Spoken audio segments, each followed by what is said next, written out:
トゥットゥルー、もうすぐ始まるよ。ちょっと待っててね。トゥットゥルー Please wait for a moment. Stream starting soon. トゥットゥルー，稍微等一等，马上就开始啦。トゥットゥルー，もうすぐ始まるよ。ちょっと待っててね。トゥットゥルー Please wait for a moment. Stream starting soon. トゥットゥルー，稍微等一等，马上就开始啦。トゥットゥルー，もうすぐ始まるよ。ちょっと待っててね。トゥットゥルー Please wait for a moment. Stream starting soon. トゥットゥルー，稍微等一等，马上就开始啦。トゥットゥルー，もうすぐ始まるよ。ちょっと待っててね。トゥットゥルー Please wait for a moment. Stream starting soon. トゥットゥルー，稍微等一等，马上就开始啦。トゥットゥルー，もうすぐ始まるよ。ちょっと待っててね。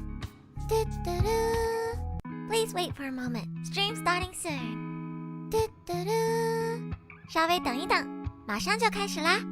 トゥットゥルー，もうすぐ始まるよ。ちょっと待っててね。トゥットゥルー Please wait for a moment. Stream starting soon. トゥットゥルー，稍微等一等，马上就开始啦。トゥットゥルー，もうすぐ始まるよ。ちょっと待っててね。トゥットゥルー Please wait for a moment. Stream starting soon. トゥットゥルー，稍微等一等，马上就开始啦。トゥットゥルー，もうすぐ始まるよ。ちょっと待っててね。トゥットゥルー Please wait for a moment. Stream starting soon. トゥットゥルー，稍微等一等，马上就开始啦。トゥットゥルー，もうすぐ始まるよ。ちょっと待っててね。トゥットゥルー Please wait for a moment. Stream starting soon. トゥットゥルー，稍微等一等，马上就开始啦。トゥットゥルー，もうすぐ始まるよ。ちょっと待っててね。トゥットゥルー Please wait for a moment. Stream starting soon. トゥットゥルー，稍微等一等，马上就开始啦。トゥットゥルー，もうすぐ始まるよ。ちょっと待っててね。トゥットゥルー Please wait for a moment. Stream starting soon. トゥットゥルー，稍微等一等，马上就开始啦。トゥットゥルー，もうすぐ始まるよ。ちょっと待っててね。トゥットゥルー Please wait for a moment. Stream starting soon. トゥットゥルー，稍微等一等，马上就开始啦。トゥットゥルー，もうすぐ始まるよ。ちょっと待っててね。トゥットゥルー Please wait for a moment. Stream starting soon. トゥットゥルー，稍微等一等，马上就开始啦。トゥットゥルー，もうすぐ始まるよ。ちょっと待っててね。トゥットゥルー Please wait for a moment. Stream starting soon. トゥットゥルー，稍微等一等，马上就开始啦。トゥットゥルー，もうすぐ始まるよ。ちょっと待っててね。トゥットゥルー Please wait for a moment. Stream starting soon. トゥットゥルー，稍微等一等，马上就开始啦。トゥットゥルー，もうすぐ始まるよ。ちょっと待っててね。トゥットゥルー Please wait for a moment. Stream starting soon. トゥットゥルー，稍微等一等，马上就开始啦。トゥットゥルー，もうすぐ始まるよ。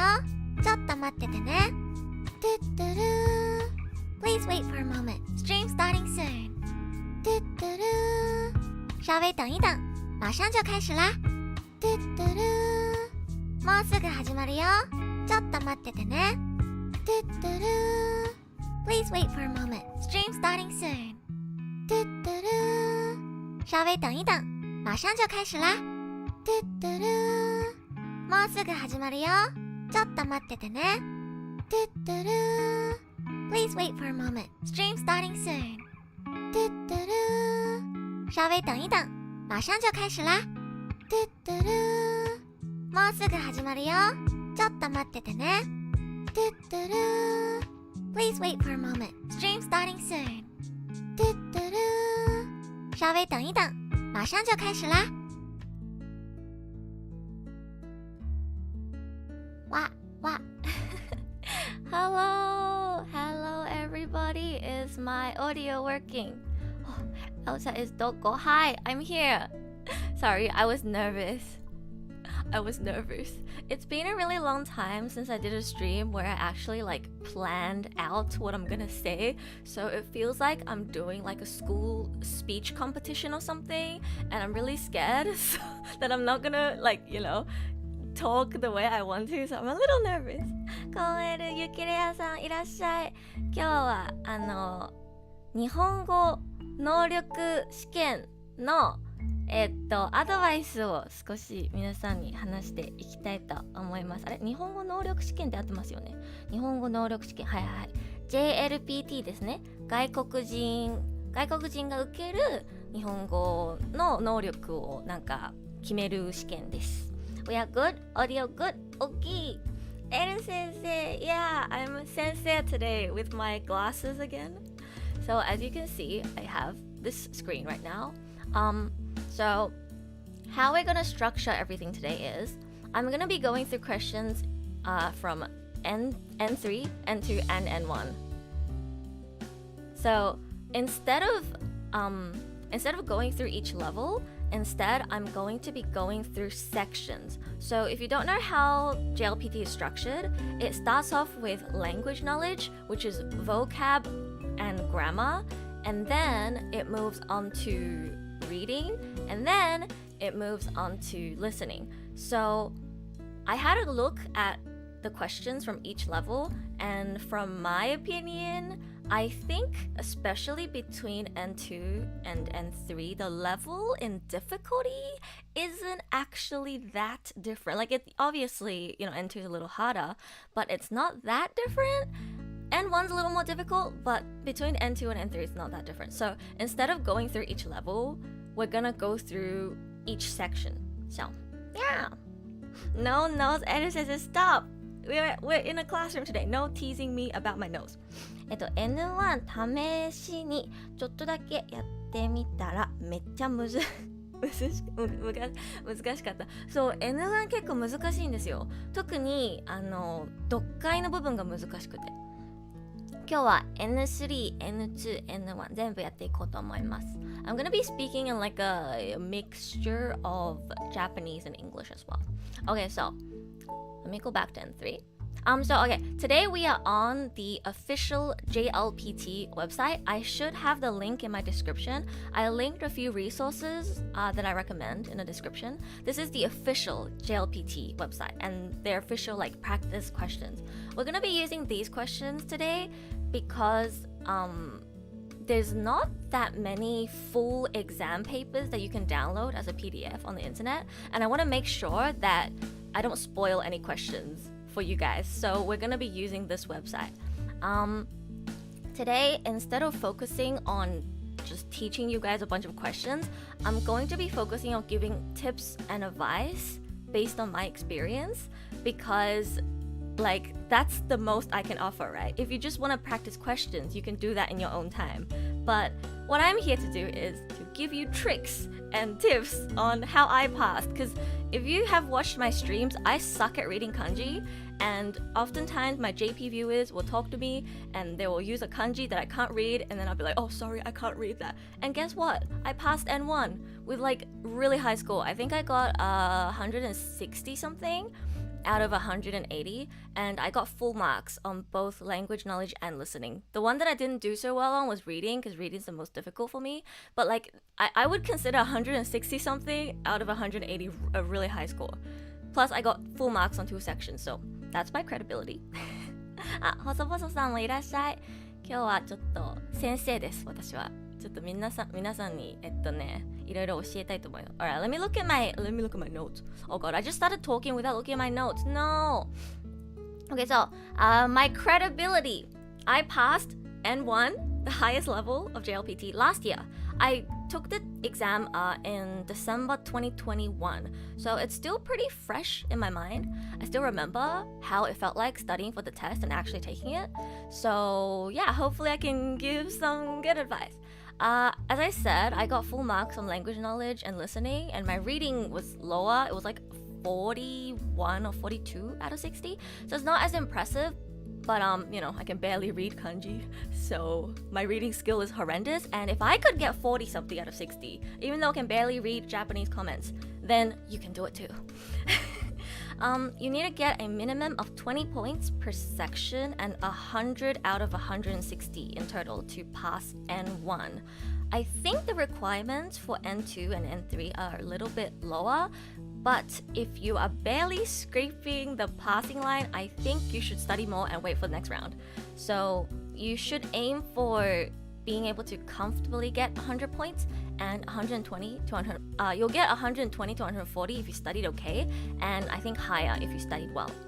天才すごいありがとうみんな先生よろしくお願いします頑張ります一応これ外国人向けの試験なのでちょっと教えるのは日本語だけど多分ずっと英語で解説してると思いますはい Alright, so introduction. What we are doing today.As I said, rather than going through a lot of questions, I'm going to be focusing on giving tips and tricks for the JLPT test specifically based on my own experience studying for it and taking it last year. If you want more general tips about just how to improve your Japanese, especially with like speaking, because JLPT, if you guys don't know, there's no speaking test. It's only written and listening. You don't get tested on your speaking. So if you're not planning to take the JLPT,but you still like you want to know how to improve your Japanese. I did a stream like earlier this year where I talked about how I learned Japanese and my tips and advice for what you should do to improve your Japanese. So I'll add that link to my description at the end of this. But yes, today we are going to be focusing on JLPT.Alright, I'll straight jump into practicing N1. I'm not gonna lie, guys. I don't think the difference between N3, N2, and N1 is that different. N1 is harder than N2 and N3, but if you are going for N3, might as well just go for N2, honestly. Okay, so I'm gonna be taking practice questions from N3, N2, and N1 as examples to explain how I would advise others to tackle each type of question. And we're gonna be using, as I said, this official JLPT website. The link is in my description. And this site is good for this stream because it tells you the right answer right away.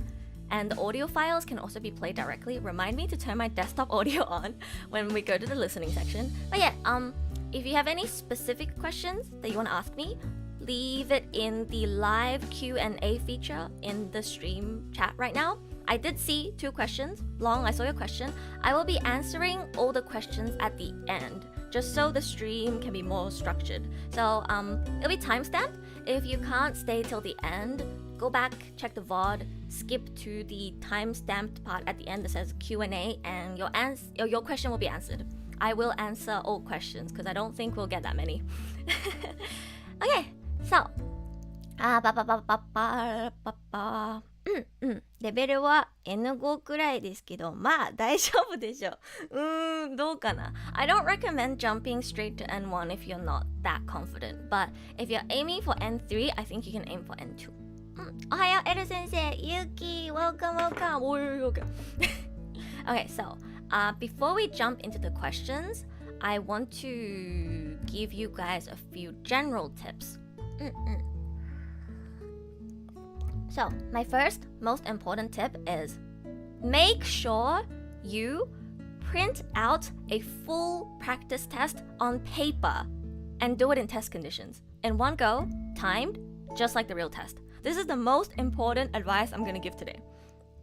You've probably heard it from other people as well, but you really, really need to do this at least once. Not online. Print it out on paper and time yourself. It's really important to get used to the format, to understand the type of questions that will be presented to you, how many questions are in each section, and most importantly, get used to the feeling of writing down your answers on paper, right? You need to get a feel for the time management. This is so important. If you've done high school exams and you got good grades, you probably heard this from your teachers too, but it's so important when you're about to take an exam that's on paper. You need to print out the exam on paper and do it so you can get a feel, right? Get a feel for the time management. When you took a test, was it on a computer or paper? It was on paper. I believe JLPT is always on paper. I don't think it's ever been online. Yeah. Like during COVID, it got cancelled, right? And then when COVID got a little bit better, it came back, but it's like a limited amount of people can take it in each city. I believe it's always on paper. And now, now that COVID it's still around, but it's like eased out, the restrictions are eased out, it's 100% going to be on paper. So make sure you print out a full practice test on paper. And yes, you have to learn how to write again. But don't worry. The whole test is multiple choice. The entire test, every single section is multiple choice. So you don't have to remember how to write kanji. It's fine. You should remember how to read kanji, but you don't have to remember how to write kanji. Don't worry. Okay. So by printing out a full exam and doing it timed on paper, you will get a good grasp on how much time you can dedicate to each section if you do a practice test in one go, right? And if you find that you run out of time, then you need to consciously speed up your pace and skip questions you're stuck on. This is important, okay? You can skip questions you're stuck on. I believe it's more beneficial overall if you just skip a question that you're stuck on. If you look at it for 20 seconds and you're like, fuck, I have no idea how to answer this. Put a little asterisk next to it or something.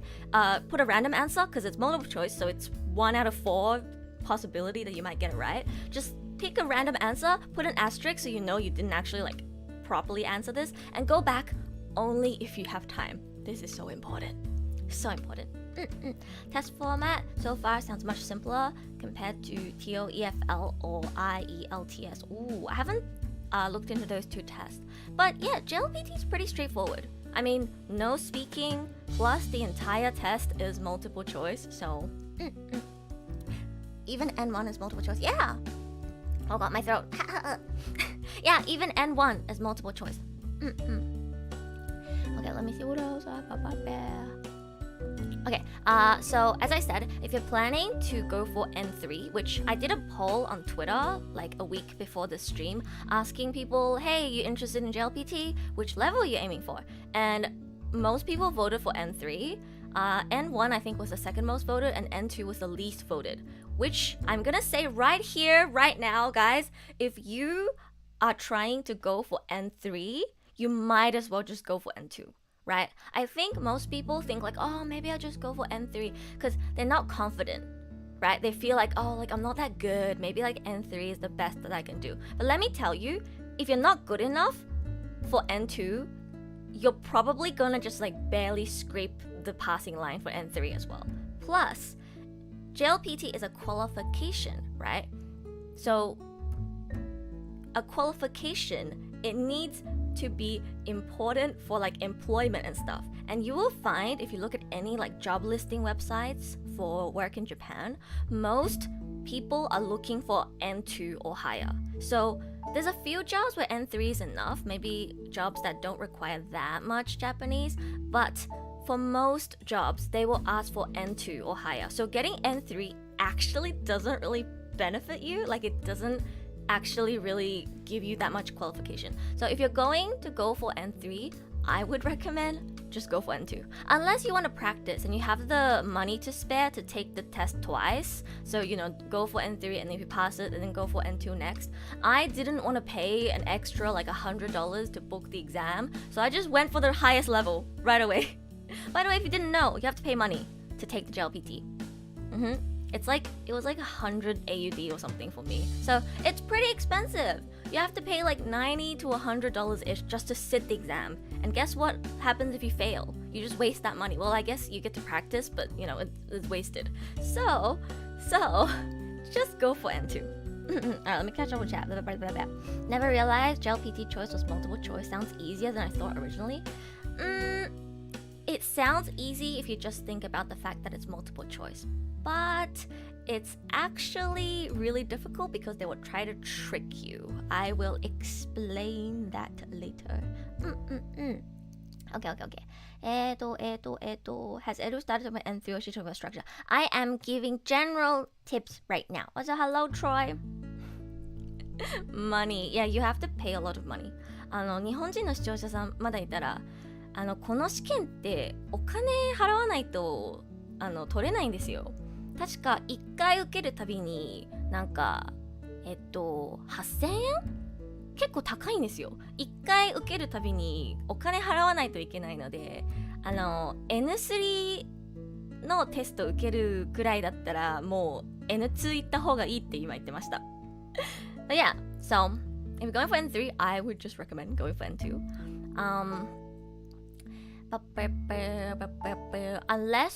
Unless you need a certificate right away, I suggest studying for an extra few months and just make yourself confident to go for N2 if you're planning to take N3 right now. But yeah, I will go through the questions for each level.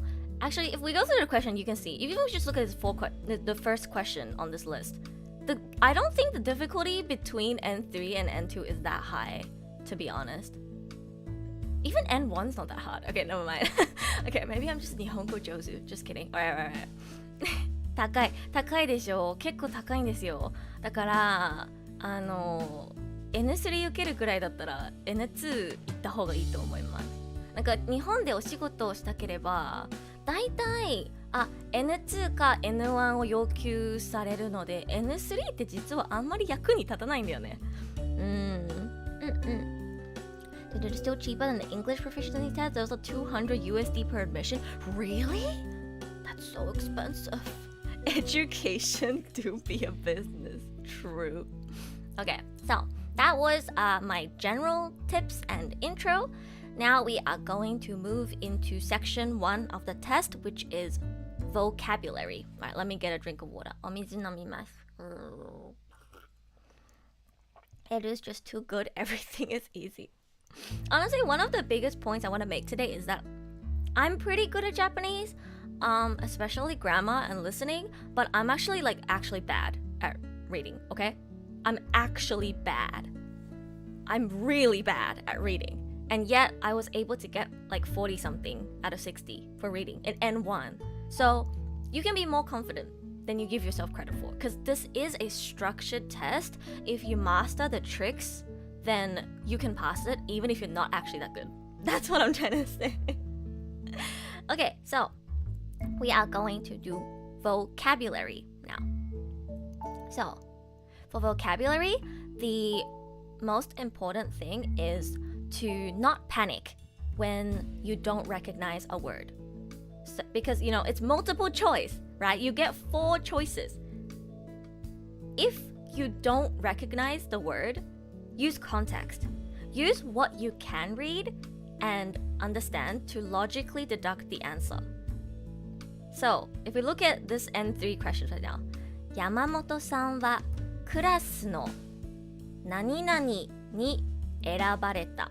What you'll find in N3 and maybe no N2, okay. What you'll find in N3 is sometimes they'll have furigana for kanji in the question. That's what makes it easier. So here, maybe if you don't recognize this kanji, it says era here, so you know that's how it's read, right?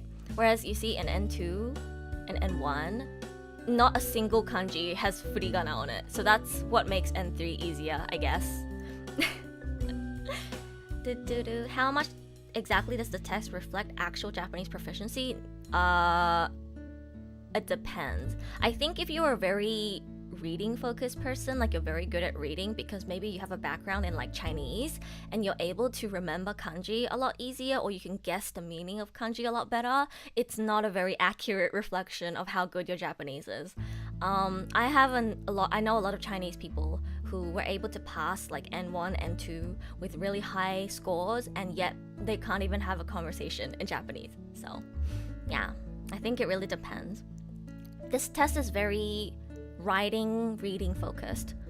There is a listening, right? But if you're bad at listening, just scrape the passing line of listening and get really high on the reading portions, and then you can get the certificate. It doesn't test your speaking skills, so I don't think it's a very accurate measure. But yeah, so if you look at the questions here for this kanji, 1 is 代表, 2 is 代表, 3 is 代表, 4 is 代表. Okay, so what is important to remember is that the entire JLPT, at least from N3 to N1, I haven't looked at N4 and N5, so I can't say about those, but JLPT is designed to trick you, right? If you look at these 4 options, you see how they're like very, very similar? Even if I read them out, they're really similar.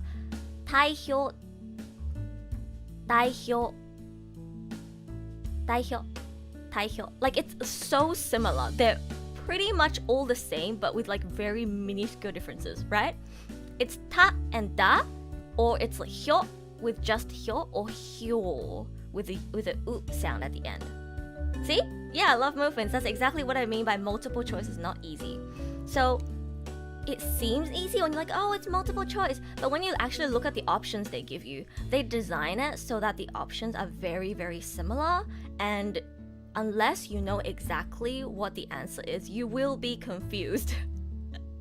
ほら、これ完全にトリッキーじゃないですか。すごく似た感じのオプションをこうやってバーって出すので結構難しいんですよ、実は。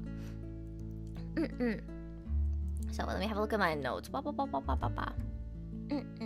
yeah, always have it at the back of your mind that the test is trying to trick you. So think twice before you put an answer down. And my biggest advice for vocabulary, start doing this now, is do not only rely on your ears when you're trying to increase your vocabulary. Okay? A lot of people are stronger at listening than reading because they learned Japanese through content like anime, VTubers, you know, I know you guys. I did as well. I learned Japanese from anime. And even though I think anime and VTubers and stuff can be a really good resource for learning Japanese, sometimes if that's where you learn most of your Japanese, you don't realize that some sounds can be misleading, right?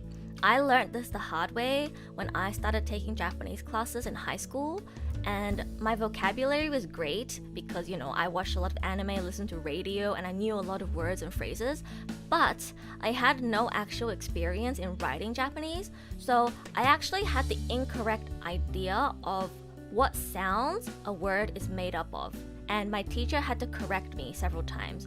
So a few examples I had down were 久しぶり, which means long time no see. 久しぶり, 久しぶり. You know, if you just listen to this, it kind of sounds like しさしぶり. So it sounds like the first hiragana is shi, S-H-I. I, for the longest time, just from hearing this phrase, thought long time no see was 久しぶり, because when you say it quickly, 久しぶり, it kind of sounds like a shi, S-H-I sound. But the correct way to write it is actually ひさしぶり. 久しぶり. It's actually H-I, it's not S-H-I. It's a hi, not a shi. So I made this mistake in like my first Japanese class ever where I wrote the word 久しぶり, but I wrote shi instead of he, and my teacher had to correct me. And that's when I realized that sometimes you think you know a word and you think you know it correctly, but because you've never actually written it out before, you actually have the wrong idea of which kana make up the word. So from today on, stop writing Japanese. Don't only rely on your ears. Don't only rely on what you hear when you're trying to remember new words and increase your vocabulary. It will actually bite you in the ass when you take an exam like the JLPT where it tries to trick you like this, right? The example I gave just then is very similar to this. You know, the ta and da sound can sound kind of similar. You know, ta, da, right? It can be kind of similar. So if you just rely on your ears when you're trying to remember how to pronounce a word, then it's going to eventually bite you in the back. Yes, Rui, it's hi, sa, shi, bu, ri. It's a H-I instead of a S-H-I. So, yeah, hisashiburi. Okay, let me see what other examples I had. Yeah, so a few more examples I had that I personally got tripped up on were 出演, which means to participate in a performance, typically. I thought, again, that it was shi. I thought it was shitsuen, S-H-I. I thought it was a S-H-I as the first sound. I thought it was 出演, 出演, 私が出演した作品. 出演. It sounds like SHI, doesn't it? It sounds like a sheet sound in the beginning, but it's actually not 出演. It's 出演. It's an a shoot sound. So it's SHU or SYU, however you write it. It's 出演. 私が出演した作品. But you know, when people like say a sentence like, oh, this work that I participated in, 私が出演した作品, they're not going to say the should sound really clearly for you to hear. They're not going to say 私が出演した作品. You know? That when people say Japanese casually, they're not going to emphasize every single word for you to hear. So sometimes if you rely on your ears, you are going to register the wrong, almost like spelling in your head. So make sure you start writing Japanese. Getting flashbacks to when I first discovered you through a Japanese study tip stream. I hope I'm doing well so far today, Mo fans. 雰囲気 is a great example. Oh yeah, Long, that's a really good example. And that's another one that I also get tripped up on a lot. I always thought it was like 雰囲気 as well, but it's actually 雰囲気. Yeah. Yeah, Long has a really good example in chat. That's another one that I get tripped up on really often because how it sounds and how it's actually typed out or written out is different. So be careful. The last example I have from my personal experience is wa and ha, which is hopefully something that all of you know, whatever Japanese level you're on right now. You guys know how, you know, this is like the most common particle ever. 私はエルサです。私は猫が好きです。You know, the wa sound?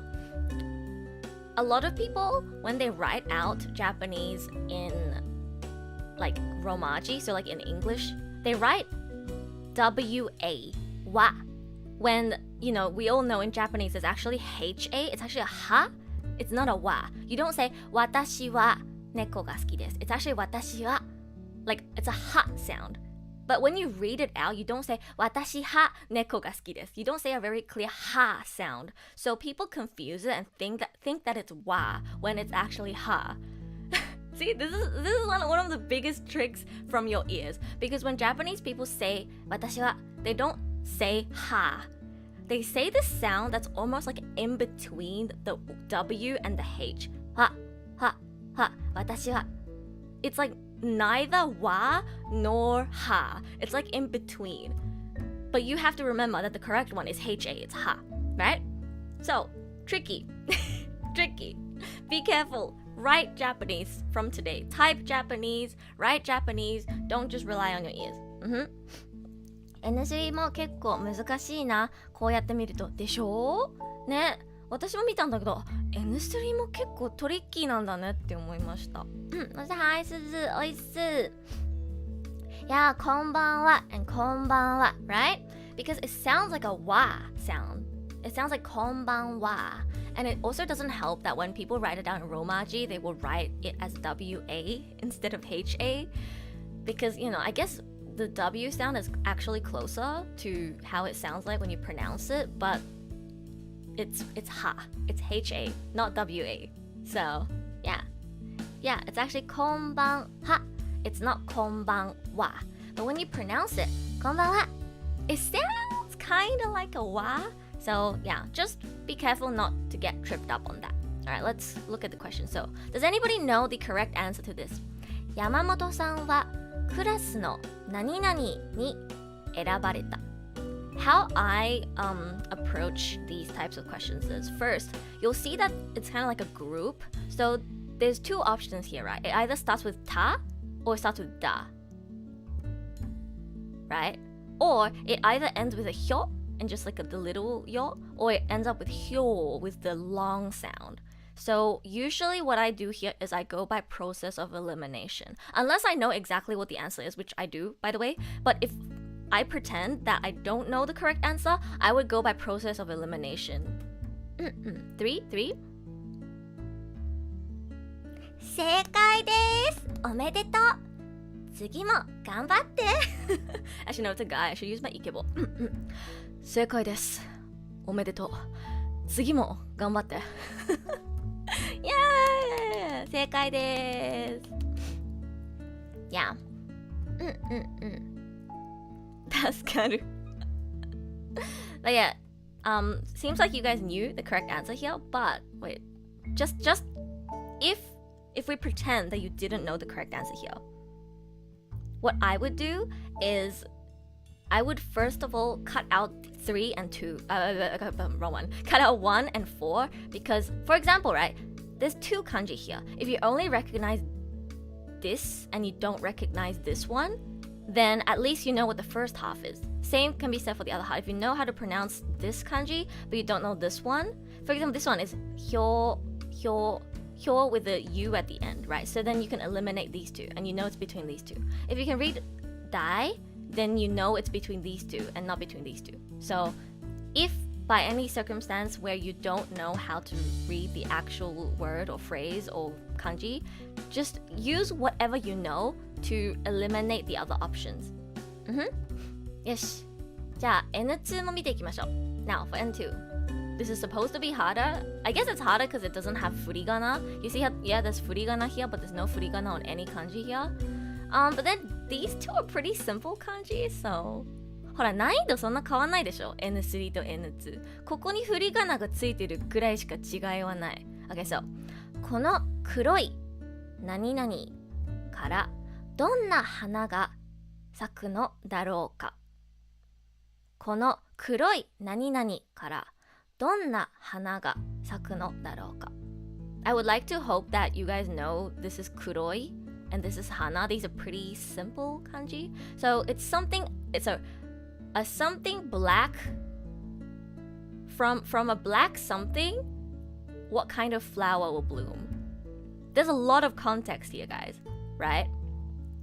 So let's say you don't actually recognize this kanji. You have no idea how to pronounce this word, never seen it ever before.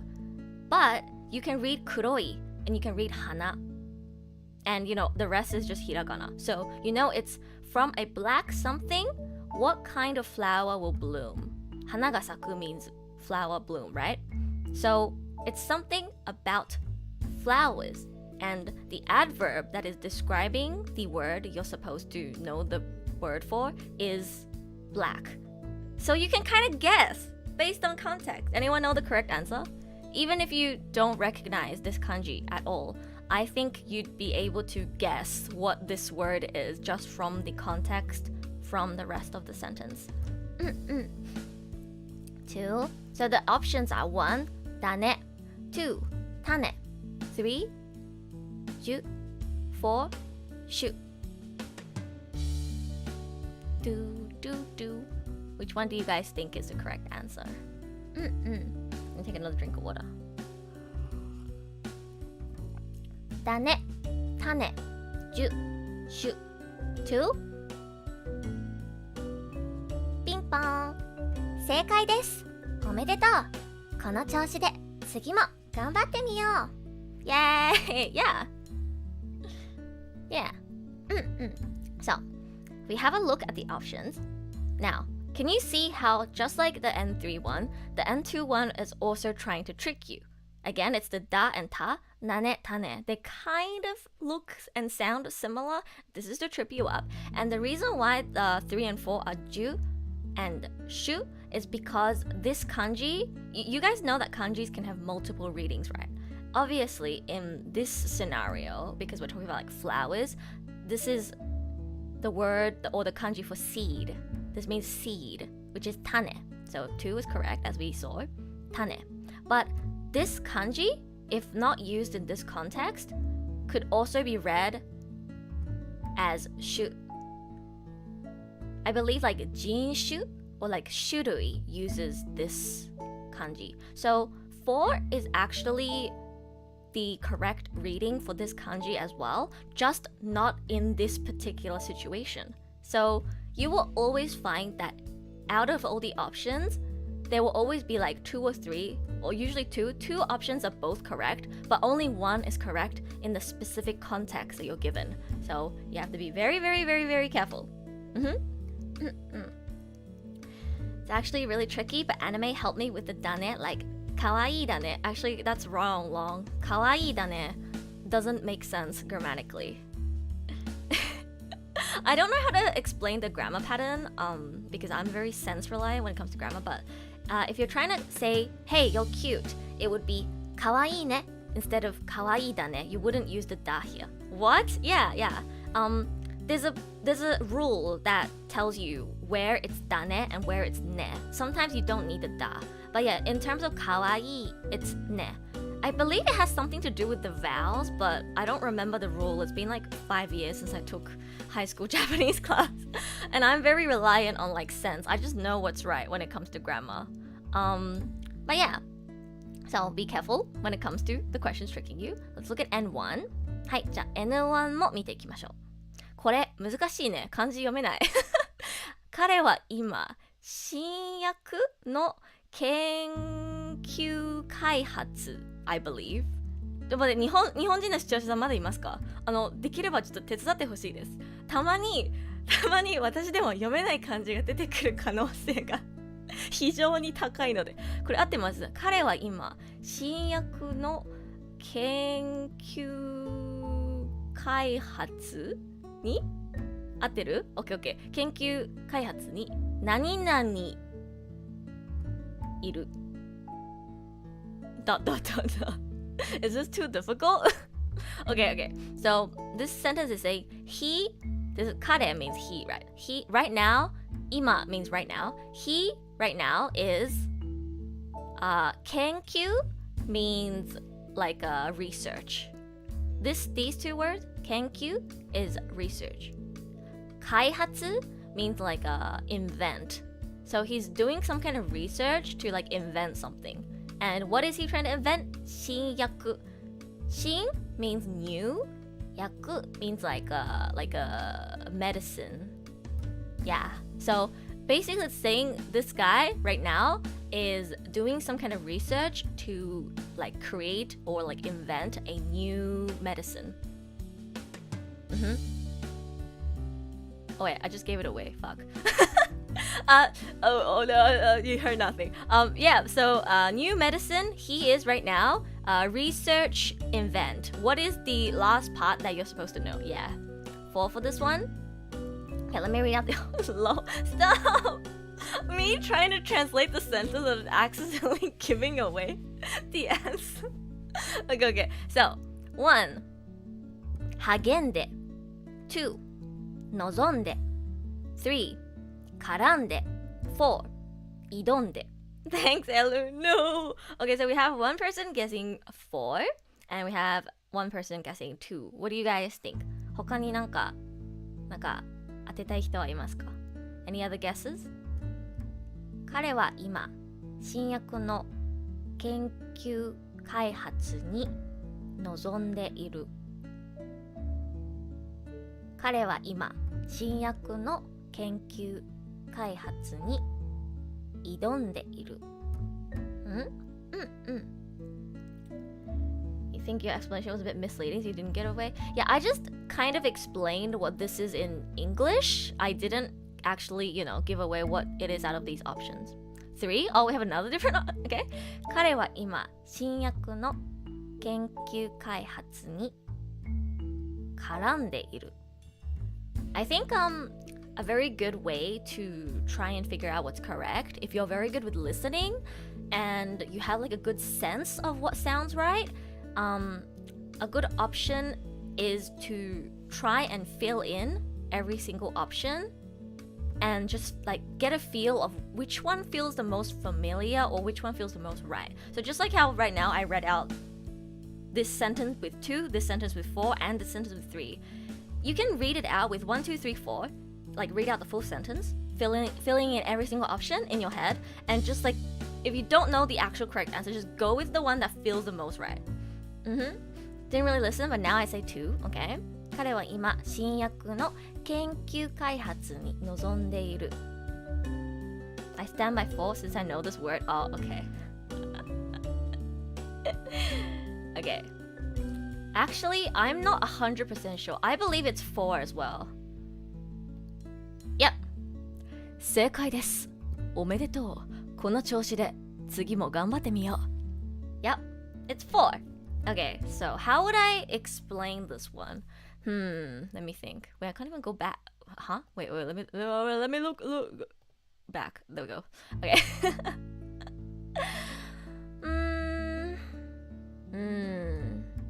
I think do you guys see how there's like a pretty big difference between N3 and N2 versus N1? So in N2 and N3, it's like a simpler kanji, and then your options are like very similar to one another. They're trying to trip you up based on like similar sounding kana combinations. Whereas in N1, these are all different, right?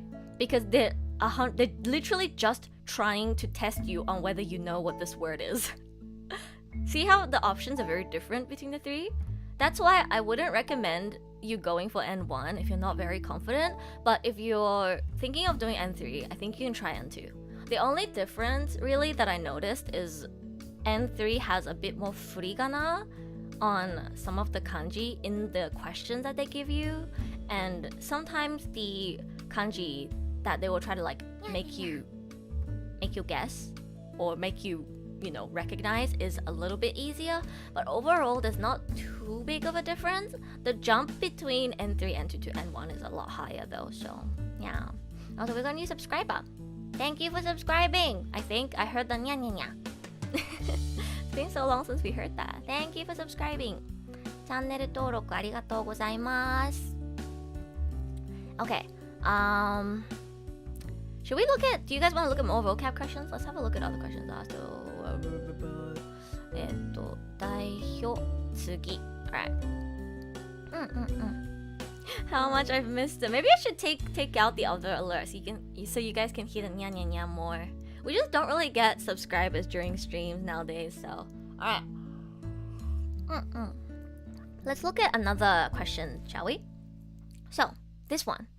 困っているときに先生に助けていただきました。So this one is the opposite of before. Before, whereas it was kanji, and then you have to know how it's written out in hiragana. This one, it's written out in hiragana, and you need to know the correct kanji for it. So the structure on the actual test is pretty similar. You will get a mixture of different types of questions. So it won't be all the same. It'll be like a mixture of a bunch of different ones. So you need to be prepared for all types. You need to be able to recognize the kanji from hiragana and also be able to recognize hiragana from the kanji. You have to be able to do both. 2. So here we have, I can't read them out. If I read it out, then I'm spoiling it. So we have these 4 options. 1 for you, okay.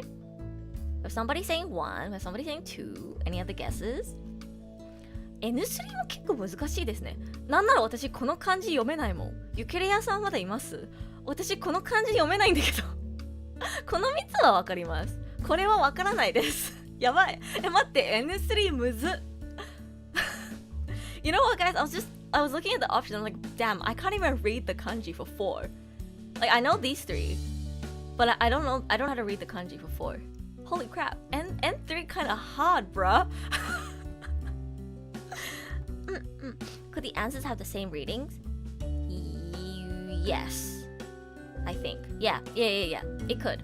But I think that's more common in like maybe N1 or N2, where they try to trip you up with like it's the same reading. So two of them have the same tasukete reading, but only one is the correct kanji. That's a more like advanced kind of trick that I think more N1 or maybe N2 will try to trick you. In N3, I think you can expect them to be like, out of these 4, there's only one that's tasukete actually. 4は存在しない組み合わせだね。待って、これ存在しない漢字なの？あ、組み合わせとして存在しないのか。なるほど。わー、道理でなんか見たことないと思った。へー。Apparently 4 isn't even like a phrase that like exists or makes sense. 1, okay. Oh, it's a 協 and 協力. Okay. Right, yeah, okay. That makes sense. No wonder I've never seen this phrase before. Okay, so we have 1 guess for 2, 2 guesses for 1. Alright, let's go with 1 then. 正解です。おめでとう。次も頑張って. Yeah. So, Correct! One is correct. So again, every single time we look at one of these questions, I think it's really important to think about what you would do if you were given this question on the actual test and you don't know the answer, right? Maybe, people who guessed one or like knew it was one in chat, you know the answer. You know this is supposed to be written as one. So you'll get it right. But what if you don't, right? What if you don't know which one it is and you have to make a wild guess? You have to make an educated guess. Again, I would recommend using process of elimination. Try to look for which one seems the most familiar. If I was looking at this and I didn't know the correct answer, I would first get rid of this one because it's not even like a combination of words that I've seen before. And as somebody explained in chat, this kanji exists in Japanese, but it can't be used in this context. Like this combination of this kanji with these two kana doesn't even make sense. So I would eliminate this one immediately. And then I would look at these three kanji, right? The one for 2. This one looks like the kanji for mamoru, like protect. And then this one looks like the kanji for harau, which is to like pay money, right? Try to like just look at the kanji closely and think about if there's any time where you've seen this kanji before. Even if it's not in this combination, have you ever seen this kanji before? I feel like I see this kanji really often like in banks and stuff. Or like during like if you're checking out like a product or something, you're shopping on a Japanese website, you might see this word because it's like お支払い方法とかの時にこの漢字がよく出てくる気がするみたいな感じで、じゃあこれは違うかな、これは違うかな、これは違うかなって、じゃあこれかなっていう。You can do a process of elimination. Oh wait, sorry. Sasaeru, I got it wrong. Sorry. See guys, I'm bad at kanji. Never mind, I got it wrong. Wait. 待って、これあれなんかお支払い方法とかの時に見たことある気がする。Oh wait. Oh damn. Wait. It's okay. This is all calculated. You guys need to see how bad I am at kanji so that you know, even if you're bad at kanji, you can still pass like I did. そう。払うじゃなくてお支払いね。そう。Wait, I wasn't wrong. Wait. そう、間違ってない。そう、なんかショッピングするときにたまに見る感じだなと思って。そう、it's お支払い。Sorry guys, it's not 払う。It's お支払い。I got it mixed up. I wasn't wrong though. It's like the polite form for paying for something. お支払い. If you write it out, it looks like this. お支払い. So it's not the kanji for harau, but it is like a kanji that I see often when I, want to buy something or like check out on a Japanese shopping website. You will see this word. So, yeah, sorry, I got confused. お支払いだった。そう。間違ってない。ちょっと混乱しただけ。やばい。お恥ずかしいところを見せました。ほら、漢字読むの苦手だから。Japanese do be hard, indeed. But yeah, so as you can see, you can use this kind of memory from like, I feel like I've seen this kanji when I check out shopping items on Japanese websites. So it feels kind of irrelevant to something about sensei, so it's probably not this one. This is like the word for like protect. I feel like I've seen it in some kind of anime, like ねずこちゃんは俺が守るみたいななんかところで見たことある気がするから、これは違うかな、これは違うかな、これかなって。Yeah. Sorry. 雑だな、この説明。ごめんね。I am kind of 雑, to be honest, when it comes to guessing. Because look, if you are in the actual exam and you're looking at a question that you don't know, there's no other way you can get through it besides using context clues or just by process of elimination. So I think it's really important to know how to deal with questions when you don't know what the correct answer is or if you can't read the words. So yeah. How is 2 actually read? I don't even think this can be read. これってと3も読めないんじゃないですか？見たことない組み合わせなんですけど。You 雑 in the test? Oh, sorry. Okay, Troy, 雑 is a word in Japanese that means like kind of like random, not too serious, not really prepared. Yeah. Like that zatsu, I know like VTubers use as in like, oh, I'm doing a zatsudan, which means like just chatting stream. But zatsu in Japanese is also a word that describes like not too prepared, not too serious, kind of random. Yeah. So by zatsu, I mean like as in, I did prepare for this stream and I'm trying to teach as well as I can. But even I myself, when I took the test, I didn't really try to like, oh, I'm gonna remember as many kanji as possible. I kind of more so was just like, okay, I'm gonna try and figure out if I do come across a question that I don't know, how am I gonna get through it? So, yeah. 読めない。やっぱりそう。Yeah, you can't read any... Because these are all existing kanji in Japanese, but you can't read the sentences with kette at the end. They are non-existing combinations. So, damn, they're using fake words. Yeah, exactly. This is tasukete is the only one where you can read with kette at the end. Let's look at N2. そうだね。次。今日はゴミの収集日ですか？収集. That sounds kind of cute. 収集. Now, can you see how in all 4 options, the second kanji is the same? They're making it harder for you. So you have to decide the correct one just from the first kanji alone, because it's the same in the second one.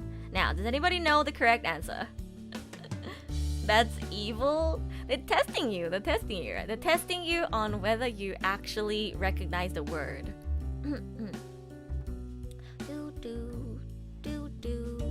The power of sense, that's something I'm sure every language learner has.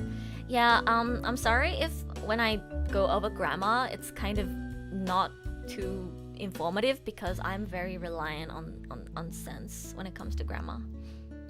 I bet 2. Okay, we have a guess for 2. We have 2 guesses for 3. 急にレベル上がりすぎ。そっかな。多分確かにね、問題によるかもしれない。問題によっては N3 と N2 そんなに変わらないと思うんだけど、この場合は確かに N3 の方が断然簡単ですね。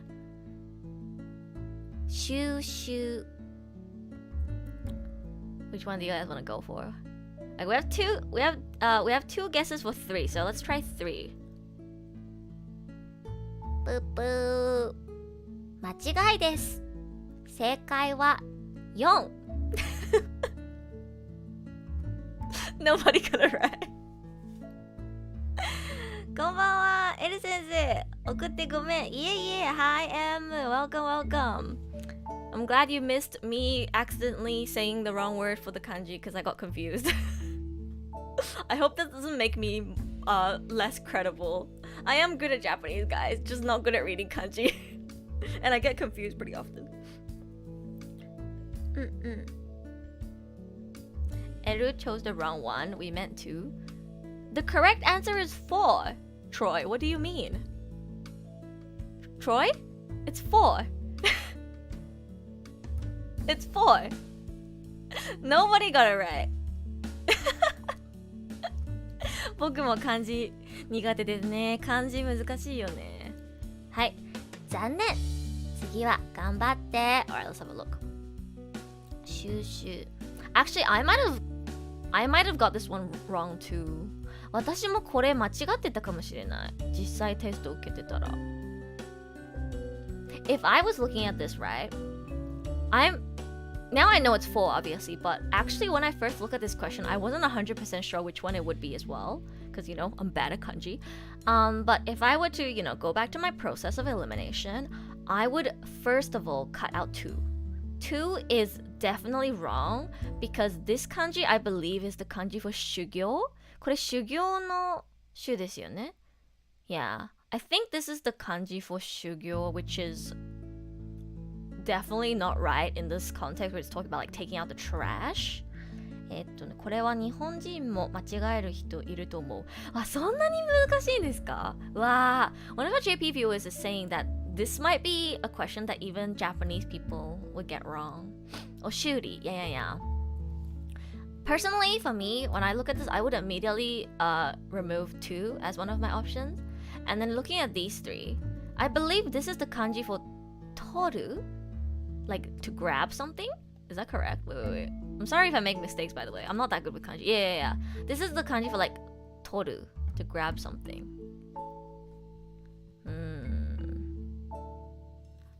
And then out of these 3, これほんと難しい. You know what's really tricky about this one, guys? It's 1. This kanji has the particle for like hand. If you've studied Chinese, you'll also be familiar with this, but like kanji are often made up of particles, and particles can have a meaning to itself. So there's like certain particles that are used in kanji that can be like related to water, related to fire, related to like the hand, related to animals. There's all these particles that make up kanji that sometimes hint at what they mean. And this kanji here has the particle for hand. And this question or like this sentence is about, you know, which day is the day to take out the trash, or for the trash will be taken away. So this one kind of makes me feel like it's right, but it's wrong. We know it's 4. So this one is extremely tricky. As our JP viewer said, even Japanese people might trip up on this one. Damn, I'm too late. No, you're not late at all. We're literally only still going through section 1. We're still going through vocabulary. Also, Lynn, I saw your question. I will be answering all the questions at the very end. So if you can't stay till the end, it'll be timestamped, so you can skip to the end and see my answer to your question. Would have gone with 1 because trash and one of his kanji is throw, right? Yeah. This is a very, very tricky question. Very tricky question. One radical away from the answer, so I'm taking as a win. ゆきりやさん、こういう場合ってどうやって正解を見つければいいでしょうか？考えてるんだけど。I'm thinking when it gets more difficult, it's kind of hard to have a definite way to guess the correct one. But I would recommend eliminating. Always pick 3. Then you will be wrong, Dina, because it's 4. But yeah, as I said before, if you're stuck on a question for too long, I definitely recommend just picking a random one. Obviously, eliminate the ones you can. For example, my quick look is, it's definitely not 2, but then I don't want to spend too much time thinking about this, so I'll just like guess 1, 3, or 4, and then I'll put an asterisk and I'll move on to the next question, and I'll go back to it if I have time at the end, because you don't want to waste too much time. Okay? You don't want to waste too much time on one question, especially not in section 1, because section 1 is way easier than section 2, where it's reading. Reading will take you so much more time, and you do not want to waste so much time on vocab and grammar that you don't have enough time to actually read your text properly. Because reading is a section on its own, right? So be careful not to waste too much time thinking about your answer in the first section. RNG. には集めるとか取り込むみたいな意味がある。なるほどね。Yeah, I think this is one where if you don't actually recognize each kanji and what they mean, it would be very hard. So if you really don't know, you didn't happen to study this, then you just have to take a wild guess. Bring a dice. Just guess, or be like Dino and pick 3. You finally used live Q&A. Yeah, we have the live Q&A. Actually, let me see if we got any new questions. Last time I looked, we had 2 questions. Oh, we have a lot of questions now. Okay, as I said, I will answer the questions at the end. We're moving a bit slower than I was going to. Alright, let's move on to N1. And next one. Okay. Oh god. むずっ読めるかなこれ待って。私の主張主張で合ってます私の主張は単なる〇〇ではなく待って読めないやばむずい Wait, how did I pass N1? Guys, every single time you see me stuck, just know that I passed N1 with 160 something out of 180 and I can barely read. So, yeah. They have fill in the blank? Yeah, they do. They do.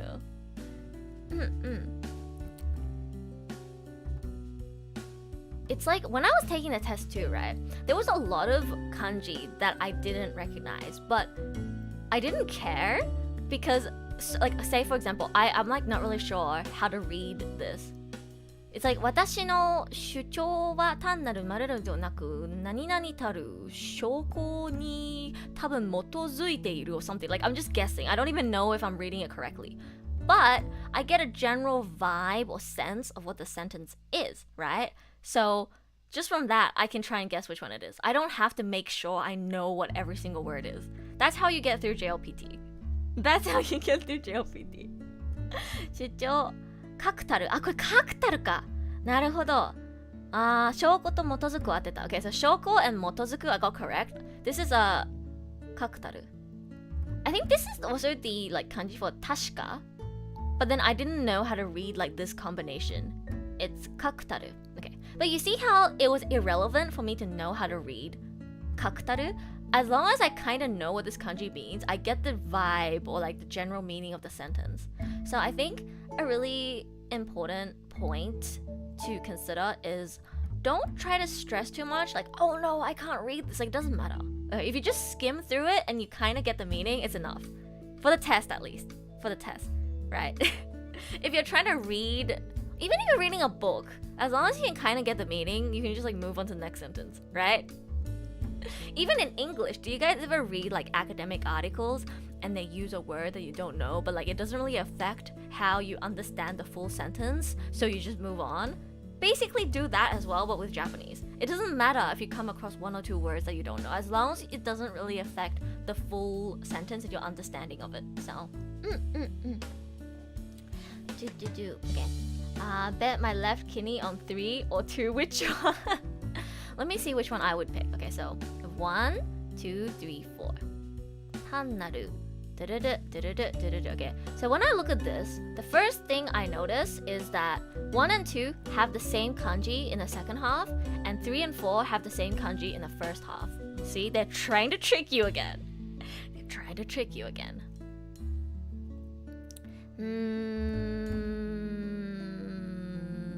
I would go with 3. I would go with 3. Long, do you want to go with 2 or 3? Anybody have any other guesses? Studied up to M2, but I still have a lot of trouble remembering kanji. Is there something wrong with me? No, it's fine, Lynn. Are you seeing how bad I am at kanji? I will keep emphasizing this, but everybody tells me that my Japanese is really good, and indeed, I did get a good score on N1, but as you can see from this stream, I'm actually not that good at reading kanji. I'm making like basic mistakes and some basic kanji that I forget how to read. So if I can do it, you can do it. You just need to know the tips and tricks and get lucky and know how to use the process of elimination with these types of questions. 3, 2. I think something is wrong with Japanese, not you. Thank you. Thank you for the reassurance, Chris P, I guess. Let's go with 3. 正解です。おめでとう。この調子で次もやってみよう。Yay! Okay, I got it right. Whew, I was scared I was gonna get it wrong. I thought it was gonna be 3. Okay, so the correct answer is 3. I believe this is read as 推測？推測ですよね。待って。推測。合ってる。よかった。いや、マジで漢字下手くそだからさ。It's 推測。推測。Do you guys recognize the first kanji here in 3 and 4? I believe it's the same kanji for oshi. Yeah, it is. Guys, did you know that this first kanji in 3 and 4 is the same kanji as oshi? like your oshi, you know, like your oshi is Erusha, obviously, right? Do you guys recognize? Oshi, yeah. ね、これ推しと同じ漢字ですよね。間違ってないよね。ね、これ推しと同じ。Oshi, yeah, like your favorite, you know, like my oshi, my VTuber oshi is, you know, this person from this. Yeah. 合ってますよね。But yeah, here's where you can, yeah, oshi, okay, good. See, here's where you can see kanji that you recognize. I mean, I guess it's not really helpful in this context because this isn't even read as o, but I just suddenly noticed, oh, it's the same kanji as oshi. Oshi no ko. Yeah. Sometimes you'll be like, hey, this kanji looks so familiar. I feel like I saw it in like my favorite manga title or something, you know? Just like be very aware of your surroundings, especially when you are consuming Japanese content, whether that's streamers, whether that's manga, anime, and you know, more often than not, you'll realize, hey, I recognize this kanji because I, you know, see my Oshi's chat being filled with this sometimes, or like, oh, my favorite manga, Oshi no ko. That's how you slowly remember how to read kanji or recognize kanji, in my opinion. これは模索かな？これ読みわかんない。I don't even know how to read these two.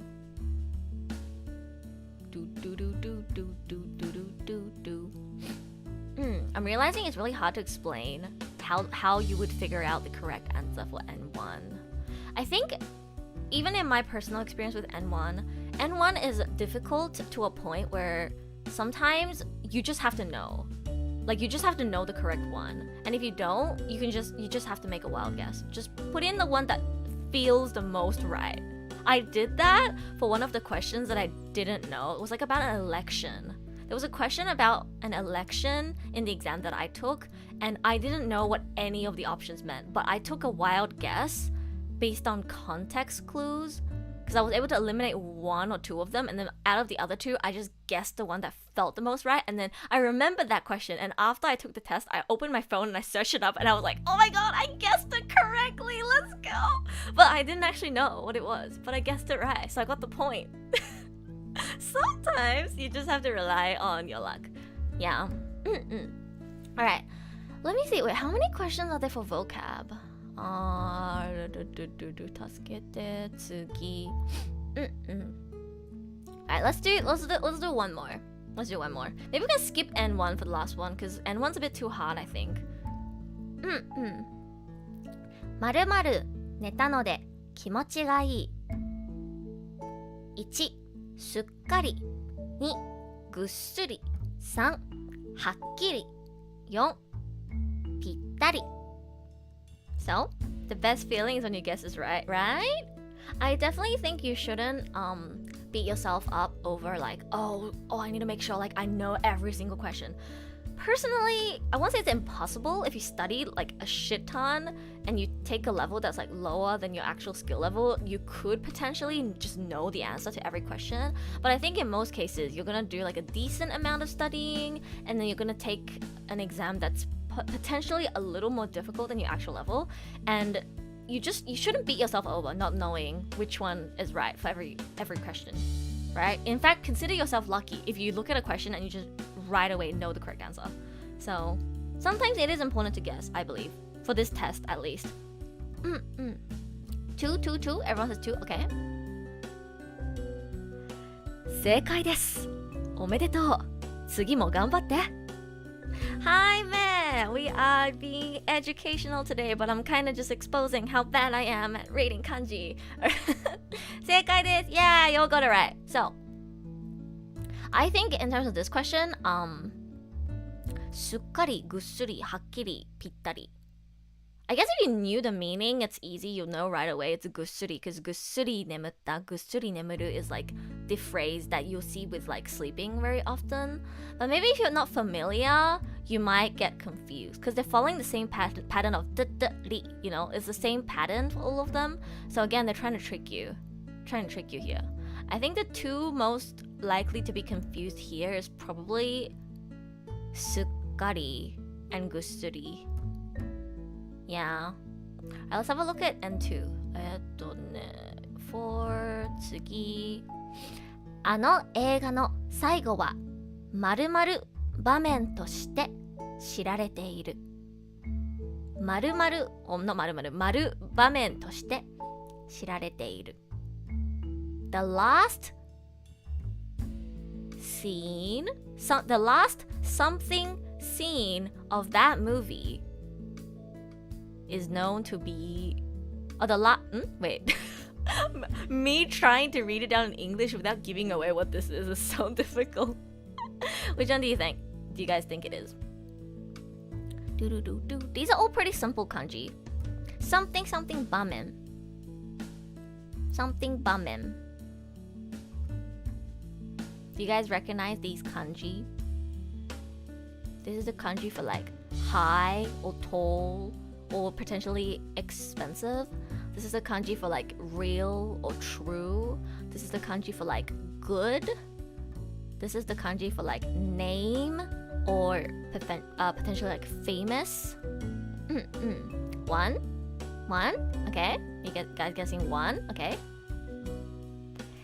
正解です。おめでとう。この調子で次もやってみよう。Yay! Yeah. It's 名場面. 名場面. Have you guys heard of 名場面 before? It means like famous or like iconic scene, right? I think what's important here is to be testing you on whether you recognize the phrase 名場面. Because I've never seen this kanji combined with 場面. I've never seen this kanji 新場面って言わないよね. I've never seen any of the other three kanji combined with 場面 used together. So in this context, even if you don't know what 名場面 means, it's the only option. But it's a pretty common phrase. 名場面, you use it to describe a very iconic or famous scene in like a movie or anime. So, こんばんは、Mia. Hello.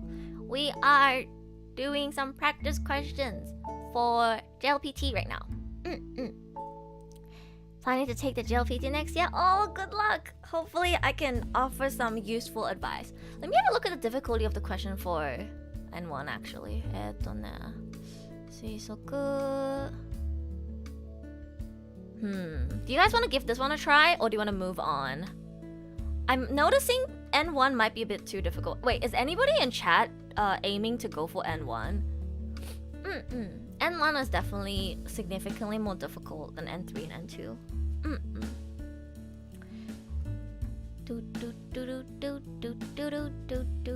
Like 名作? Yeah, me? Okay, let's go through this well then.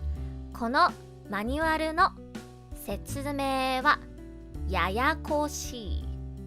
ややこしい. Do you guys know what ややこしい means? Without even like thinking about the kanji, do you guys know what ややこしい means like as a word? ややこしい. 3? This has to be 3, okay? Okay, what does everyone else think? このマニュアルの説明はややこしい. Also just know that like in the actual exam, you won't have someone reading out the sentence for you. You're gonna have to read it yourself. So, マニュアル. Manual is manual, obviously. You know, we English speakers, we get a kind of advantage. If you can read katakana properly, then pretty much every single time katakana is used, you know what it is. Because manual obviously is manual, right? 知りません. I know what it means, but not with kanji. Okay. Convoluted. Wow, that's such a high level like English word. Wait, what does convoluted even mean? Convoluted. Especially in an argument, story, or sentence extremely complex and difficult to... Damn. Sharofi, you used such a difficult English word. I was like, convoluted. Yeah, I know that word. But I don't really use it in day-to-day life. Doesn't mean like difficult? I would have just said like difficult or complex. No edit text-to-speech, it's doomed. Oh no. Still can't read hiragana yet, sad. Oh and Nicholas, if you're gonna take the JLPT, you definitely need to master hiragana and katakana first. So yeah, Shadofi is correct. It does mean convoluted. I would have just explained it as like difficult or complex, but yeah, yayakoshi. So, if you look at these options, something something that, something something that, something something that, something something that. If I was doing this question, I didn't know the correct answer, the first thing I would do is look at 2 and be like, hey, I recognize this from JoJo no Kimyo no Bouken da. So this is Kimyo. And JoJo no Kimyo no Bouken means JoJo's Bizarre Adventure, so this is bizarre. I don't think you would describe a manual as bizarre, so 2 is wrong. So hopefully my method is relatable to you guys, because I do this a lot.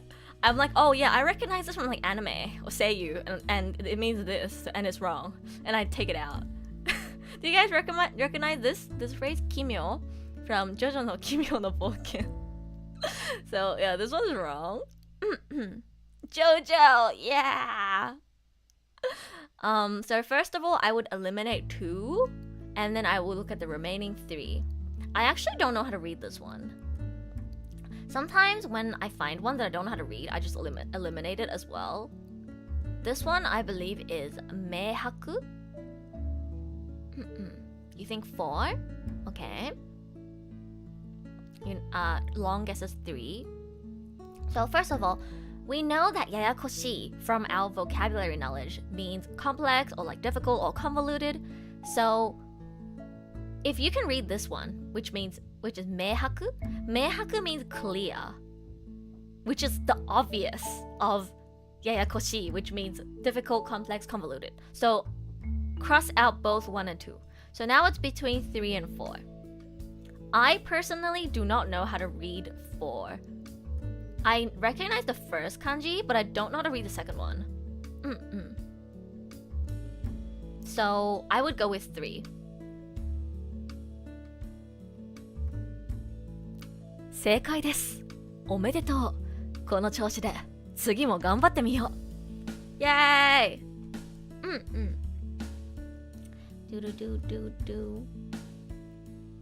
Okay. 書と明確。Yeah, I know 明確。I'm saying I don't know how to read 4. I don't know how to... 4がわからない。明確と奇妙はわかるんだけど、あとこれが正解なのもわかるけど、4の読み方がわかんない。I don't know how to read 4. So if I was using the process of elimination, I would be like, Jojo, okay, I know this is wrong. This one, I know it's meikaku, which means clear, it's wrong, bye-bye. And then out of between these 2, I would be like, oh, I don't know how to read this, so it's this one. This is actually, これ、待って、複雑とも書けるんじゃないこれ、待ってよ。複雑。そう。簡潔。あ、これ簡潔なんだ。ありがとう、ゆきりやさん。めっちゃ助かる。漢字下手くそでごめんなさい、みんな。ほんと。Me, when I play otoge, I recognize the kanji, but do not know how to read. Same, Mia. Same. But yeah, if you guys don't know, the correct answer here for... あ、待って。問題の説明することを忘れた。Here you're trying to find the word that is the closest in meaning to whatever is underlined. I'm so sorry, guys. It skipped to a sudden, like, different format of question in N1, and I forgot to explain the actual question. Whew, okay. Don't make the same mistake as me. Read the question before you read the sentence. 〇〇の言葉に意味が最も近いものを1、2、3、4から1つ選びなさい。Because unlike the listening section where it will read out the question for you, it doesn't in the vocab and the reading. So you have to read sometimes it'll give you a few questions in one format and then it'll suddenly skip to a different type of question. I'm so sorry, guys. I forgot to read the question before I read the sentence. So this one is a different format to these ones where it was more like fill in the blank, or it gives you like a hiragana and you have to guess or figure out the kanji, or give you a kanji and you have to figure out the hiragana. This is a first type we saw, which you have to understand the meaning of the underlined word and you have to pick out of the 4 which one is the closest in meaning. brevity 簡潔はね、意味はわかるんだけど漢字の読み方がわからなかった。ありがとうゆきれやさん。簡潔 is brevity apparently. I would explain it more like simple to the point, straightforward. That's how I would explain 簡潔。So the way I'm explaining these questions right now is not 簡潔 because I'm not explaining it very well. I'm sorry. Hopefully the more general kind of tips I give will be useful. I didn't practice going through the questions. So, but yeah. 3 is 複雑, which again means complicated, complex, difficult, which matches the convoluted meaning for ややこしい. So, yeah. 複雑 that is correct. Alright, let's see. What's next? Oh, okay, right. Yeah, for N3, you have to go to question 4 until it gives you this type of question. So there's a few types of questions you'll see in the first section. Type 1 is they will give you the hiragana and then they will underline it and you have to try and find the correct kanji. Second type is they will give you the kanji and they will underline it and you have to find the hiragana for the reading. And then they can be fill in the blank where you have to fill in the correct word. And then there's also this where it will ask you to pick the word that has the most similar meaning. So make sure you are reading the actual question at the top of what it's asking for, or else you'll get confused. Gotta head back to class. Okay, bye-bye, Troy. People in the city I live at are terrified of N1. Is the syllabus that difficult? Hi, Mara, welcome. N1 is definitely more difficult than N3 and N2 from my experience. And, we looked at the questions. Sometimes we go to N1, it's like suddenly, oh my god, this shit is so difficult. So I wouldn't recommend taking N1 unless you're very confident and you've, been studying a lot, and especially, you have to be good at reading, because JLPT is a very reading-focused exam. But between N3 and N2, I personally don't see that huge of a difference. The biggest difference is that there's more furigana that they'll give you in N3. So if you're really, really bad at reading kanji, but your vocab is okay, N3 might be a lot easier for you. But otherwise, I'd say go for N2, because N2 is usually the qualification that Japanese companies are looking for if you're trying to look for a job in Japan. Okay, okay,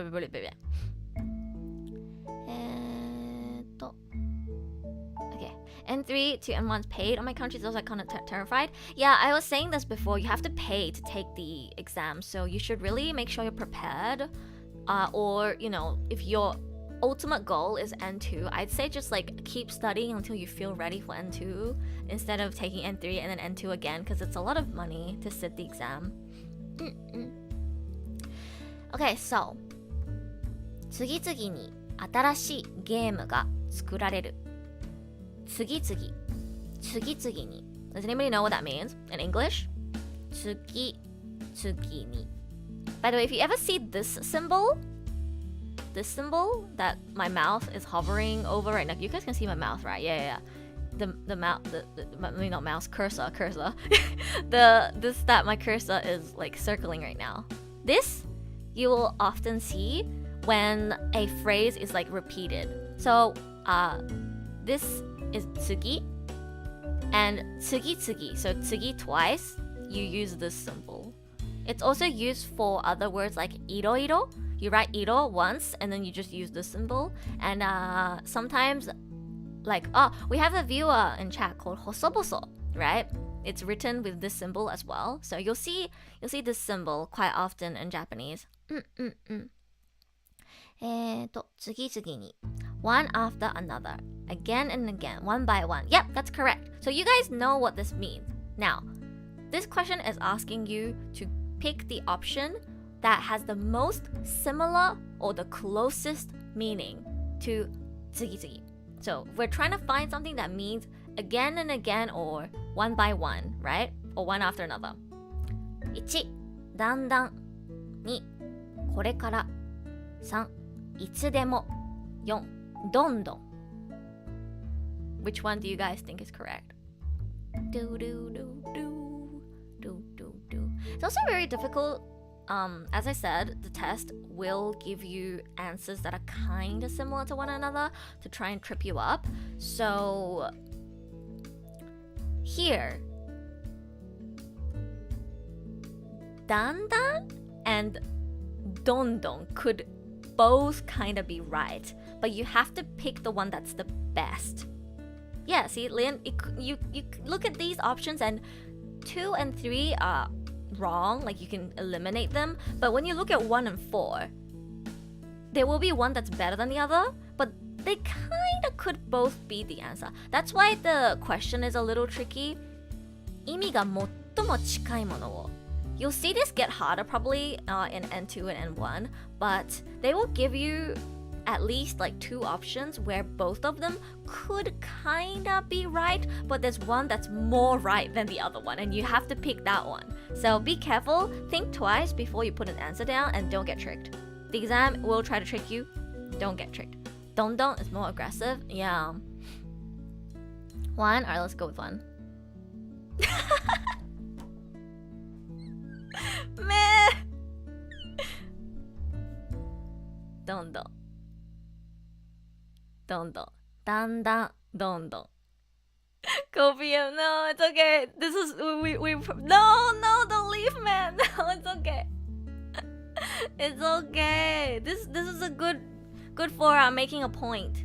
Stay. It's fine. It's fine. This, you know, we're practicing now so that you can be perfect on the actual exam. 何それ死にたくなってくる。いやー大丈夫だから。So, as I said, you can immediately get rid of 2 and 3, but between 1 and 4, it is kind of tricky because technically both can work. So, you have to think more closely about the meaning of 次々。次々に新しいゲームが作られる。Do you guys know what だんだん means? だんだん has like the connotation of slowly, progressively coming out, right? 私のチャンネル登録者はだんだんと伸びている。If I say it like that, it means my YouTube subscriber count is going up slowly. Like I'm getting new subscribers, but it's not like a really like fast growth. Like I get like 2 or 3 subscribers a day. I would use だんだん in this situation. だんだん has a very like slow paced kind of connotation with it, right? どんどん on the other hand, as somebody said before, is more aggressive or like it's faster paced. If I said instead that 私のチャンネル登録者はどんどん伸びている, it would mean that I'm growing at a very fast pace. Like today I'm at 1K and then tomorrow I'm at like 1.5K. Like I'm growing very fast. It's not that I'm getting like a few subscribers every day, I'm getting a lot every day. That's when I would use どんどん. So you have to find the connotation difference, right? So think of 次々に. When you use 次々に in a sentence, does it have a more slow, progressive kind of connotation towards it? Or does it have a more like one after another, really quickly, like, you know, like very fast-paced kind of vibe to it? And, you know, when you think of it, when you lay it out like that, don't you feel like 次々に feels more like quickly? 次々に視聴者が私のチャンネル登録しました。Like it feels very fast paced. It's like, oh yeah, one after another. One person subscribed and the next person subscribed again. In this context, one person made a game and another person made another game. It's a pretty fast paced connotation. 次々に. So in this case, どんどん would be the closest in meaning. If that makes sense. Now that I think about it, yeah, right? So sometimes you can't just be like, oh yeah, it's this one, it feels right. Because だんだん can work. It works. It's just not the best. And the trick here is you have to find the best, the closest in meaning. So make sure you think twice. Remember that connotation is very important. Context is very important. And also remember that the test is trying to trick you. And even though it's multiple choice, it's designed to which it's very complicated. And some answers will feel like, oh, both of these could kind of be right. So you have to be careful. Okay. let's have a look at the next one in N2. 日本人の平均何々は男性が79歳、女性が86歳である。So the average something for Japanese people is 79 years old for men and 86 years old for women. And the options we have here with furigana, because I guess it's N2. I believe in N1 you won't get furigana for anything. I think. Let me see. Okay, yeah. Yeah, okay. So guys, you see how in N1 they're just like, yeah, bitch, we aren't giving you any furigana. You just have to know. Yeah, even in N2 they'll give you furigana sometimes. So we have 1. 生命 2. 寿命 3. 人生 4. 一生 寿命 2. As you can see, they're all like related to life, right? 生命 means like just life in general. 人生 means like human life. 一生 means like your entire life. And 寿命 is like how long you live for.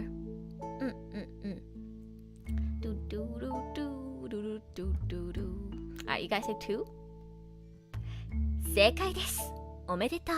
この調子で次もやってみよう。Imagine if you could get me say that to you every time you get a question right. But yeah, yes, 2 is correct. Yeah, cheer up, man. You got it right. 寿命. This one's pretty easy because, you know, you get a lot of context clues. It says average something something and you get like the ages for men and women. So immediately you know it's like, oh, it's talking about like life expectancy, right? So out of these 3, if you know what these 3 mean, human life, for your whole life. This one is the one that's like life expectancy or like how long you live for. Keyword here, how long you live for, because there's numbers that show you how long the average, you know, like life expectancy is for both men and women. So you know it's this one. That would be great motivation. Maybe I should make some JLPT resources one day. Maybe. N2 has furigana. I think N2 is very case dependent. Sometimes there's furigana and sometimes there's no furigana. I think it depends on the question. Like previously, some didn't have furigana. I think it depends on the question. Once we get to the reading portion, you'll see as well. I think N2 is kind of like for the difficult kanji, they will give you furigana, and then for the kanji that they see as like easy, they won't give you any furigana, basically. And let's have a look. I want to try a different type of question. Okay, let's try this one. Let's try this one. We haven't tried this one yet. This is more like grammar though, I guess. Kinda. This is more grammar. Okay, let me go through my notes about grammar. It's about time we move on from vocab. I feel like I talked a lot about vocab. Okay, let me talk about grammar. If anybody is in our Discord, please timestamp. We are switching to grammar now. So, grammar. Who's good at grammar? Put your hands up. 文法得意な人手挙げてAs I said in the beginning, grammar is the section that I'm probably not going to be the best at explaining because I'm very sense reliant when it comes to grammar. But I did try to write down some notes about advice I would give. So, for JLPT, if you're not good with grammar, I recommend going back to your textbooks and revise the rules for when each grammar pattern is to be used. Personally, I rely on my senses when it comes to grammar, so I don't actually know a lot of the rules that they teach second language learners. I will have to take a course on how to teach second language learners if I want to give you guys the rules. But if you're kind of like me because I know I'm not the only one. If you're kind of like me and you're able to get a feel for what fits right, just read each line in your head while filling in the options, or just read each option they give you and pick the one that feels the most comfortable. I think it's really important to read out options in your head, or like read it out softly. Hopefully people won't mind. I'm sure if you read it out really softly, nobody will care. You know, like if you go, それでは今頃テスト, like if you read it out really softly to yourself on the actual exam day, like nobody will care. Okay, no, just read it really softly to yourself. It'll help a lot, trust me. Read it out to yourself. It will help a lot. 私だと思うけど、I think grammar is, again, sense reliant, so some people will be better at it than others, but I also believe that this grammatical sense is something that you can build towards, especially if you interact with and consume a lot of Japanese content, especially in audio format, I believe. It's because when you hear different grammar patterns being used a lot in real life conversations, you'll slowly get a sense of what is the correct particle to use in each scenario, and it just takes time and attention, right? You have to be consciously trying to absorb all the Japanese that you hear.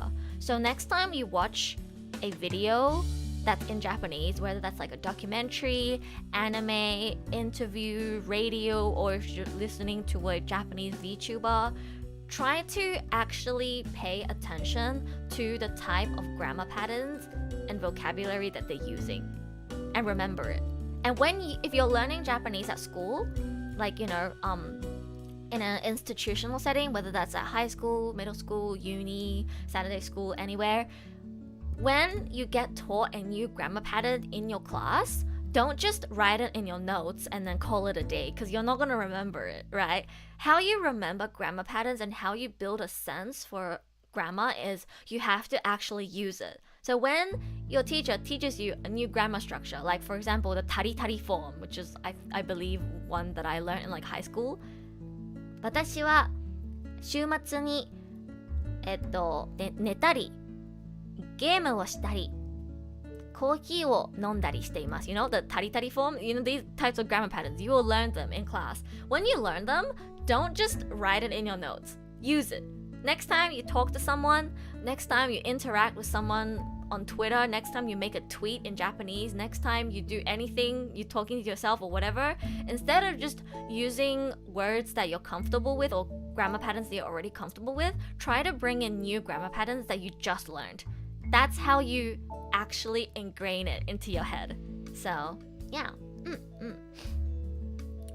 日本語を学べば頭が賢くなるという仮説を立てた。言語を勉強すれば大体頭良くなると思いますけどね。Most of my grammar knowledge comes from obsessively watching anime and recalling dialogue. Yeah, like, you know, some people might call you a weeb for it, but I won't, because I became good at Japanese from watching anime and listening to radio. I would say radio was more useful for me than anime, but like, don't let anybody look down on you for using anime as a Japanese learning tool, because it's actually really good. It's actually really good. You just have to eventually like branch out from anime. You can't only rely on anime. So, you'll start from N5.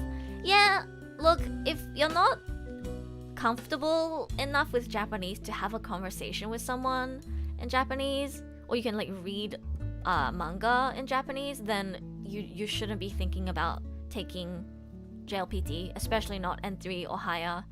I said this in the beginning, but like if you're thinking of taking N5 or N4, I would just recommend not sitting the test, because there isn't really a point. You don't really get any qualifications for having N4 and 5. I don't know how much it costs to take N4 and 5. I believe you still have to pay.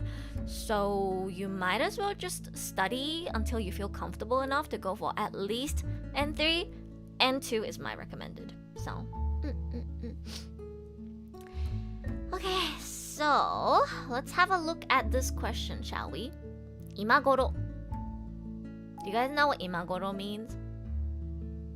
So, 次の言葉の使い方として最も良いものを1、2、3、4から1つ選びなさい。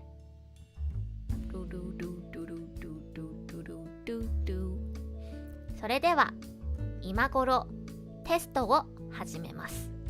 2、今頃東京で桜が咲いているでしょう。3、今頃現金で支払うことが少なくなった。4、今頃雨が降りそうな天気だ。What do you guys think? About this time? Yep, that's right.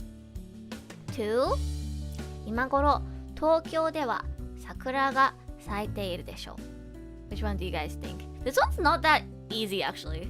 これちょっと難しいですね。これは2? You guys think 2? Around this time by now? Yep, that's correct. 3. Next question answered is 4 time travel. Yeah, hey, we're on this question right now. I mean, we're still in vocab right now, but it's kind of reliant on grammatical sense as well, I feel like. 3. Okay, we have a few 2s, a few 3s. それでは今頃テストを始めます。今頃東京では桜が咲いているでしょう。今頃現金で支払うことが少なくなった。今頃雨が降りそうな天気だ。I think what's so difficult about this specific type of question is that obviously there's one that's the most correct, but the other ones can kind of sound right as well in your head. So it's very difficult. It's very difficult. Okay, we have 3, 3. So let's go with 3. Again, I'm not saying that 3 is right, because 3 people are saying 3 in chat. I'm gonna go with 3. 間違いです。残念。次は頑張って。Okay, so the correct one was 2. Sorry guys who said 2. I picked 3 even though I knew with 2 because more people said 3. Okay. F. It's okay. We're practicing. We're practicing so that you can get it right on the actual test, right? So, correct answer is 2. 今頃東京では桜が咲いているでしょう。今頃。So, when I look at this question, the first one I would eliminate is 1 because, I mean, even if you don't know how to actually use this phrase, just for the fact that 3 of the options have imagoro at the very front and only option 1 has it after a comma, you can kind of tell that this one's sus and get rid of it. Right? That's a method you can use when you don't know the correct answer. It's very rarely where they'll have one option that is, has like the placement different to all the other 3 and that one's the correct one. Usually this one's wrong. So if you don't know what imagoro means and you have no idea which one it is, you can cut out 1. So out of these 3, 今頃東京では桜が咲いているでしょう。今頃現金で支払うことが少なくなった。今頃雨が降りそうな天気だ。イケボだから大丈夫かも。I feel the use of 今頃 is about something that was done in the past and now is different is what I chose 3. Interesting. Yeah, 2 is the correct answer. We already know the correct answer. I'm trying to think how I can explain why it's 2. So, 今頃. Lynn, I wouldn't say it's something that was done in the past but now is different. It's more like by now, right? I think by now is the closest meaning. So, if you think of it like that, by now, it seems like the weather seems like it's gonna rain. By now, cherry blossoms would have bloomed in Tokyo. By now, people who pay by cash, by now there's less people who pay by cash. So from that, you can eliminate 4, right? So 2 and 3, the ones you guys were stuck on. Let me think how I can explain why 2 is better than 3. I guess 2. Yeah, 2 is the correct answer. Also, thank you for joining membership. We missed the alert because I think you joined membership before the stream started. But thank you for joining my membership. 2 is the correct answer. 今頃 is usually about the present. It is. It's by now, right? By now. 今頃現金で支払うことが少なくなった。This is so hard to explain. My logic is also by now, hence number 2. By now, the cherry blossoms in Tokyo must have already been blooming. Sometimes, look, 3, 今頃現金で支払うことが少なくなった。If you said that, right, to someone in a conversation, they'll know what you mean, but it's not the best way you could have phrased it. Whereas 2 is the best way you could have phrased that sentence. 今頃東京で桜が咲いているでしょう。There seems to be something wrong with the grammar. Yeah, that's the problem with 3. The grammar is not 100% on point for 3. That's why 2 is the correct answer. But again, as I said, if you were to say 3 to someone in a conversation, they'll know what you mean. They'll know what you mean, right? What would you use for 3? Let me think how I would rephrase 3 to make it correct. 現金で支払うことが少なくなった。Maybe like 今となっては現金で支払うことが少なくなった。現金で支払うことが少なくなった。今の人は現金で支払うこと。Wait, I'm trying to rephrase it in a way. 今頃の現金は支払うことが少なくなった。No, that wouldn't be right. 最近現金で支払うことが少なくなった。Yeah, that sounds better. 最近現金で支払うことが少なくなった。I think that sounds more correct. That would be better grammatically than 今頃。今頃 just isn't the right phrase to use here. Which test should I do if I'm a beginner? If you're a beginner, you shouldn't be taking the JLPT. JLPT is a qualification. So if you think of it as in like, say if you want to be a nurse or doctor or a lawyer, you have to take like this exam, right? So if you're a beginner, so like say if you want to be a nurse but you haven't done any studying to be a nurse, you're not going to take the exam to become a nurse, right? That's how I would view JLPT. If you don't have that much experience in learning Japanese yet and you can't like say have a full conversation with someone in Japanese, or you can't say like maybe read manga, I don't think you're ready for the JLPT and you should just focus on studying and improving for now. And once you get to a point where you can read some, like maybe read a few tweets, read manga because manga is easy to read, and have like a simple conversation with someone, once you get to like that level, you can start thinking about taking like N3, I think. 3は個人的に今時が一番良さそうかな。今時現金で支払うことが少なくなった。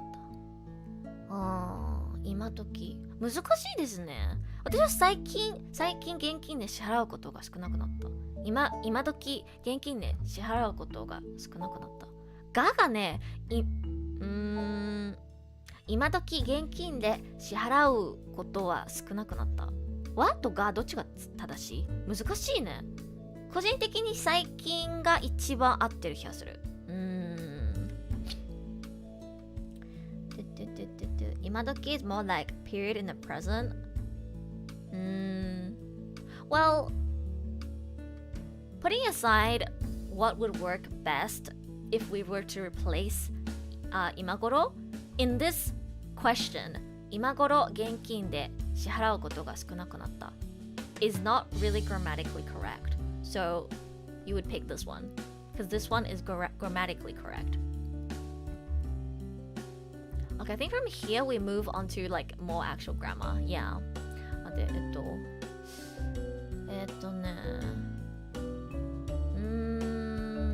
Do you guys want to try this one as well? It's N1, but it is the same type of question as the one we just did in N3.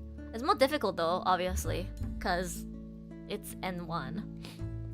いたわる 4. Stop guessing, Dino. We're trying to actually learn. いたわる Does anybody know what いたわる means? いたわる Because it's question number 4. Do you know, we're trying to learn here. We're trying to learn. いたわる。I'm like Anya right now. What is grandma? Oh man. いたわる. I think I can try, but can't read the kanji.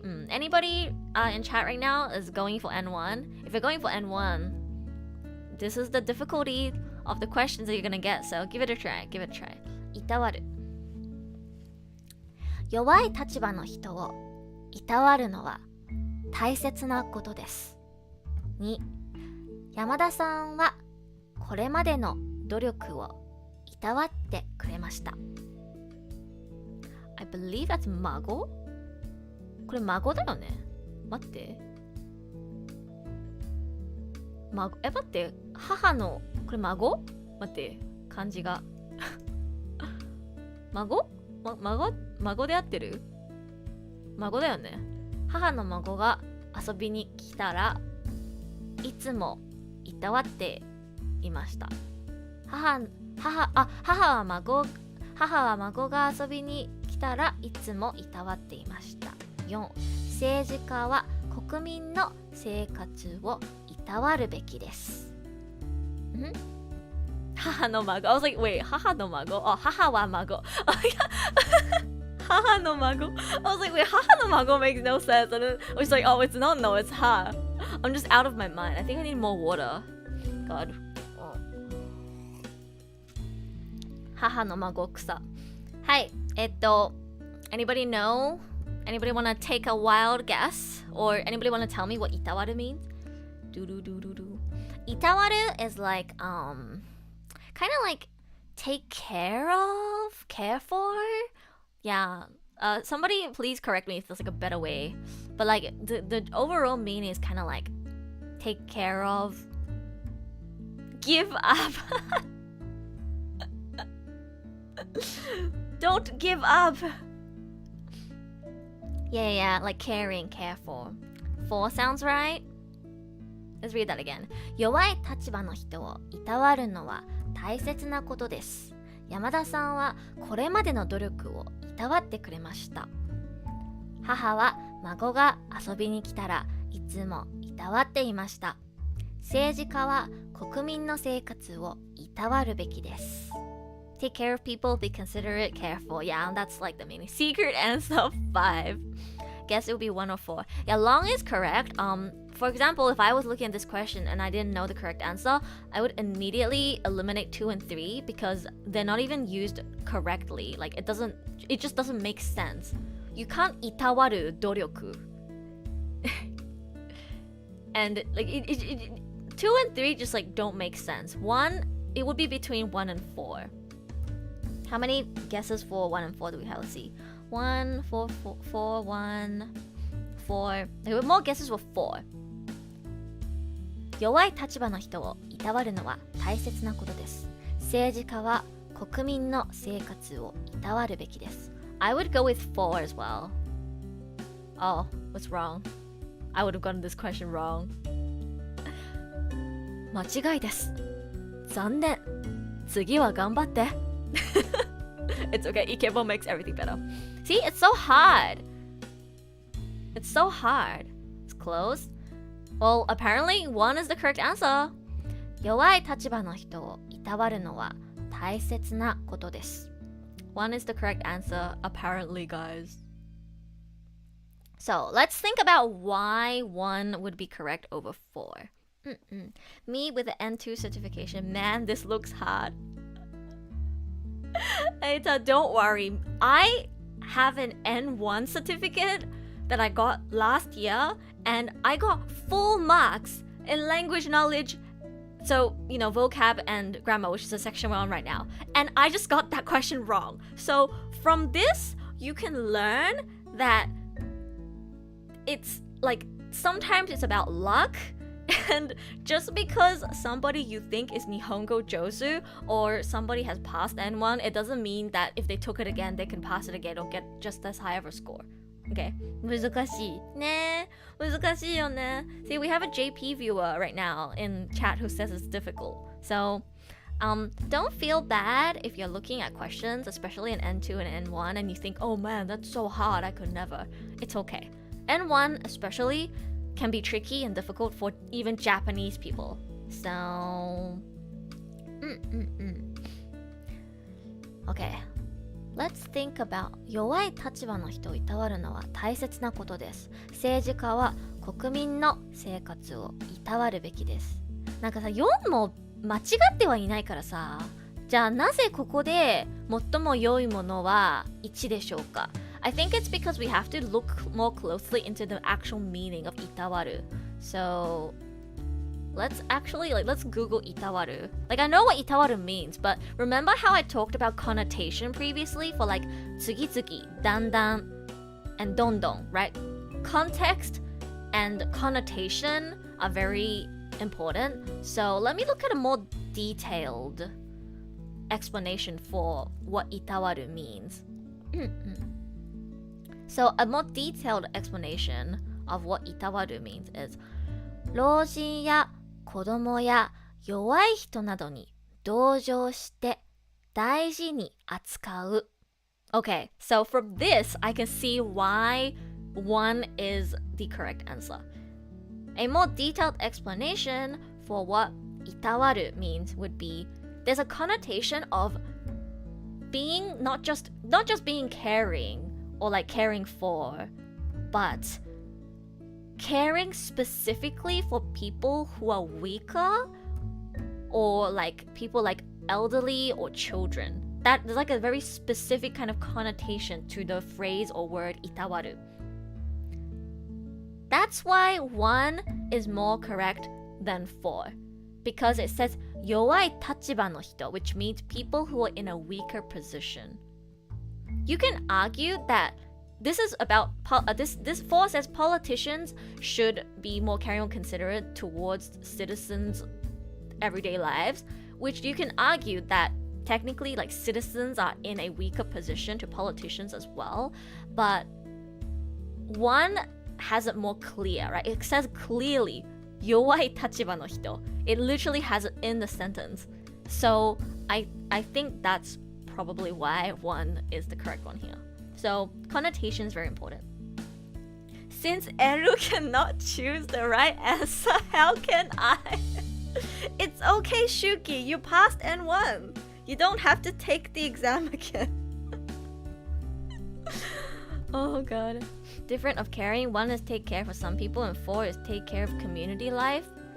Yeah, I think 1 is like talking about people specifically, whereas 4 is talking more about like the life or the lifestyle of citizens. So even though both 1 and 4 I think make sense, 1 is more correct in this context if you think about the meaning of いたわる more closely. So see how it's really difficult? Yeah, they will try to trick you. And oftentimes there will be 2 options that like both of these could be right, but you have to think really, really, really closely. And it's like, okay, 1 is the more better answer. Yeah. I'm gonna head out, won't come back till I pass N5. Good luck, Dino. I'll try to do another stream where I guess give tips for beginners again. Today is a little more advanced because I'm, covering tips and tricks and going through questions specifically for N3 or higher. So, yeah, okay. Is this still in Bunpo? I think this is in Bunpo now. Okay, we're all in Bunpo. Should we do this one or skip it? I'm like trying to think how many questions should we do for each section, because reading's gonna take a really long time. Alright. Let's focus on grammar now. I'm gonna skip this one because I think we've done enough of vocab. Gonna make my parents very disappointed. No, it's fine. You've gotten quite a few correct. Long, it's fine. Alright, let's do a few more grammar ones, shall we? So, 父が短期なの〇〇母の方は気が長い. Till this day, I still don't know how they allocate points in JLPT. I think it's like, I don't know the correct word for it, but it's like standardized or something. It's not like, oh, there's 20 questions, and if you get all the questions right, then it's 60 out of 60. It doesn't work like that. It doesn't work like that. You can get a few questions wrong and still get full marks. It depends on the performance of the entire cohort that year. So again, that's another reason why you shouldn't really beat yourself over maybe getting 1 or 2 questions wrong or not knowing like 1 or 2 questions, because your score is not entirely dependent on you. It's dependent on the entire cohort that's taking the test that year, because they need to measure not only individual skill but based on the difficulty of the questions. So if there's a question that was designed to be a bit too difficult for the cohort that took it that year, and say 80% of people got it wrong, then perhaps if you are in the 80% that got it wrong, it won't affect your overall score because they deemed that question as too difficult, if that makes sense. That's like not a perfect explanation for how it works, but it's not like only based on you, it's based on your entire cohort. So bell curve, I don't think it's a bell curve, but yeah, it is. They do have a system to which how your cohort performs affects your score, so you don't have to worry too much if you get like a few questions wrong. Yeah, standardized. Yeah, I say I got full marks in language learning, language knowledge and listening, but I most definitely got like 1 or 4 questions wrong. There were a few answers I put down in both sections where I was like, I probably got that wrong, but you know, when I'm not trying to get full marks anyway, and I ended up getting 60 out of 60. So yeah. Alright, anybody want to take a wild guess or give me the answer for this one? Long says 2. 父が短期なのについて母父が短期なのに対して母の方は気が長い. That's Long's guess. What do you guys think? Charlie says 2 as well. Okay, we'll go to 正解です。おめでとう。次も頑張って。Yay! So this one is a comparative particle, right? Sorry, again, guys, I'm a Japanese and media major at uni. Well, I'm graduated now, but I've never taken a course in education or like teaching, so I don't know the correct terms to use, but I'll try my best. So here it's comparing 2 people, right? This sentence is trying to say, my father is quite impatient. Blank.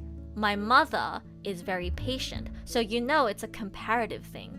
So when you look at your options, you want to pick the one that's like in contrast to. On the other hand, you know, something along those lines. において、に対して、について、によって. The only one that has a comparative meaning is 2. So 2 is the correct one here. How did I go back to the start to Edu-san's stream?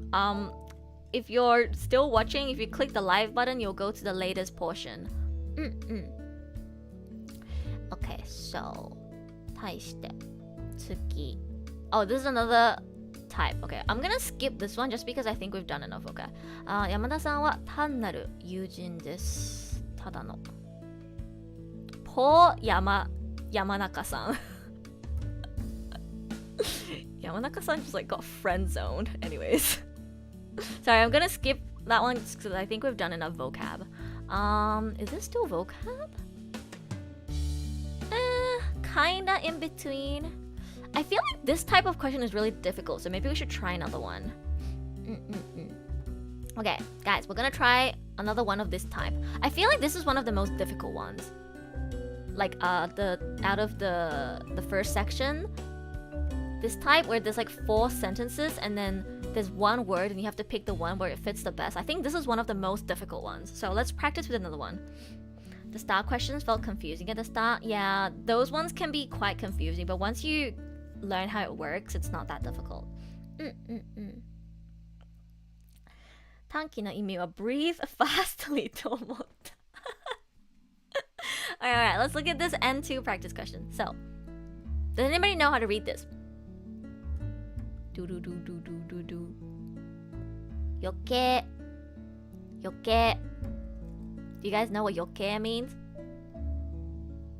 You might hear like tsundere anime girls say it. Like, like 余計なお世話なんだよ。like you might hear tsundere anime girls say it. Alright, let's read out the options. Yoke, it's yoke with an I at the end. So Y-O-K-E-I. Yoke-i. Yoke. Excessive, yes. Unnecessary, excessive, yep. That's the meaning. Yoke. 1. 一人暮らしだと野菜がすぐ余計になってしまう。2. 話が複雑になるから余計なことは言わないで。3. 余計があったら一つ貸してもらえませんか。4. この頃仕事が忙しくて遊びに行く余計がない。What do you guys think? Take a guess? Take a guess? I see what they're trying to do. They're trying to end this question in N2 is trying to trick you based on sound again. If you were here when I explained the whole sound thing, sometimes there's words that can sound very similar to each other, but they're actually written out differently. Two, okay. I kind of gave it away with my tsundere line, didn't I? You'll hear yoke used with yoke na koto very often. 3 is yote. Yeah, exactly. That's my point. So here what they're trying to do in 3 and 4 is they're trying to trick you between yoke and yote. It's still written as yoke here. The kanji for yote is different. But because yote and yoke sound very similar, they're trying to trick you, right? Because if it was yote ga attara or asobi ni iku yote ga nai, if it was yote with like the te sound, it would make sense. But here, the kanji is yoke. It's yoke, not yote. So they're trying to trick you by making it sound like it kind of could work, but it actually doesn't make sense at all. So, one is pretty hilarious. I choose it because it's funny. 一人暮らしだと野生がすぐ余計になってしまう。Because one actually makes sense, but yeah, 2 would be the most correct one here. 正解です。おめでとう。この調子で次もやってみよう。Yay! Yeah. I think a good way to kind of figure out when yoke should be used is very often yoke, because yoke is a adverb. Damn, I'm so bad at teaching. It's usually used with na at the end. 余計なお世話、余計なこと。It's like very often used with na at the end. Have to go to bed. Good night. おやすみ、しゅうきくん。OK。余計。Is this 文法 as well? Alright, let's try another N1 文法。今さら後悔してみた。〇〇〇〇。してしまったことは取り返しがつかない。今さら後悔した〇〇。してしまったことは取り返しがつかない。今さら with questions like this, read out every single option paired up with what they're giving you. So, 今さら後悔してみたところで、今さら後悔してみたといえども、今さら後悔してみたにせよ、今さら後悔してみたばかりに。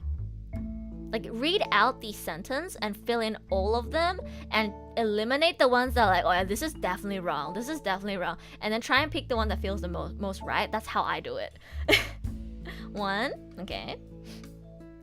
We have a guess for 1. You choose 2, okay.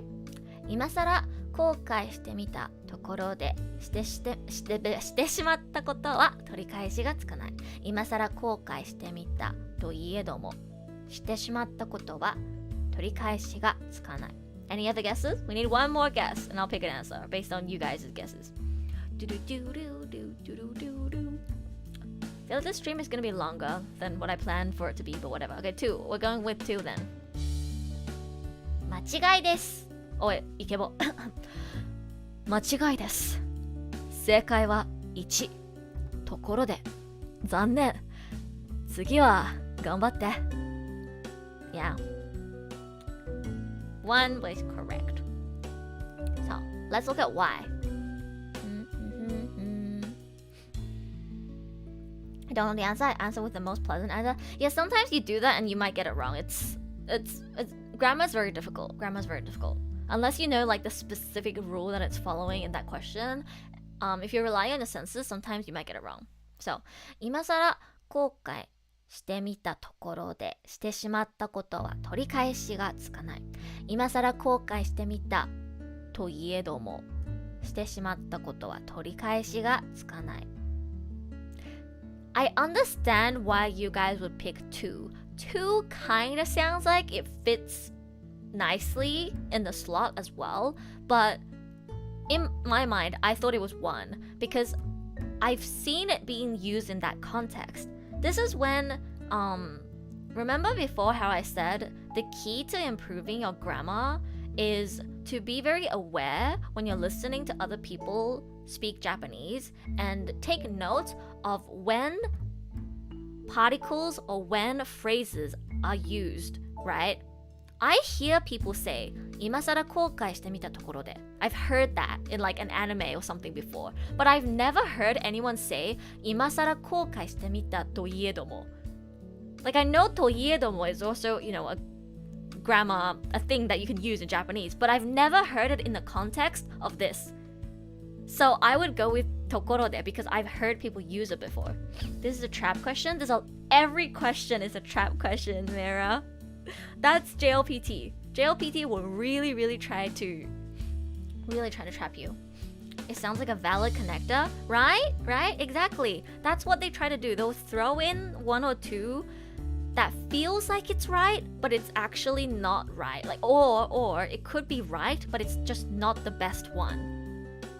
That's why this is very key. 最も良いもの. It doesn't say 正しいもの. It doesn't say pick the correct one. It says pick the best one. That is guys, if you're taking notes right now, write this down. A lot of questions will say this. 最も良いもの. It'll make you pick the best one, not the correct one. What that implies is that there could be more than one answer that's technically correct or technically works, and you have to pick the one that's the best based on things like context, connotation, etc., etc. And you will find this not only in the first section, but in all the sections. They'll do it to you in reading and listening as well. They will give you some options where you're like, wait, this one kind of is right as well, technically. But then there's one that's the best option. And you have to pick that one or else you lose the mark. Or maybe if it was a really difficult question and everybody got tricked and picked the other one, then it won't affect your mark. I don't know how they actually calculate the final score, but you get what I mean. Okay, so ところで next. Okay, we're getting towards the star questions. Let's do this one. We're at 最終のバスに間に合わなくて困っていた。運よくタクシーが通りかかり無事帰宅できた。So this is another grammar question where you fill in the blank. 困っていた挙句に困っていたために困っていた途端に困っていたところに。難しいね。Damn, it's been a while since I did practice questions with JLPT2 and god, they really do try to trick you. They really try to make it confusing. 4 sensei, I choose 4. Okay, Shelfie chooses 3. We have another 3, 4. So you guys think it's either 3 or 4. 最終のバスに間に合わなくて困っていた途端に最終のバスに間に合わなくて困っていたところに Okay. How many guesses? I think we have more guesses for 4. Alright, let's go with 4. Lily's guessing 2. Alright, well, I'm gonna go with 4 because most people are saying 4. 正解です。おめでとう。この調子で次もやってみよう。 Yay! Yep. Everybody who said 4, you are correct. Now, let's see why it's 4. Hmm.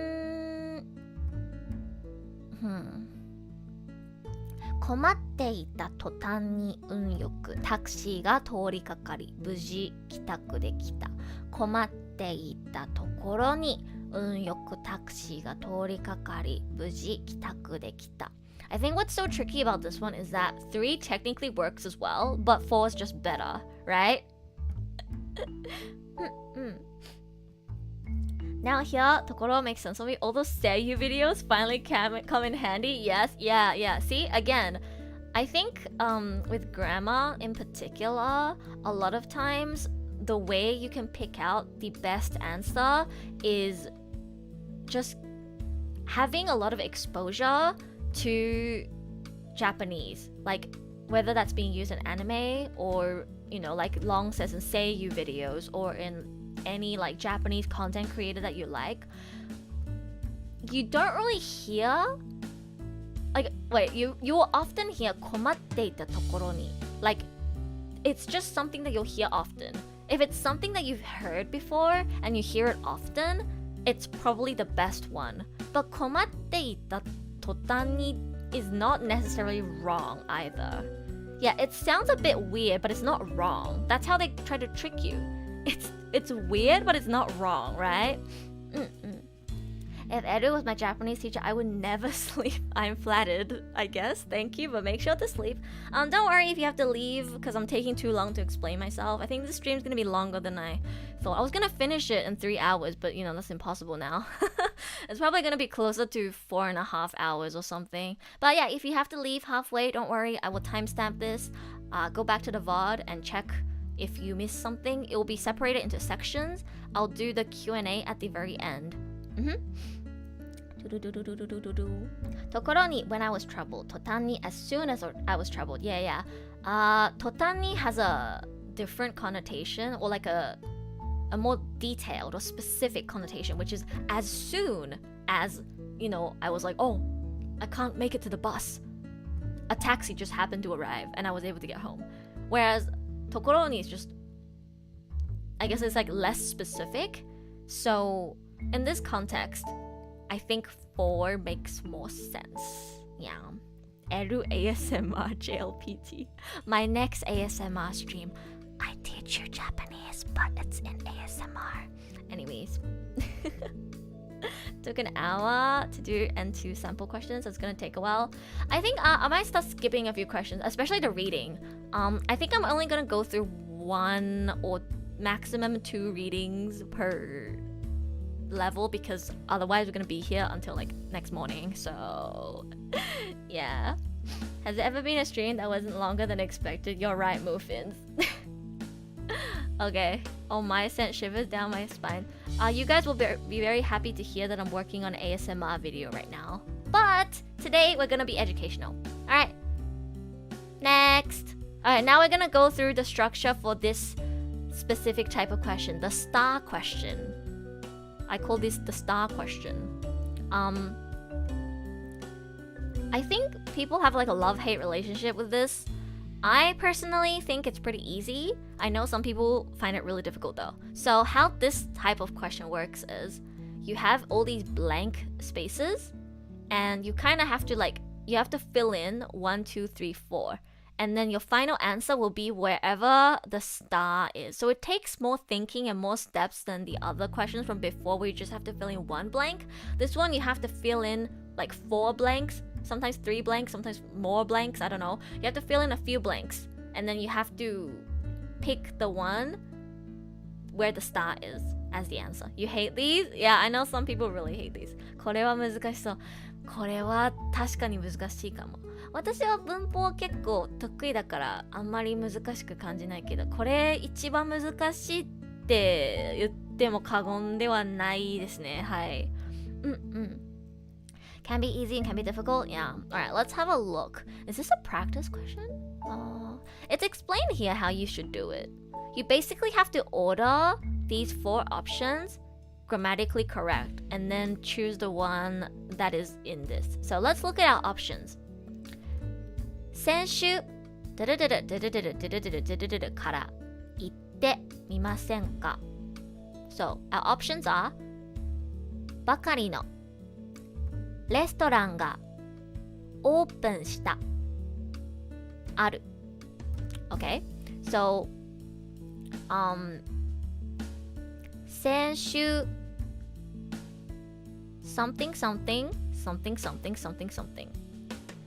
I think a good way to approach this type of question is to look at the options they're giving you and separate them into nouns, adjectives, adverbs, pronouns, etc. Like separate them into what they are, right? Or rather than looking at the full sentence, you can first group it together just here without looking at the top. So first of all, I see オープンしたand レストランが and ばかりの and I immediately feel, oh, 先週オープンしたばかりのレストラン right? Because restaurant is a noun and オープンした would go before restaurant, but then ばかりの is an adverb, so you have to put that with open, so it's 先週オープンしたばかりのレストランがあるから行ってみませんか? And it makes sense. Oh, I hit my table. So the correct answer will be 先週オープンしたばかりのレストランがあるから. It would be 2, I believe. You guys think 1? How would you group it if it's 1? 先週レストランがオープンしたばかりのある. That doesn't make sense. How would you group it if you would put 1 where the star is? 先週オープンしたレストランがばかりのある. Like it doesn't work, right? You have to read out the full thing. I think here the only way it works is if you go 先週オープンしたばかりのレストランがあるから because ある has to be in front of からばかりのからレストランがからオープンしたから Okay, オープンした could work here, but then how would you 先週レストランがあるばかりのオープンした Yeah, it doesn't make sense. It has to be 先週オープンしたばかりのレストランが So it has to be 2. 正解です。おめでとう。次も頑張って。Yeah. So, again, as I said for the previous sections as well, when it's like fill in the blank, don't be afraid to read it out over and over again in your head and make sure it sounds right. Make sure it sounds right. Okay, let's try an N2 one. How much more difficult is this actually? Let's see. 田中選手が今シーズンのニュースを見て驚いた。Okay? So this is nice here. They're putting furigana for the kanji that might be like a little more difficult. Like they don't have it for 楽しみ and 待っていた or 彼 but they have it for 活躍 and 怪我.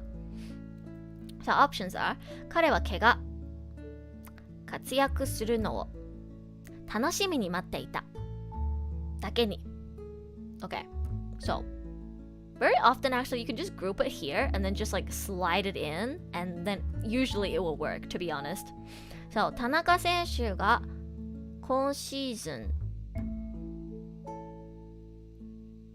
ン楽しみに待っていた彼の怪我活躍するのをだけに Yeah, this one is harder.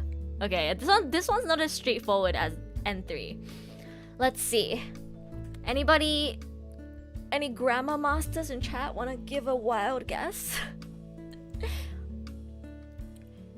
楽しみに待っていた彼の怪我活躍するのを。これ難しいですね。田中選手が今シーズン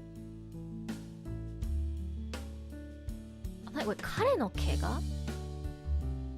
田中選手が今シーズン楽しみに待っていた待って待って田中選手が今シーズンに楽しみに待っていた彼の怪我活躍。田中選手が今シーズン活躍するのを楽しみに待っていただけに彼の怪我のニュースを見て驚いた。 OK, got it. 田中選手が今シーズン活躍するのを楽しみに待っていただけに彼の怪我のニュースを見て驚いた。 I got it. 先生頑張れ。できた。文法はね得意。ちょっと考えれば大体わかる。It's really, see how this one, it takes more brain power. This one takes more brain power to find the correct one. So yeah, the correct order is 田中選手が今シーズン活躍するのを楽しみに待っていただけに彼の怪我のニュースを見て驚いた。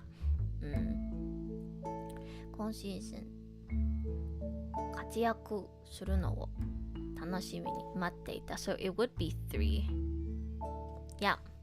This one's a lot harder. Let's see how much harder N1 gets. Okay, so 休みの何々に実際にはなかなか実行できない。もし間違ってたらゆきりやさんお願いします。実際にはなかなか実行できないで合ってますかね。 Okay, why does this one look easier than N2? Is it just me or does this one look easier than N2? I mean, I can't judge it by its cover, but okay, let's see. So, 片付けようと旅に思いながらも今日こそ、休みの旅に片付けようと思いながらも休みの旅に今日こそ片付けようと思いながらも休みの旅に今日こそ片付けようと思いながらも実際にはなかなか実行できない。 I think that's the correct one. 待って、これマジで N2 より簡単じゃん。いや、これさっきのより簡単だった気がする。 This one's easier than the N2 one. So yeah, again, see, this is the official JLPT website, by the way. Sometimes you can't like 100% judge which difficulty a level is just based on the questions, because sometimes N2 might have questions that are harder than N1 and vice versa. Yeah, the N2 one was harder in this situation.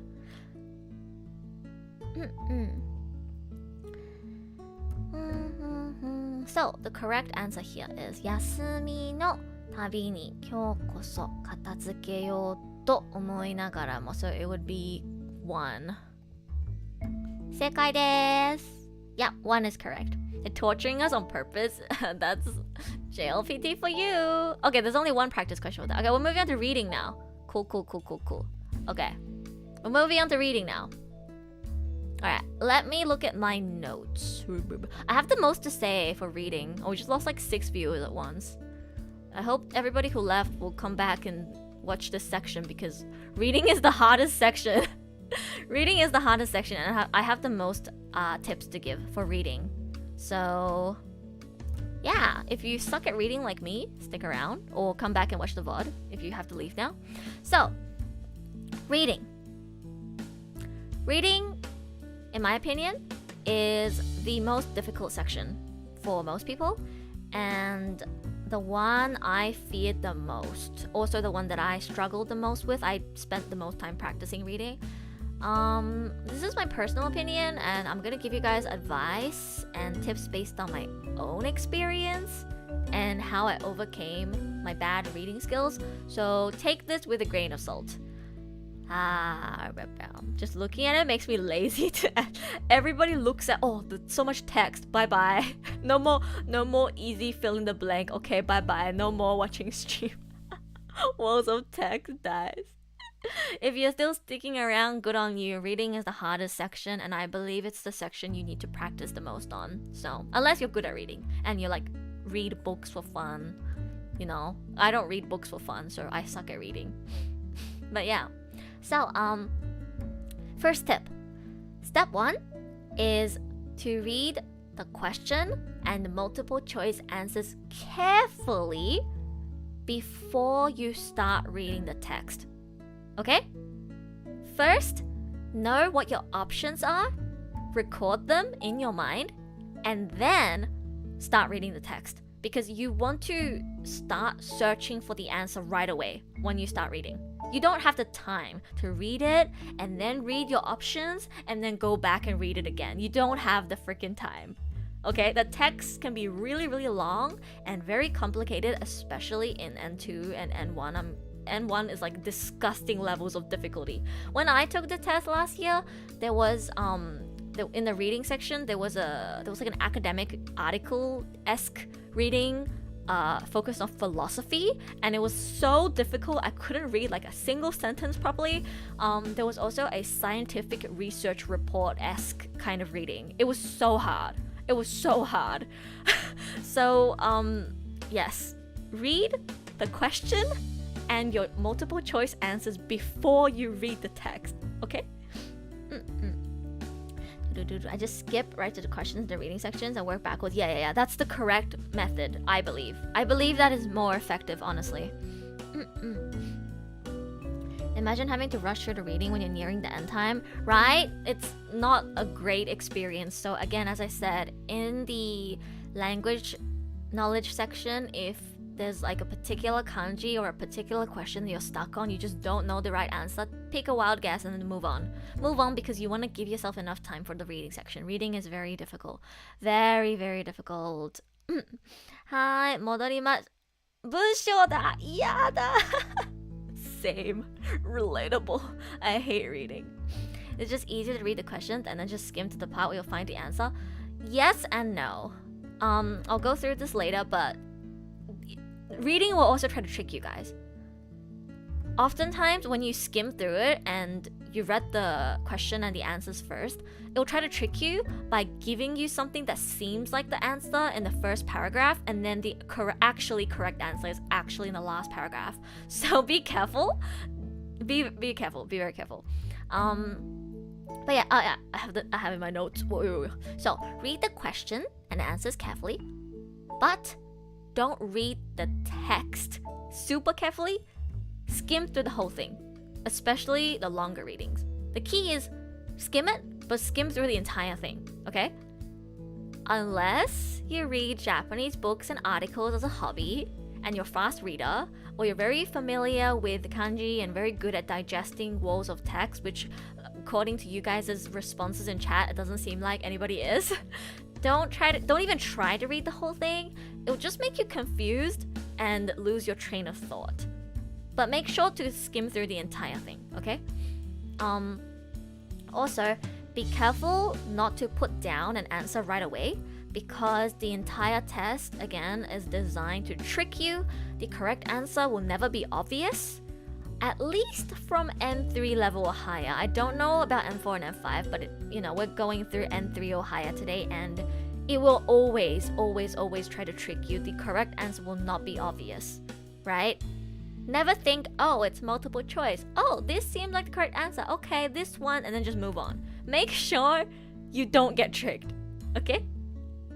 You need to skim the entire reading before you choose your final answer, because typically a sentence in the first few paragraphs will be really misleading, and it'll try to trick you to pick it instead of the actual correct answer. The key for this entire test is to be very aware that the test is trying to trick you so you don't fall for the traps, okay? If you skim, you may make mistakes because the previous paragraph may have some context. Maybe skim is not the right word then. I mean like read it, but don't get too caught up on kanji that you can't read, if that makes sense. So it's kind of like the same advice as I gave for before. If there's a sentence that you look at and you just don't understand, don't get stuck on it, just move on, if that makes sense. Because if there's a kanji you don't recognize, it doesn't matter how hard you think. Unless you're like, oh, I kind of know this one, but I'm like just trying to remember. Sometimes you'll find a kanji where it's like, fuck, I've never ever seen this ever in my life. I have no idea what this means. Just move on. You don't have a dictionary with you. You don't have me to help you. You don't have anything to help you when you're in the actual test. So what the best you can do is just skip it, read what you can, and try to pick the best option. Is a one. I haven't read the entire thing. Okay, let's read it together, shall we? 富士山の思い出 This is a pretty short passage. 今年の夏休みに初めて富士山に登りました This is a lot easier than N2 and N1 in the sense that it has furigana. You see how these two have no furigana? Okay, yeah. N2 has like a little bit. Does N1 have any furigana? Okay, N1 just said, fuck you. If you can't read kanji, then you're fucked. Okay, yeah. N1, no furigana at all. N2, like one furigana for a kanji, I guess that they deem to be kind of difficult. And N3 is furigana for most kanji that they don't deem as like super easy. So I think the biggest difference is the furigana between the levels. So if you have good vocabulary but you're just bad at recognizing the reading for kanji, like as long as you have the furigana, you know the meaning, then N3 will be a lot easier for you. Me after being distracted by the minor questions trying to finish the huge reading.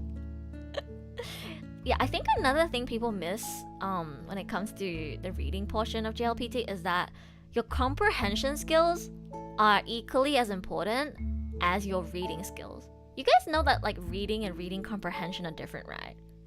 Because comprehension is the ability to logically deduct or like kind of predict or know the correct answer that's not directly given to you in the text. Reading is just interpreting the text. Comprehension is being able to deduct then an answer based on the question from what you read. So it's like an even more difficult skill you need to have.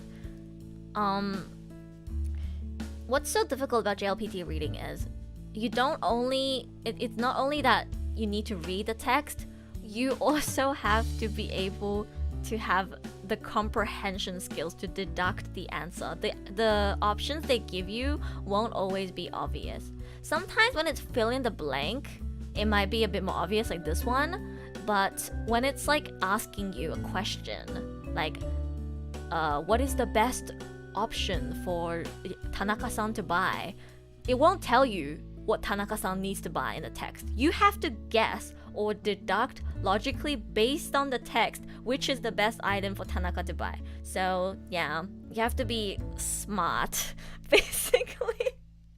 Maybe if you're really good at comprehension in English, you'll be better at doing this. But yeah. Let me drink some water. Never read the whole thing unless you absolutely need to. Like maybe you missed a few details. Yeah, I think it really depends on the question as well. Say for this question right now, it's fill in the blank, right? So you don't need to read the full text.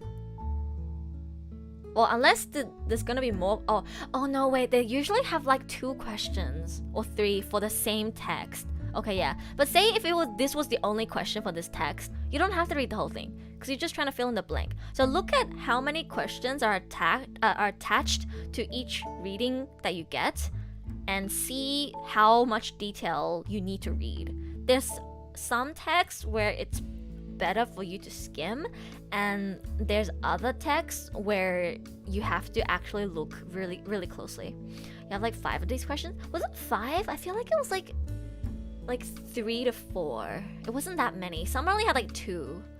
But yeah, usually with one text, they'll give you more than one question. Okay, so if you look at this one, read the question first. So, 次の文章を読んで文章全体の内容を考えて〇〇の中に入る最も良いものを1234から1つ選びなさい。Counting the poster questions. Yeah, the poster questions are definitely the ones where you have to like read everything more carefully because you know it's like numbers and colors and stuff and it's very specific. But with these ones, I think you can do a bit more skimming. Like if you were just doing this question alone, you don't even have to read the first portion, you just have to read from like here. 突然目の前に広がる雲の間から朝日がsomething 朝日が現れたのです。朝日が現れるはずです。朝日が現れたのでしょう。朝日が現れるはずでした。And then you read the sentence before it. なぜかというと夏でも富士山の上の方は本当に寒かったし、予想よりも山の道を歩くのは大変で足も痛かったからです。しかし山の上に着いてみたらそれまでの疲れが消えてしまいました。突然目の前に広がる雲の間から朝日が現れたのです。現れるはずです。現れたのでしょう。現れるはずでした。Which one do you guys think is correct? I think in this context, you don't have, or in this question specifically, you don't even need everything from before. You just need to read this portion. Hold on, I remember an interview of Japanese looking at this exact text. Does this count as spoiler? What do you mean spoiler? This is the official JLPT website. So, remember how I said you should print out a full PDF and sit it in test conditions? It will have different questions. I have the link to that in my description. I'm using this website today because it's the official JLPT website and their practice questions, which I assume most people have looked at already. There's not enough questions to cover a whole test, so this is good for just like picking a few and going through. One. Okay. 正解です。おめでとう。次も頑張って。Yeah, you guys got it. I think here like 現れるはずでした doesn't even really make sense. 現れるはずです。現れたのでしょう。I think trying to save time is really important, to be honest, with reading, because you'll find yourself really stressed out if you take too much time on each question. So if you get one where it's like fill in the blank, don't be afraid to just read like the short text surrounding it to find the answer. And then maybe if you get another question that's more like general, like you have to kind of know the whole context of the text to answer, you can just then go back and read it. Try to make it easier for yourself, basically. Okay, here in our practice one, I think each question is going to have a different text. Let's have a look at N2. This one's a lot more difficult to read because there's not so much furikana. But again, first thing is read the question and read your answers. So the options are 考えられつつあります。考えられがちです。考えられてはいません。考えられなければいけません。Okay? Gonna leave now? Okay, thank you for joining us, Mara. If you want to check out the listening portion and the Q&A as well, it'll be timestamped, so you can go back to the VOD. See you! Thank you for joining us. Okay, so again, with this type where you're just filling in the blank, I think you can really just read this portion. Obviously, if there's like more questions for this text, you're gonna have to read the whole thing. But in terms of answering this one specifically, you can just read this part, to be honest. Okay, so ぐっと遠い Sometimes you can also just like get a sense of what the reading is about from skimming it. You see like ぐっと遠い right? Seems to be something about like toys, playing with toys. 専門家、遊ばれる方見て、おもちゃというと、ただ子供が遊ぶためだけのものだと考えられつつあります。考えられがちです。考えられてはいません。考えられなければいけません。I can't read this kanji. Something や参考書は熱心に選んでもおもちゃは真剣に選ぶという方があまり多くないのではないでしょうか。しかし、おもちゃには大きな力を持つものがあります。You see, the key here is usually in the last paragraph or in the first paragraph, the reading will have the main argument. Or if you're reading an academic journal article, it's the thesis statement, right?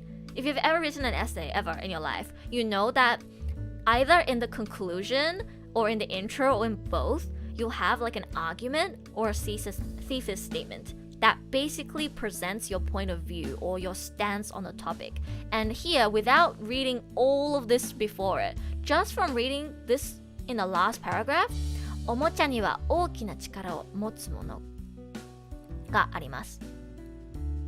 You know that they think there's more to toys than just, oh, you can play with them, right?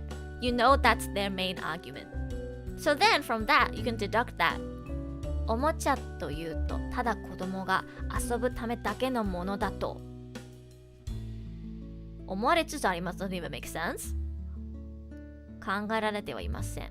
考えられなければいけません。考えられがちです。I think it will be 2. You think 3 long? Okay, do we have any other guesses? Any other guesses?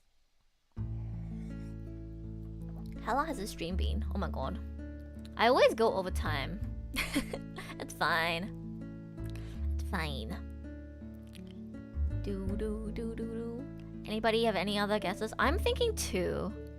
Because it's like they're trying to present their point, right? So if I imagine I was writing this text, it would be like, a lot of people think that toys are just playthings for kids to have fun with. However, you know, like you have to to me this seems like a rebuttal, if that makes sense, because their point is that toys are more than just things for kids to play with, right? So I think in this last paragraph what they're trying to do is a rebuttal. A lot of people think, or it is a common thought that toys are just things for children to play with. However, because it says しかし, which is however. So I believe this is a rebuttal. So I would pick 2. Let's see if I'm right. Okay, I am right. Good. よし。間違ってない。よかった。Guys, if I do get something wrong in reading, just know that reading is my weakest. So, but I got that right. So my logical deduction was right. It's 2 because 2 is kind of like presenting the first part of this paragraph as a rebuttal, as like a counter argument, and then they're doing a rebuttal against it. So, gachi? Gachi is like, for example, VTuber は獣耳をつけがち. It's like gachi is like common, so like a common thought, or it is like very often, or like common. That's like the meaning. So the example I gave just then, VTuber は獣耳をつけがち means like very often VTubers will give themselves animal ears, if that makes sense. Gachi? No, it's not like gachikoi. It's like a grammatical part, I think. Let me think of some other sample sentences. エ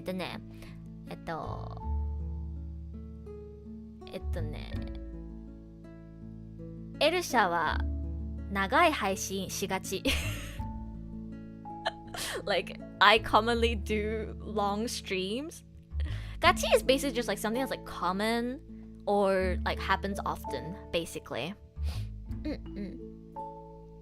難しいね。ね。なんか今、ガチってどうやって説明すればいいのか考えてるんだけど、ガチ恋のガチとは違うんだよ。This is not the same gachi as ガチ恋 by the way. The gachi in ガチ恋 is used in a completely different way as how it is used right here. 考えられがち is like it is commonly thought of. And as the example I gave before, VTuber は獣耳をつけがち means like, oh, it's very like common, or you often see VTubers like give themselves designs where they have like 獣 ears. So, 忘れがち, yeah, that's a good one, Lynn. 忘れがち is like, it's very common or happens a lot where I forget. So, エルシャは、漢字を忘れがち。I commonly or often forget kanji. Yeah, pretty much. Don't remember it as just common. Usually with these types of phrases in Japanese, it's not, you can't really describe them with just one English word. It's like common, happens often, it is often seen that it, don't just recognize it with one English word. You have to kind of have like multiple words to describe it in English. So yeah, that's kind of the meaning. It's better to remember in context, I think, than to remember an English word that represents it. Alright, do you guys even want to try N1? I think N1 reading might be too hard. Usual occurrence, yeah, that works too. Basically, it means something that happens often. Yeah, pretty much. So, do you guys wanna give N1 reading a try or skip because it's too difficult or N1 のリーディングやります？結構難しいですよ。N1 は。これはまだ簡単な方かな。私が去年受けた時ね、めっちゃ難しい読解の質問あった。なんか科学的な何かの説明みたいなレポートが出てきてびっくりしたわ。Yes, please? Okay, let's give it a try. I mean, this one's another, like, kind of fill in the blank-ish, so it tells you to read the whole reading, but personally, I think if it's just filling the blank, you just have to read, like, the paragraphs surrounding the blank part. Especially if it's, like, not in the middle, but near the beginning or the end, because usually with the intro to conclusion, it will reintroduce its point.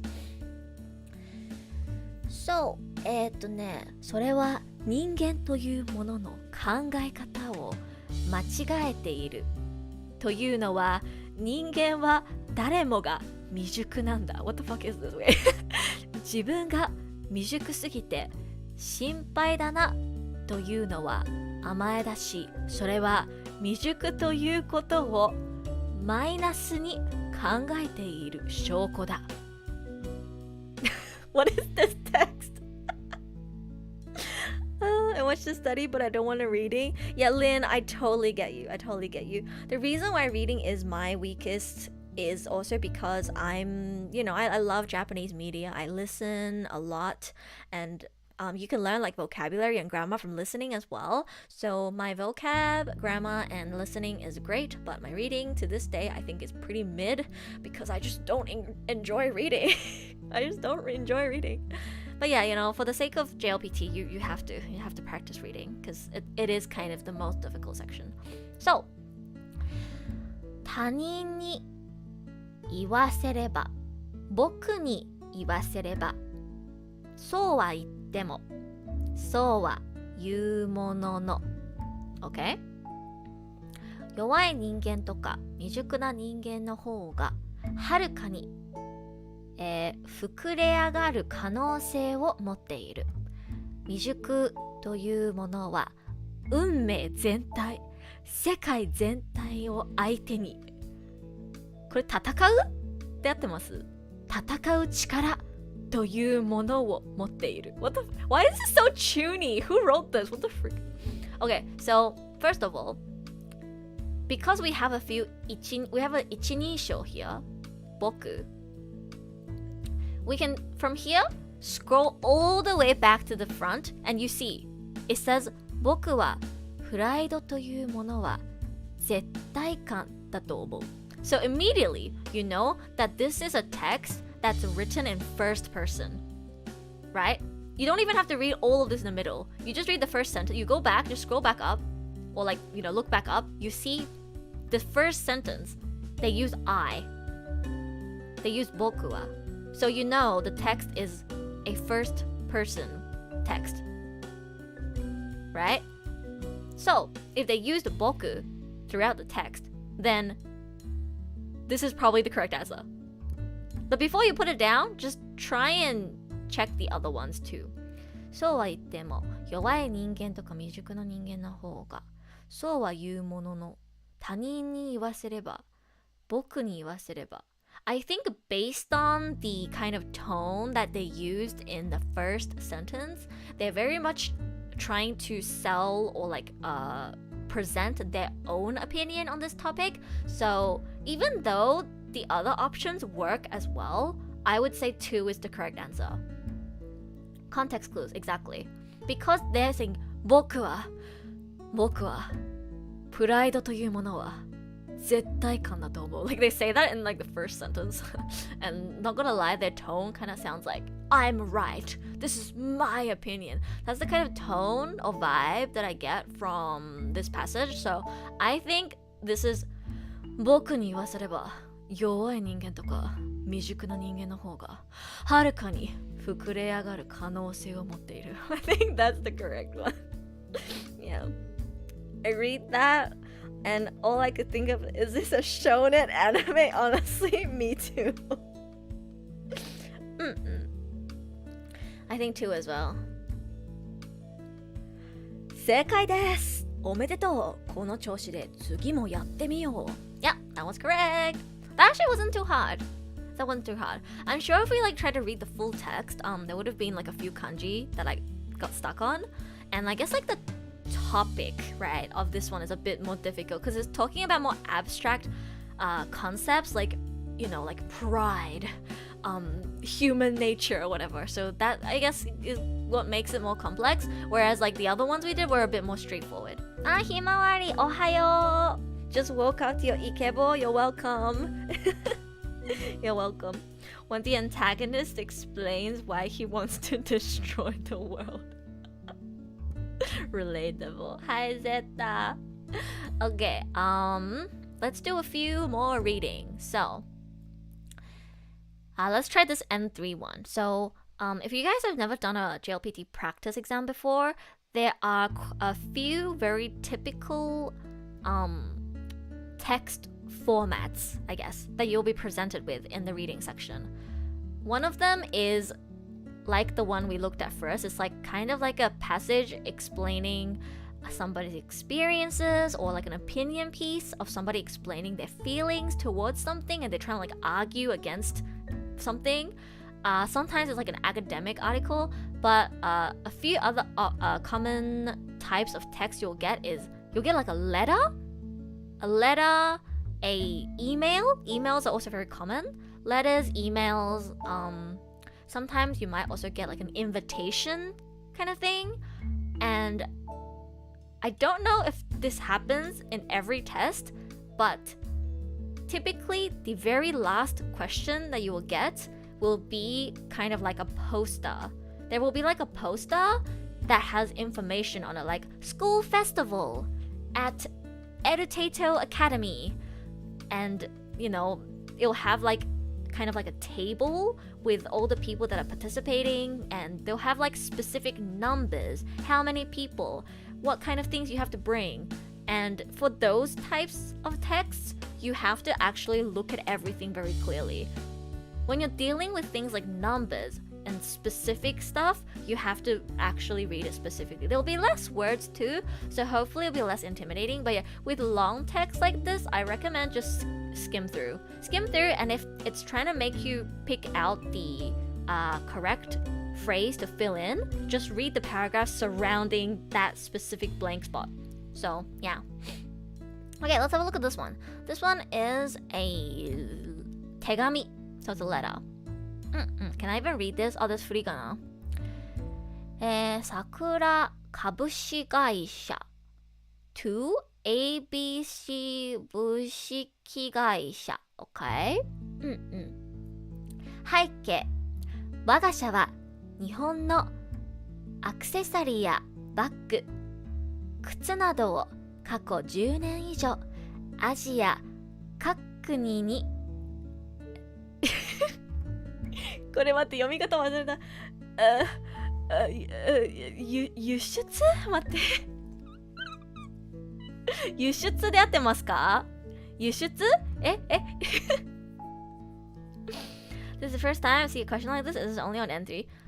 No, I got one on N1 as well. You get letters and like emails pretty often in JLPT. Is this your first time seeing one? It's pretty common. You'll probably get one on N2 or N1 as well, but it'll be like more complicated and there will be no furigana. 輸出だってるよかった。輸出 Yeah, it's 輸出。Maybe I can make this a bit bigger for you guys. Let's see. もうちょっと大きくしますね。待って。There we go. これでちょっと見やすくなりましたか Hope this is a little easier for you guys to see. It's still kind of small, I'm sorry, but yeah, hopefully it's a little easier to see. So,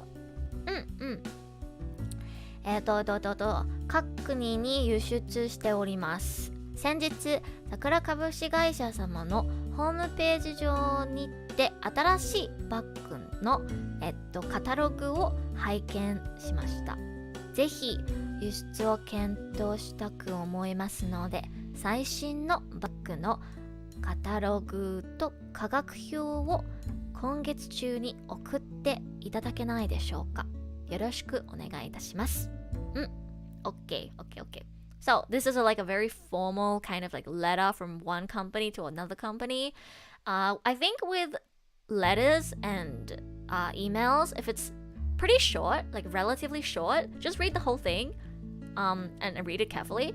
The only reason why I recommend skimming for passages like this is because this one's pretty short, but there's some that can be like really long, right? Like the ones we saw previously. When it's really long and when it's also like super complicated, depending on the context, sometimes they can pick passages with really abstract concepts, like the one with like pride, you know? Sometimes this can be like philosophical ideas. Those can be really hard to digest, and sometimes just skimming through them might actually be better. So, for this one, let's see. この手紙の中の会社について正しいのはどれか OK 桜株式会社は各国から輸出したバッグを日本で10年以上売っている。桜株式会社はバッグを輸出するかどうか検討し、今月中に返事をする。ABC 株式会社はアジア各国の最新バッグをホームページで紹介している。ABC 株式会社は桜株式会社にバッグのカタログと価格表を頼んだ。Which one do you guys think is correct? I think what's important here is to get a clear idea of who is writing to who, right? Who is writing to who?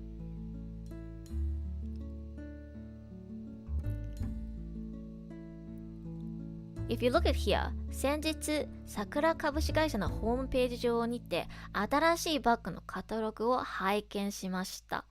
So you know from here that the writer, the person who is writing this letter, is writing to Sakura 株式会社. So they are ABC 株式会社. So ABC 株式会社 is the one who is shipping out or selling these items to different countries in Asia. So first of all, you know that 1 is incorrect. And then you know 2 is incorrect too. And then between 3 and 4, ABC 株式会社はアジア各国の最新のバッグをホームページで紹介している。ABC 株式会社は桜株式会社にバッグのカタログと、価格表を頼んだ。Here, 4 would be the correct answer because they're saying that they saw a new catalog for new bags on the website of Sakura 株式会社. So it's not ABC 株式会社 who's introducing new bags on their homepage. It's Sakura 株式会社 who has the catalog or is like introducing a new bag catalog. Right? Nobody's saying anything in chat. Is reading too hard for you guys? This is a pretty easy one. It's a short, this is a really short one. 内容理解. This one is very important to understand the context or like the meaning of the entire text, so you have to read the whole thing carefully. I think your 4 is correct. 正解です。おめでとう。次も頑張って。Did that make sense? Hopefully that made sense to you guys. Nobody say anything in chat? Hopefully that made sense to you guys. But yeah, whether you read the text carefully or whether you skim it or try to like pinpoint the answer in the text, I think depends on the type of reading you're getting. I skim the questions first for this kind of thing. Yeah, I said that before too. You should look at the questions first. I can only listen, no answers from me. All good. You get 2 or 4, but I was confused on who wrote it to. Yeah, see, here the most important thing was to first figure out who's writing to who. I mean, you can kind of tell, maybe like just from the way this is positioned at the top, but here it says 先日桜株式会社のホームページ上にて They are saying that they saw something from this company. So obviously the one who's writing is the other company. So first thing is to figure out who's writing to who. You figure out it's ABC who's writing to Sakura. So 1 and 2 are wrong, and then you look at 3 and 4, and it's Sakura who had the whole part about the homepage and new bags. So 3 is also wrong, you know it's 4. Yeah. My knowledge is too basic to answer anything. It's all good. Can't really understand yet, but I want to learn some here. Good on you, Rui. I'll try my best. Alright, so let's have a look at N2-1. This one seems kind of difficult. Process of elimination, exactly. Process of elimination is something you should use quite often in JLPT because again, every single question in every section will be multiple choice. So always use process of elimination. The kanjogo gave you the clue right away. Himawari, that's too high level for people who are thinking of taking N3. Do you even learn about kanjogo in like not advanced JP? Because I only got to learn about like the different types of keigo once I reached like really high level in uni. Yeah, the kanjogo thing I think is a bit too high level for people who are trying to aim for N3. Okay, let's have a look at N2. Not like I can read this, but you know. I said that you should read the question and answers first, and yet I've been reading the text. I'm sorry. You're supposed to read the answers first, okay? Read the answers before you read the text. Especially if it's a longer or more complicated text. I think for a question like the N3 one before, the letter, you could read the letter first. But for ones like this where it's like more complicated, I think reading the questions and answers first will be more beneficial. So here, この筆者から見た仕事ができる人の特徴はどんなことか? So immediately you know right away that when you read this text, what you have to be looking for is what the author sees as somebody who is good at working or somebody who knows how to work. What are the features of someone who knows how to work?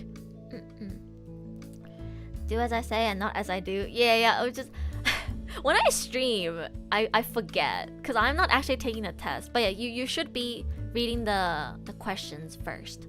You should be reading the questions first and then looking for the answer in the text. Unless it's a simple text, then in that case, I think either way is fine. The reason why you should read the questions first is because typically with a more complicated or long text, after you finish reading the text and then you look at the questions, you might forget what happened in the text or like the details of the text. So it's overall more beneficial to read the questions first, and then as you start reading the text, just directly look for the answers. So the answers here are 自分に向いている仕事は一生懸命にやり、向いてない仕事からうまく逃げること。 Damn, sounds like me 2、自分の、能力特性で合ってますか？ Help me 日本語上手 chatters 自分の能力特性を高めるための努力をいつも忘れず、何でもこれは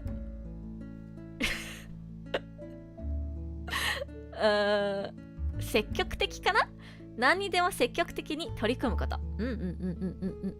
Life lessons 積極的だ。I was like, I know this kanji, but I forgot what it was. 積極的 Yeah, I got it.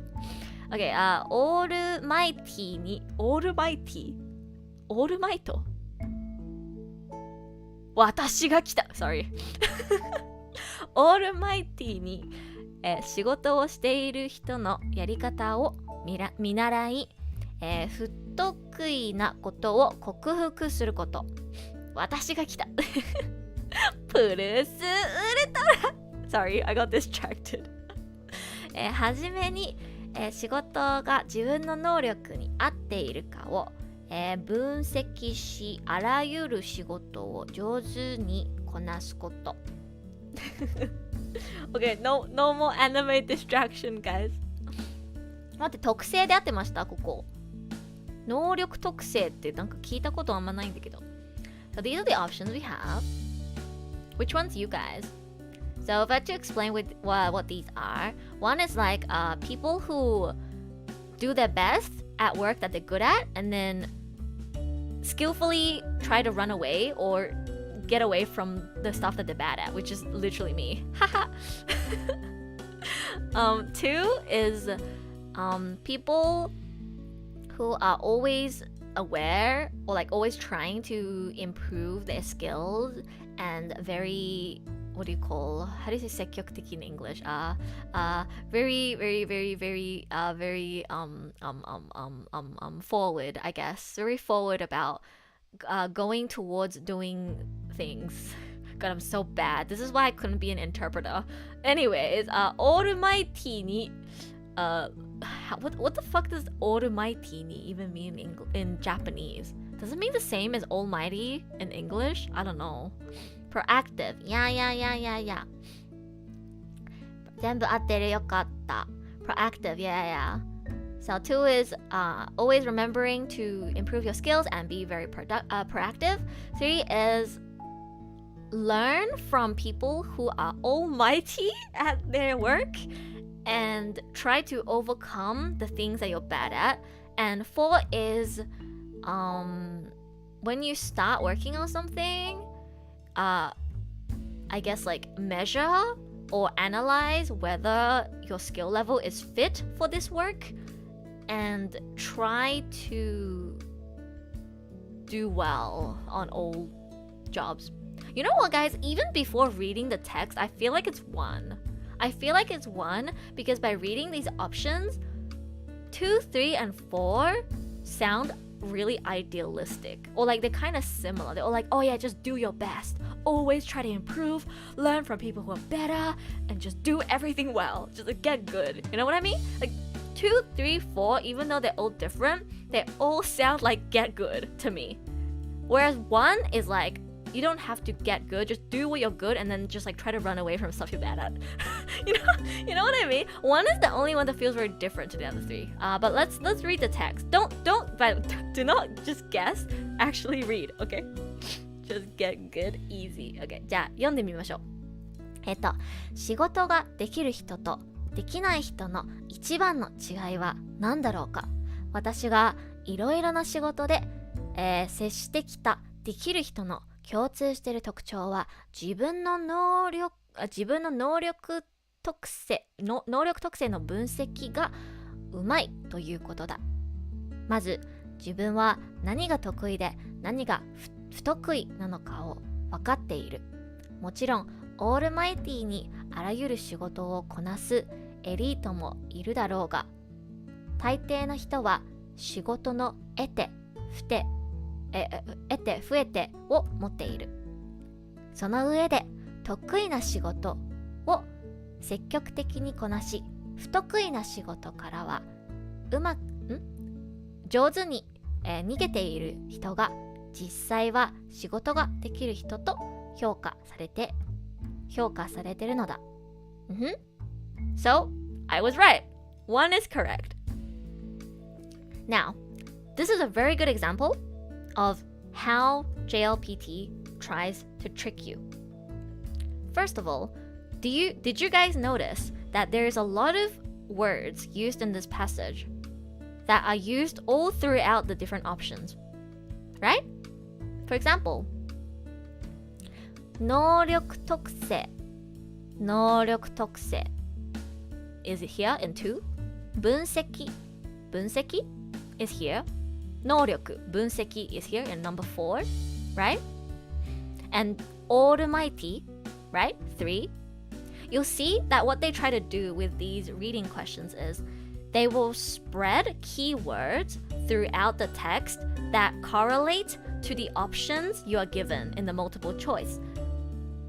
But 3 of them are a trick to make you think, oh wait, it said that it's important for you to be able to analyze your skills, so it must be that. But it's actually not, because the overarching argument and the overall point is that you need to know how to analyze your own skill level and know what you're good at and what you're bad at. And what you have to put in action is that you try your best at what you're good at and you try to run away from what you're bad at. So even though 2, 3, and 4 are technically kind of points that the text raises as well, the correct answer to this question is 1. Does that make sense?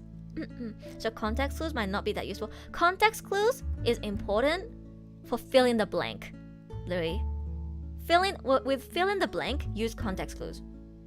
And with the questions before in the language knowledge section, for especially vocab, context is your best friend. When you don't know the answer, use context, right? But with reading, especially with reading, it will try to trick you in a way in which it will put in keywords that make you feel like, oh, this could be right. Oh, wait, this could be right. Oh, wait, this one? So, yeah, don't get tricked. Don't read the first paragraph and just be like, oh yeah, bunseki, yeah, so it's 4. No. If anything, sometimes what I find is sometimes you can get the correct answer by comparing the differences between the 4 answers and finding the one that stands out as different, or read the intro and the conclusion, if that makes sense. Because a lot of times the intro will introduce something and then it'll debunk it in the conclusion, or the opposite, if that makes sense. So yeah, I mean, for this one it's really short. For a text of this length, I would recommend just reading it properly.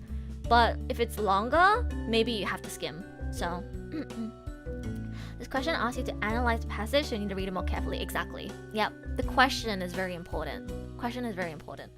The ones we did before, where it was fill in the blank, you could just use context. But when it's asking, oh, what is the author's opinion? Especially if it's asking for like the author's overall argument, which if you've ever done tests in like English at school, it's a very common question pattern. What is the author's main argument in this passage?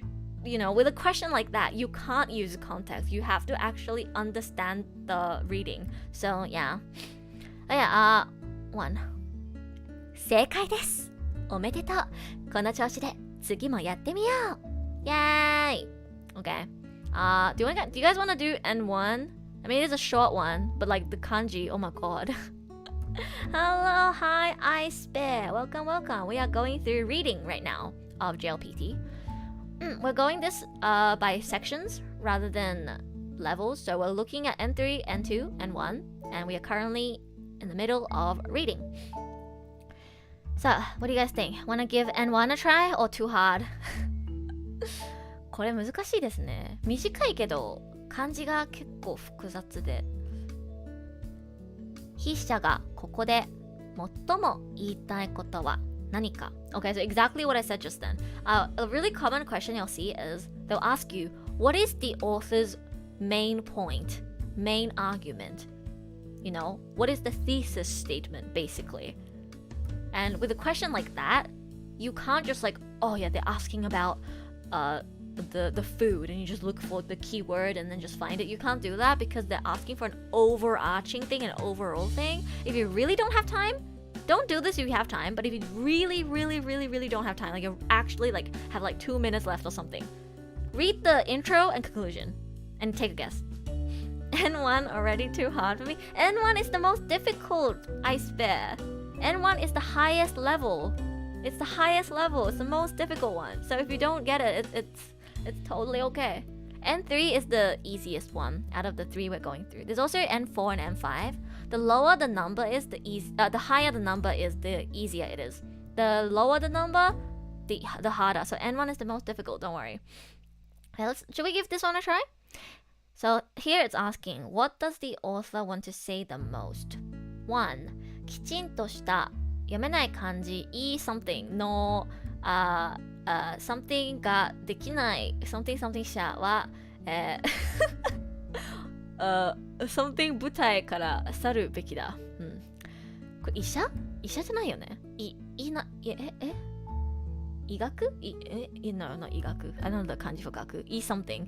something about something 医療 Oh, okay. 草ひまわり I'm bad at kanji. But look, here's another point I want to make, guys. Look at me, okay? Even without relying on people in chat telling me what the kanji is and without searching this up on Google, even if I were to tackle this question without being able to read a few of the kanji, I can probably still get it right, just by guessing. Because say, for example, right, just then, I don't know the kanji for this. Now I know it's iryo because Himawari told me, but before I only know this one. I only know the first kanji. It's I, right? But even without knowing what this is, yeah, I know this is related to like doctor, medical stuff. So I can kind of guess that this word means something about like a doctor or like a medical profession, some kind of like someone who does like medical stuff, right? You can guess, right? So, 医療者を、これ不幸かな？不幸にしないために一般の人も医療の知識を持つべきだ。医療も芸術と同様に医療のHow do you say this in Japanese again? よしあし Oh boy. Exposing myself as actually not 日本語上手。よしあしで合ってます？合ってるよね。よしあし？医療のよしあしを、評価できる、I think that's 愚か者？これ愚か者？待って、愚か者。No, it's not 愚か者。It looks similar. Wait, is it 愚か者？ No, it's not. No, the kanji is different. Something ものが必要である。悪い演奏や良くない芸術作品は病院における医療事故と同じである。患者か。なるほど。Yeah, I was like, is that 愚か者? At least I could tell it's not 愚か者。Yeah, it looks similar, guys. Doesn't it look like 愚か者? 待って。Yeah, because like the particle at the bottom is the same. It's both the heart. 愚か者。I'm so sorry. 自分に積もった。Imagine reading kanji as 愚か者。That's so funny. That's so funny. Anyways, so this one is about kind of like linking art and medical stuff or medical knowledge, I guess. Okay. 音楽や美術、何々などのアート。Why is this art? これ芸術じゃないの？なんでアートって書いてあるの？なんで？これってアートって読めるの？芸術じゃないの？などの芸術、などのアートはアート。Why is it talking like that one Genshin guy, like Raffman? Yeah, why is this passage talking like that one Chunibyo Genshin guy? Hi, Visha, we're doing reading right now. doing a difficult one, N1. I'm not even good enough for it. But then I passed with a good grade, so you know, if anybody was watching this stream and was like, oh man, she's not even that good at Japanese, like, just think, I'm not even that good, and I was able to get like 160 something out of 180. So you can do it too. I got 160 something out of 180 in N1, and I can barely read kanji. I fucking almost read kanja as orokamono. You can do it too. ラフマン。なんかラフマンっぽくないですか？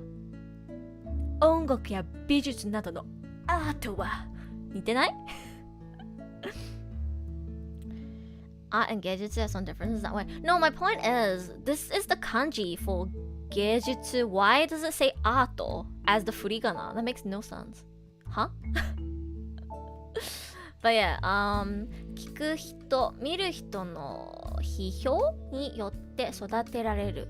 悪い演奏をしたら、良くない作品を、出品したら、その芸術家は次に表舞台に出る機会を失う。ところが、医者や看護師が行う医療のアート医療のアートをこれ批評で合ってます？比較できる患者は作られてこなかった。一般の人に知識を与えず、医療について待って、これ批評で合ってます？I'm learning so much today, guys. 違う。待って。評価か。なるほど。Okay. 医療のアートを評価できる患者は作られてこなかった。一般の人に知識を与えず、医療について評価できる患者がいない。だから、医のアートが発展しないのである。これは患者にとってはもとより、医療者にとっても、不幸なことではないか。Me trying to read this in like a cool way, so I don't get outed for like being bad at reading. 患者アホ。Anyways. So this is like drawing comparisons between artists and medical workers, basically. So what they're saying is art evolves because of audiences who look at the art and critique the art, right? Whereas when it comes to medical workers, there's nobody who can, I guess, critique or evaluate the level or how good, you know, somebody's medical skills are, because patients are not trained, or because it's different to art, where even if I didn't take a 5-year course in graphic design, I can still look at a poster and be like, that kind of looks ugly, you know, like it's, or like that looks amazing, you know, it's, whereas if you're a patient, you can't really judge how good a doctor or a nurse is at, you know, what's an example? I don't know, doing some medical stuff. So they're trying to make this comparison. So I guess, きちんとした医療のができない医療者は表舞台から去るべきだ。医療者を不幸にしないために一般の人も医療の知識を持つべきだ。医療も芸術と同様に医療の良し悪しを評価できる患者が必要である。悪い演奏や良くない芸術作品を病院における医療事故と同じである。Okay.The answer is internet reviews can't really tell you if doctors are good or bad. You're absolutely right. Anyways, again, I think what's so difficult about reading is that you're kind of working with like a gray area because technically there could be more than one answer that fits, but you have to pick the one that's the best, right? Overall, this question is pretty similar to the last one, which is more kanji. Yeah. I think this one is more hard in the sense that it's less clear, if that makes sense. I don't think the answer in this one is as clear as the N2 one. That's probably what differentiates it from N2.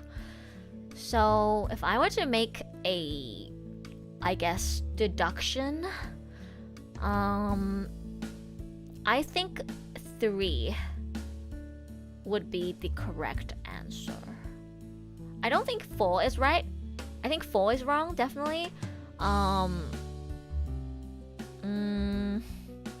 think 2 is wrong because they don't mention that, you know, people who appreciate art also gain knowledge in art. So 4 and 2 I would eliminate. And then between 1 and 3, because the whole passage is about a comparison between art and like medical stuff, healthcare and stuff, I think 3 would be the correct answer. Because they don't make like a clear point like, oh, if you can't do your job properly, then you should leave. Like they don't really say that. They're just saying isn't it weird that when it comes to art, you know, normal people who look at the art are able to critique it and help artists grow, but in terms of medical workers, they don't have anyone to give them critique or feedback or reviews on like their work, so there's no growth in like medical development. More reading comprehension. Yeah, this is very comprehension heavy. Gonna go. Okay, see you, Zeta. Thank you for joining us. I hope you were able to learn something. Feel free to check the VOD again. I'll be answering some questions at the end, and hopefully I can give some good advice for listening as well. It'll be all time-stamped. But yeah, I would say it's 3. これは3だと思います。あ、正解です。おめでとう。この調子で次もやってみよう。Let's go. A grade 3. Yeah, we got it right. I think the key point here is because it's a comparison between, you know, between medical stuff and art, I think 3 works the best here. Alright. There's a lot of reading questions. We might do one more and then move on to listening, or else this is gonna be too long. Alright, let's try another N3 one. Like, isn't it a disservice to clinicians and patients alike that there isn't a qualified review for performance? Yeah. Okay, let's look at this one. What is it? 中文? Oh wait, 中文. Anyways. これはガイドと一緒のパック旅行のいい点はどんなところだと言っているか? Now this one we're back to a more specific question, right? They're asking for something very specific that you have to look for in the text, rather than the last 2 that we did where it was like, oh, what is the overall argument, or what is the like thesis statement that the author is trying to make. This one we're trying to look for a specific thing again. So options are 交通手段、宿泊先、予定などを自分で決めなくてもいいこと、他の旅行客と一緒に見て回れるので友人が作れること、ガイドが一緒に行ってくれるので詳しい説明が聞けること、ゆっくり見たいときには時間を延ばしてゆっくり見られること。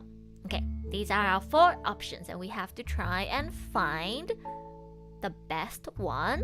Before I even start reading the text, I'm going to assume that more than one of the options are going to appear somewhere in the text, but there's going to be one that they like really push for, and that's the correct answer.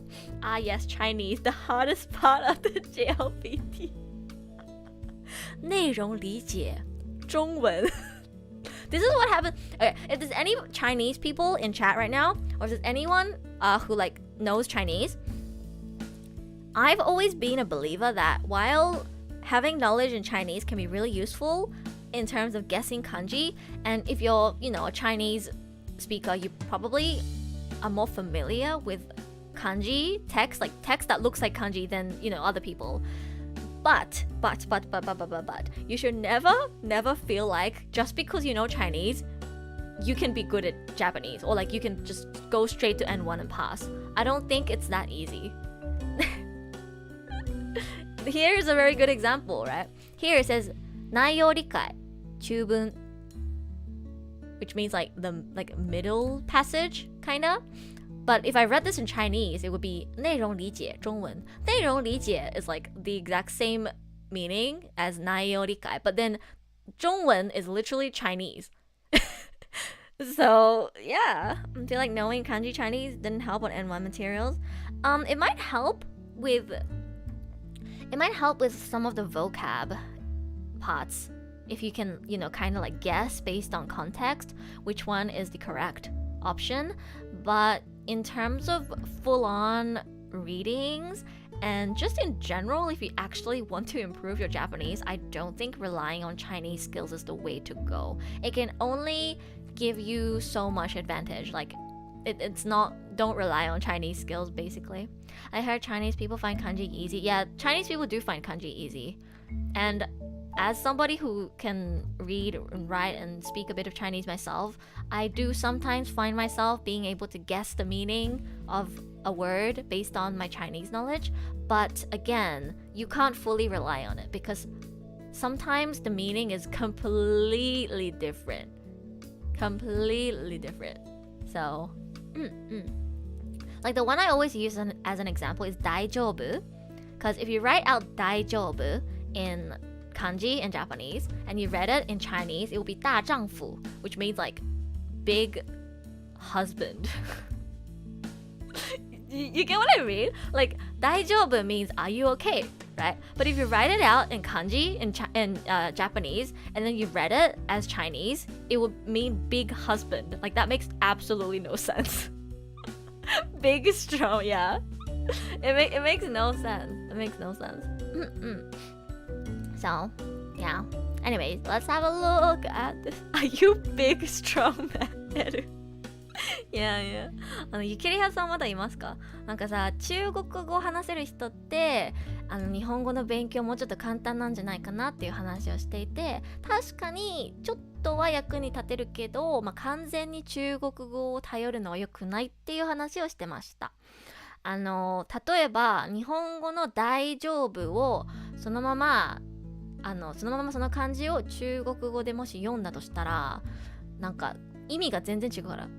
大っていう字って大きいって意味じゃないですか。で、大丈夫のところの漢字はなんか中国語だと夫っていう意味がなんか大丈夫とは全然意味が変わるから、そう完全に中国語に対する理解だけを頼りに日本語を勉強するのは良くないっていう話をしてました。Head out first. Okay, see you, Rui. Thank you for joining us. I hope you were able to learn something useful today. I'll be giving some more general tips at the end. So again, come back and check the VOD if you want to check out the Q&A. We got a lot of questions. Like 1, 2, 3, 4, 5. We've got like 5 questions. I will answer them at the end. Okay, let's read this text, shall we?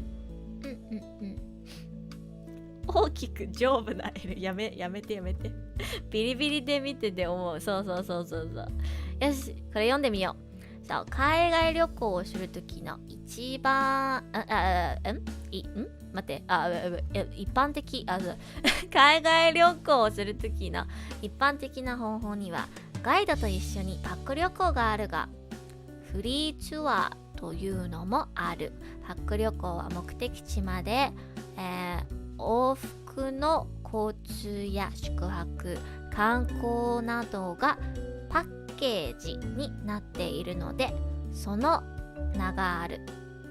すべてが決められているので、大変便利だがごめんこれさ、ここもさ、中国語で読んだら全然意味違うんだよね大変便利だが、団体行動をしなければならない。もっとゆっくり見たいなと思うような場所でも決められたスケジュールに縛られる。これ長いね。もっとゆっくり見たいなと思うような場所でも待って、ここも読んだ縛られる。この点、フリーツアーは往復の交通手段と宿泊先が決められているだけで、それ以外は自由イコールフリーだ。目的地での行動を自由に決めて、移動が必要な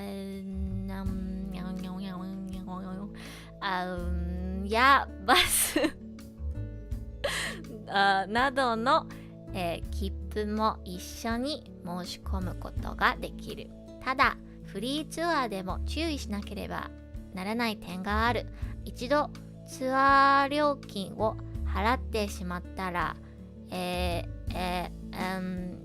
の飛行機代やホテルは変えられないし、キャンセルする場合は宿泊日の3週間前からキャンセル代を取られてしまう。自分なりの企画をきちんと立てて自由な旅を楽しもうThere we go.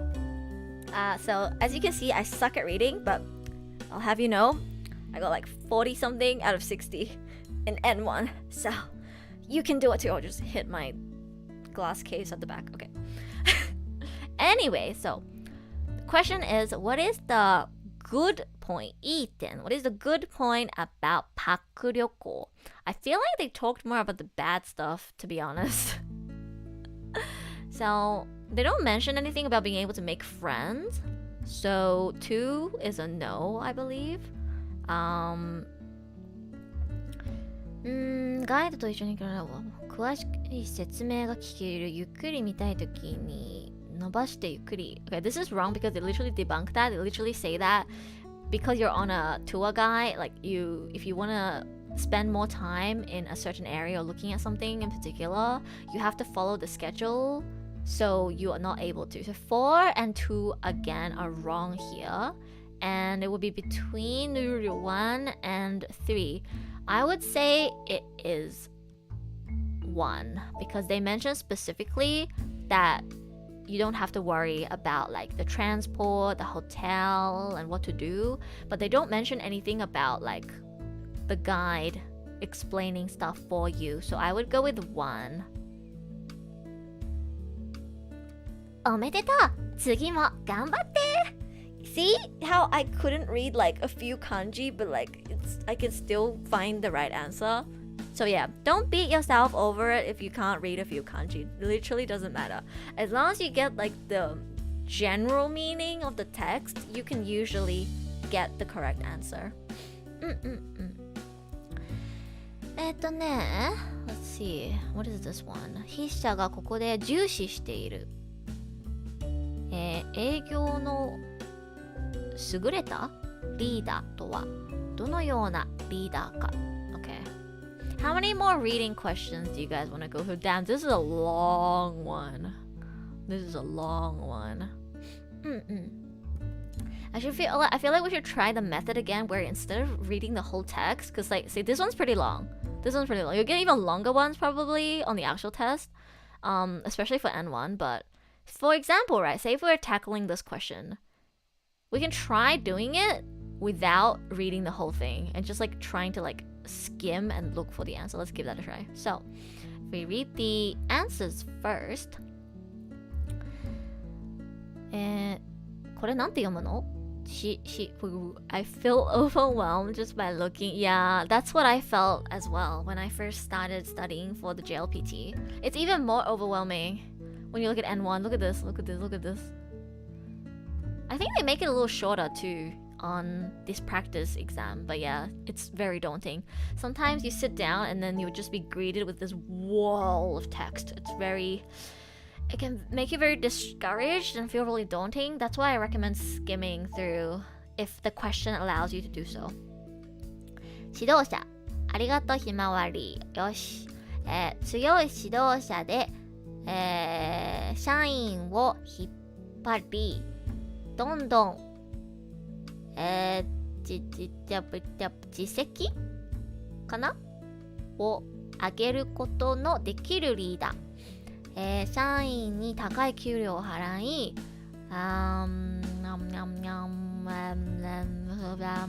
を充実させることの第一に考えるリーダー。社員の自主性を尊重し、社員が働きながら伸びていけるような伸びていけるようにするリーダー。教育に十分時間をかけ、社員が成長してから働いてもらおうとするリーダー。はいはいはい。福利厚生むずいな。待って、N2 むずくない？これ見たことないんだけど。Do they still give the test on paper? You mean like the actual test? Yeah, they do. I did it last year and I had to wear a mask, but it was on paper. I'm pretty sure it's just always going to be on paper. So, as I said in the beginning, make sure you go to the link in my description. I'm not promoting anything, by the way. This is just what I used when I took the test. There's a website called JLPT Sensei, where they have a full exam with answers as well that you can look at later. They have a full exam just like the one that you're going to get on the actual day where you take the test that you can print out. Make sure you save that and make sure you do a full run through of the entire test and test conditions and time yourself. It's so important. It's so important to do it at least once.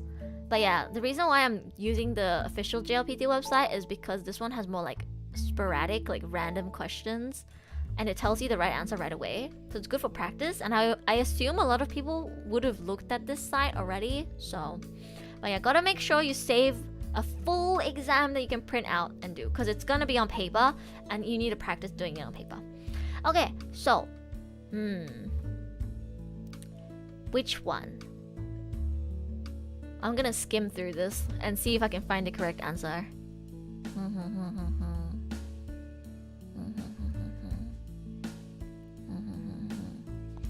Immediately as I skim through, I see 給料が高いとか、福利厚生を充実させるということではなく、see, immediately I skimmed through, I didn't even like read it that properly, I just skimmed through, and immediately I caught the fact that it says it's not 給料 or 福利厚生. So immediately I think, oh, it's not 2 and it's not immediately I know it's not 2. This one is out. And then I keep skimming through.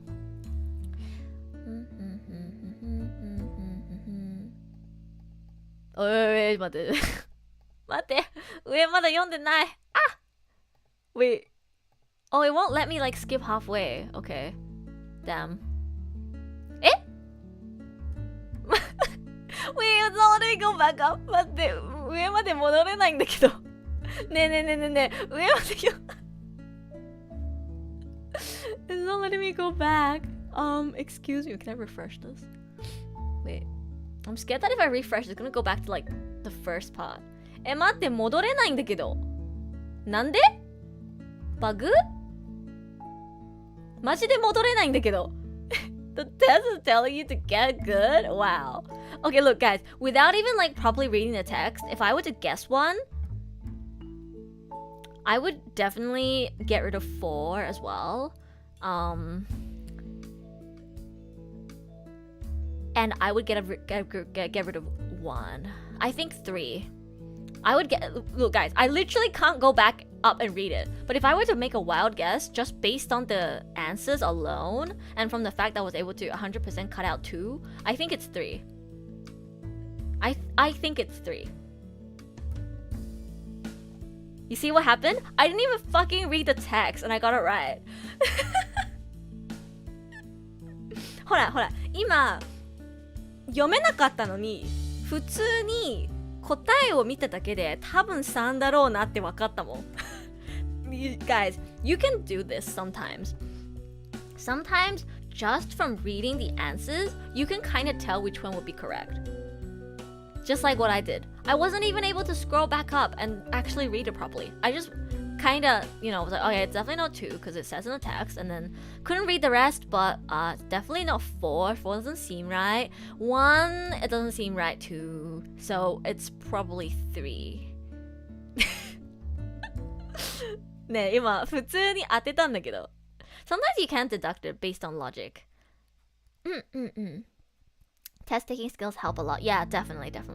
I think key takeaway today is remember that JLPT is a test, and if it's a test, what that means is you can use skills specific to test taking to kind of get your way through it, right? Some of the things that work in JLPT will actually not work so well if you want to like actually improve your Japanese skills, especially because speaking is not a part of this test too. So, logical deduction is very, very important. Alright, do we want to do more N1s? I feel like...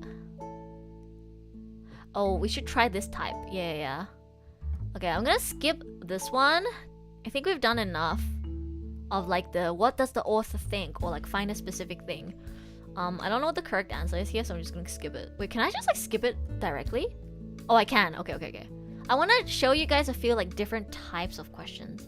寝ます。おやすみなさい。おやすみ、キレヤさん。ありがとうね。手伝ってくれて。ありがとう。またね。おやすみなさい。Alright. 一番いいと思う方法。Okay. A、B の答えについて正しいのは。Okay, yeah. These two are like new types. Okay, well, let's go through these two. So, this one, you have to find the best way. 一番いいと思う方法を選ぶといいだろうとあるが、ここで言いたいことはどんなことか。Wait, so it's So, it's giving you a phrase from the passage, and it's telling you to explain what that actually means. 私も勉強になった。ありがとう。いえいえ。So, I believe this is a recipe. Oh my god, it even has a onion. Pog. So you have to explain what this phrase in the text actually means. Okay.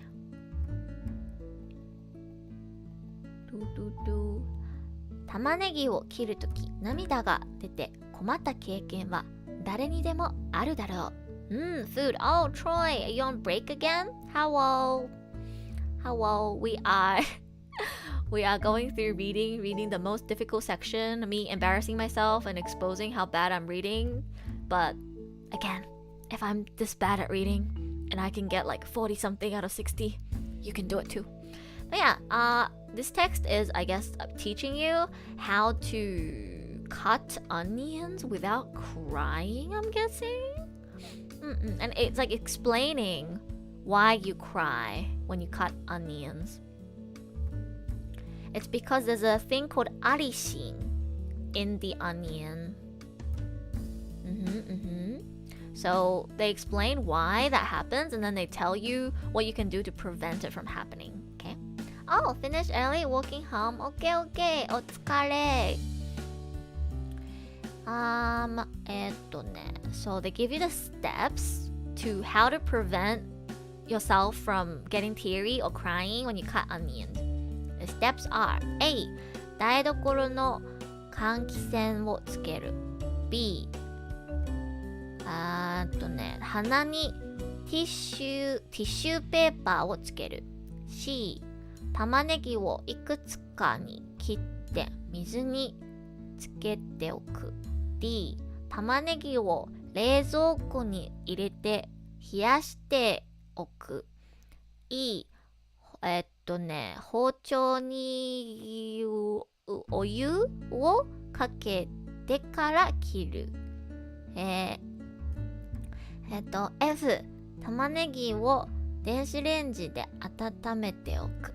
Okay, so these are not steps, but all different options that you can do to prevent like yourself from crying or like getting teary when you cut onions. Damn, so useful, guys. Did you know that? If you apparently heat up the onion a little bit in the microwave, or if you cool it in the fridge, or if you pour like hot water onto your knife before you cut it, and all these different methods, you can prevent yourself from crying. Off topic, but there's a way to not tear up cutting onions. Yeah, that's exactly what this text is explaining. Let's see. これらの方法は2つのタイプに分けられる。1つは空気中に出たアリシンが体に入るのを防ぐタイプである。もう1つはアリシンが、空気中に出るのを防ぐタイプで、こちらはアリシンの性質を利用する方法だ。アリシンは、水に溶けやすい、冷たいと外に出にくい、熱で壊れやすいという性質がある。玉ねぎを冷やしたり熱い包丁を使ったりするのは少し時間が経つと効果がなくなる。それに対して玉ねぎを水につけておいたりレンジで温めたりするやり方は効果が高いようだ。なるほど。Life advice I need. So what they're saying now is, even though they gave you all these different options, they're saying that rather than using like a slightly hot knife to cut, or making the onion like cooler, it's better to put it in water or heat it up a little bit in the microwave because it has a longer effect. Can also avoid cutting the part that releases all the oxygen into the air. Does it say that in the options? Wait. Does it say? Oh no, it doesn't say in the options here. Himawari is giving us an alternative option. Wait, let me keep reading. しかし実はリシンは、体にいいものなのだ。Oh, guys, did you guys know that the substance? So, how do you say in English? Allicin? Yeah. Did you guys know that allicin, like the substance in onions that makes you like teary and cry, is actually good for you? Apparently, it is. Damn, we're learning so much today. Educational stream, poggers, let's go. Anyways, それが水に流れ出たり熱で壊れたりしてしまう。そのため涙は出にくくなるがアリシンが減ってしまうという欠点がある。これらのことを考えて一番いいと思う方法を選ぶといいだろう。Okay? Time to dab my eyes with onions. No. They don't explain specifically why it's good for you. But apparently, allicin is good for you. So you don't want to do it in a way in which it reduces a lot of it. So let's see. Our options. 涙を完全に出なくする方法はまだない。いい方法を知っていたら教えてほしい。Oh, okay. So now, this question is different to the ones we've gotten so far. The author says, 一番いいと思う方法を選ぶといいだろう。Which is like, choose the option that you think is the best based on what I just said. And you have to kind of like explain what they mean by that. So, I need to season the onions anyways with my tears. Okay. 2. 6つの方法の中には1つだけいい方法があるので自分で経験して調べてほしい。最後に紹介した方法が一番効果があるので、一度その方法をやってみてほしい。4、紹介した方法にはいい点も悪い点もある。自分に合う方法を見つけてほしい。I think it's 4. I think it's 4. This is a case again where the right answer stands out from the other answers in my opinion. Kinda, yeah. I think a lot of the times, again, don't do this unless you're like really badly running out of time. But sometimes you can guess the correct answer just from the options, and usually it's the neutral one, if that makes sense. Like there's like extreme, and then neutral, then it's probably the neutral one. You can find a pattern. Or if it's like neutral, extreme, then it's the extreme one, if that makes sense. Here, it's saying there are no ways. Or like, there's one says there are no good ways. There's no definite way that's good. Or there's no definite way that works. 2 is out of the 6 methods, there's only 1 that's good. And you have to try it and find it yourself. 3 is the method that they introduced at the very end is the best. So they want you to try that method. And 4 is the methods they introduced have their good points and bad points. So find the one that fits you the best. It's obviously 4. It's obviously 4 because 1, 2, 3 are both pointing towards one specific thing when they clearly left it unclear and be like, yeah, you can use this method, but you can also use this method. This method has these good points. This method has these good points. So it's obviously 4. Yeah. 4だな。そうだ。So this is a section. So is this section on comprehension and conscious? Yeah. Reading is like a mixture of pure reading skills. Sometimes it even tests your grammar, but it's mostly comprehension. Yeah. So just being able to read Japanese isn't enough. You need to use brain cells. You have to be able to logically deduct the answer. So sometimes it's not just about your Japanese skills in this section. It's also just about your comprehension skills. Do. 正解です。おめでとう。次も頑張って。Yay. Oh yeah, we gotta try the last question too. Yeah, okay. こ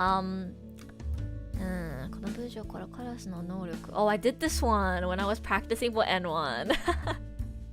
This one's a bit difficult. It's kind of long as well. Okay. Let's try this one because it's different. The A-B. We haven't gotten one like this yet. So let's try this one.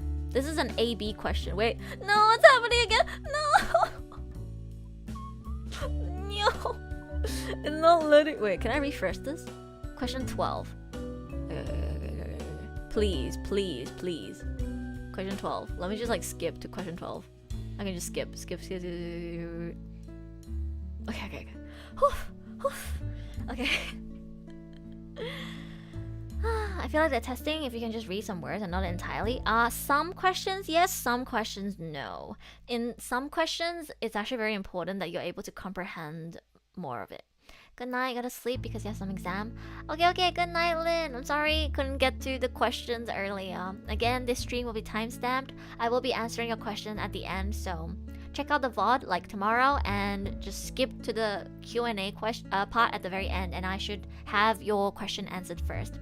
Thank you for joining us. I hope I was able to help out. Good night. Okay, so do and good luck on your test. Yeah, bye bye. これは相談者？相談になってます。相談。そう。相談者。相談者の相談に対する A、B の回答について。正しいのはどれか。A も B も彼からの心のこもったプレゼントなので、素直に身につけた方が良いと言っている。A も B も長くお付き合いするために相手の好みや考え方に合わせるべきだと思っている。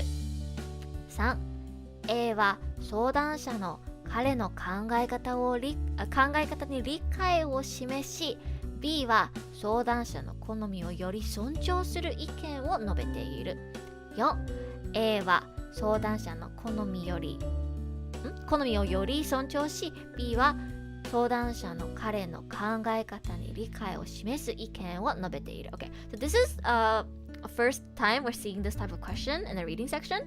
This is a comparative text question. So there's two people who are going to give two differing opinions on one thing, and you have to answer which one matches. So you have to compare the two, whether they share similar thoughts, whether they are against each other, or whether, you know, they have this one says this and that one says that. So this one you actually have to read. Well, you should read all of them if you can, but I will keep saying for certain questions you can skim or guess, because reading really does take a long time, and I have friends who tried too hard to read everything and understand everything and ended up literally missing out an entire full question, which you really don't want to do. You'd rather skim and skip, or skim and guess a few that may be a little easier, and then make sure you actually get to every question, than just like put all of your attention to every single question and then end up not having enough time and missing like a whole question.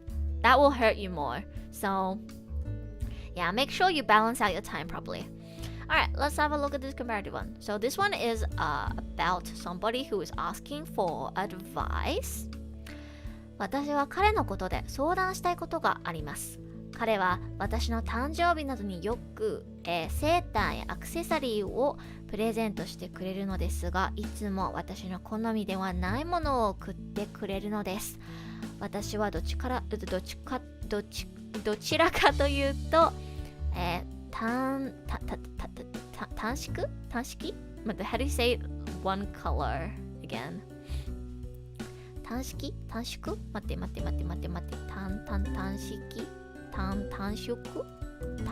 短縮 How do you say it again? Oh, ひまわり save me. How do you pronounce this again? I know what it means. Sometimes I know what a kanji means, I just don't know how to pronounce it. Oh god, because Japanese kanji can have like 5 different readings. So if you ever feel like you suck at reading kanji, it's okay. It's not your problem. It's the kanji's problem. Like it's Japanese's problem, like Chris P said before. Okay. 短縮や。Lynn! Wow! Thank you for joining membership! Is my alert gonna work? Hopefully. It might be a bit late, but if it doesn't happen, then I'll do it live. Yeah, ようこそ! Thank you so much. You joined Elutato too. I'm actually gonna do a really fun membership stream this week, probably on Sunday. I'm gonna be reacting to my own Japanese voice acting and some Chinese and English voice acting as well, mostly Japanese voice acting. I'm gonna be reacting to my own voice acting from 6 years ago and cringing.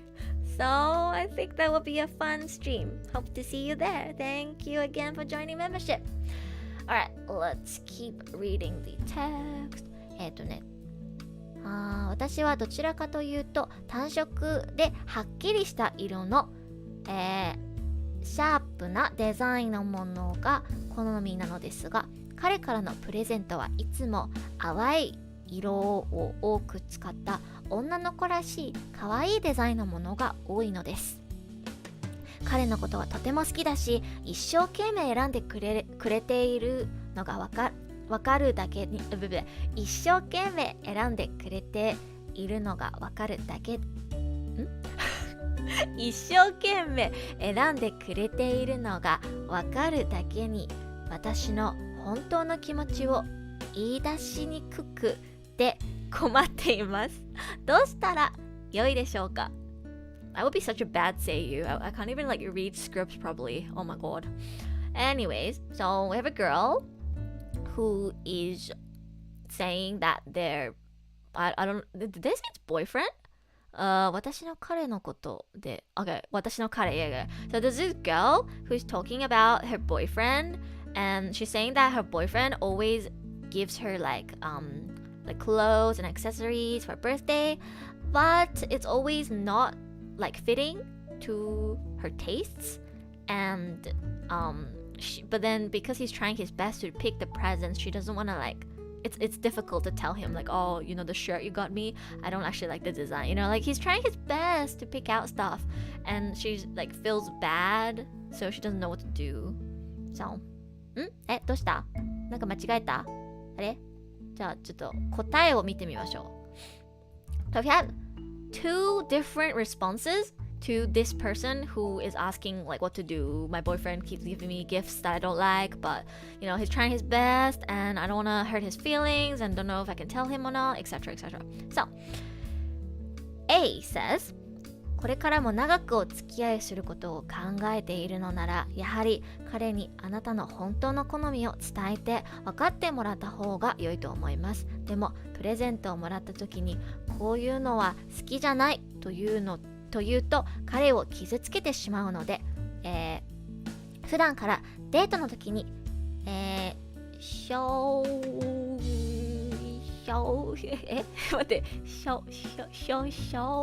ィンドウかSo basically the BF had bad fashion sense. I didn't explain the details, but basically the boyfriend gets her a lot of like more girly type of things with like pastel colors, but her tastes are actually more like cool. She prefers like singular color stuff, like maybe just black and white, and maybe she's not as into like pastel pink, green, blue, you know.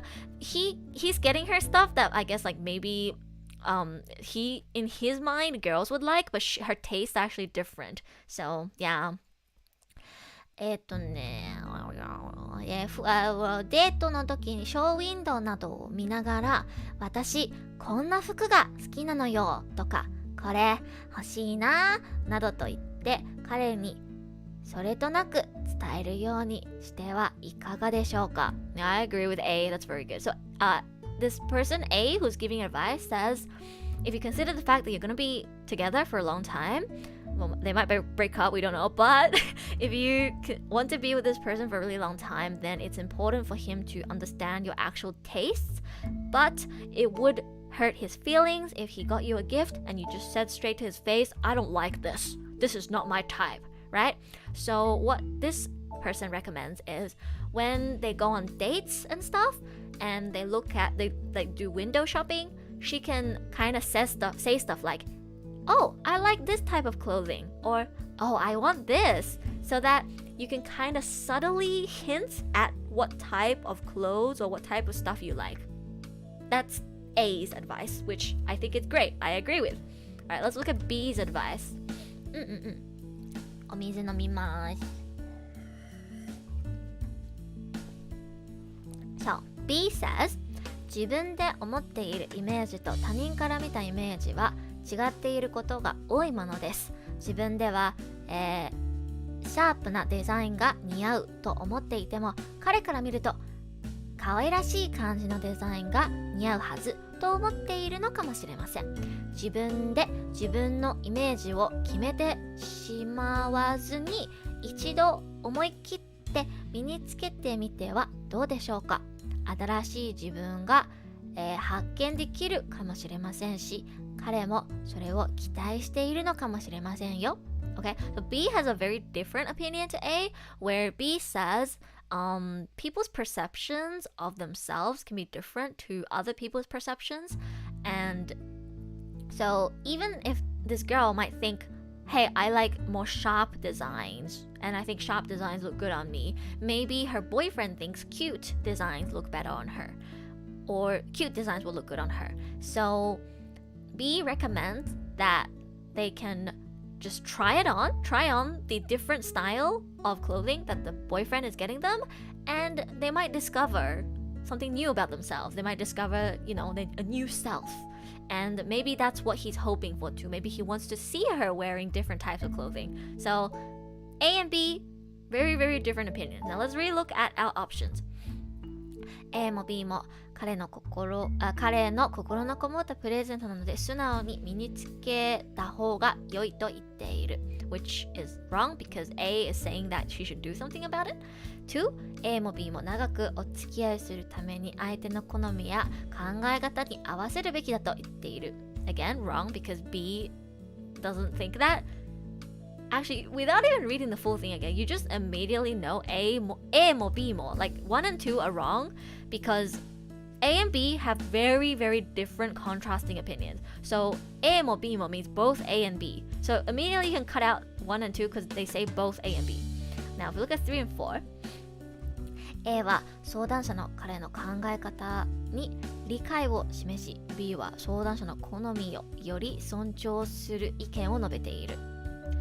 And then 4 is basically the same but like opposite. So as long as you understood what the point of each A and B were trying to say, you know the answer is 4. Because as I explained, A was saying it's important for the person who's asking for advice to, you know, make sure that their taste or what they want is being respected. Whereas B has more of a, it's like kind of more siding with the boyfriend, where B is saying that you should try and kind of look more on the boyfriend's perspective and maybe try to understand or see why he would get you these types of clothing. So it would be 4. Okay. Oh, we have like 4 people in chat now. Hi, who's still here? Dating advice from JLPT. So true. So true. Guys, we learned so much today. Not just like in terms of Japanese, but like just in general. Like we learned, you know, how to cut an onion without crying. And now we're getting dating advice. So educational. Anyways. Okay, 最も言いたいこと we already did that. I'm just gonna quickly look through. Okay, yeah, I think it's time for us to do our final part. Remember how I said at the very end of the reading section, there is always a kind of like a graph or a poster or something? As you can see, the last question here for the practice is like that. So I think it's safe to assume that the last question on the reading section is always going to be like some kind of like graph or poster that you have to analyze. So we're gonna do a practice with this and then I'll move on to listening. Let's see, which one should we do? We can do all 3 or we can just pick one. Oh, you have to like make it bigger too. N1 might be a bit too difficult. We'll see. Let's do N3 first, since N3 was the most voted one on my Twitter poll. So 日本語クラスの案内。I need to get ready for work, but thanks for the stream. Okay. Otsu, thank you, Himawari, for dropping by. そう、次の文章を読んで下の質問に答えなさい。ゆりなさんは、市民センターで日本語を勉強したいと考えています。できれば漢字も勉強したいと思っています。ゆりなさんの仕事は8時から5時までで、お休みは毎週水曜日と日曜日です。There's even math? There might be simple math, but like, no, it won't require math skills. Don't worry, Yuki. Don't worry. But yeah, usually for the final question in the reading section, it involves more numbers. As you can see, there's lots of numbers. That's a typical thing I noticed. There's a lot of numbers in the last one, like how many people, how much money. Yeah, it's very often that the last question will involve some kind of like number, so look at it more carefully. So the question here is, ゆりなさんが取ることのできるクラスはどれか? Okay, so Yurina is studying Japanese and she wants to study kanji in particular. So she's trying to find a class that she can go to. And she has work from 8 to 5 and she has days off on Wednesday and Sunday. So we have to, from this graph, which I'm gonna open now. Can you guys see it? Hopefully you can. There we go. Yeah. So from this graph, for the Japanese classes, we have to find the classes that Yurina is able to attend based on the information we're given. Okay. So she wants to focus on kanji, right?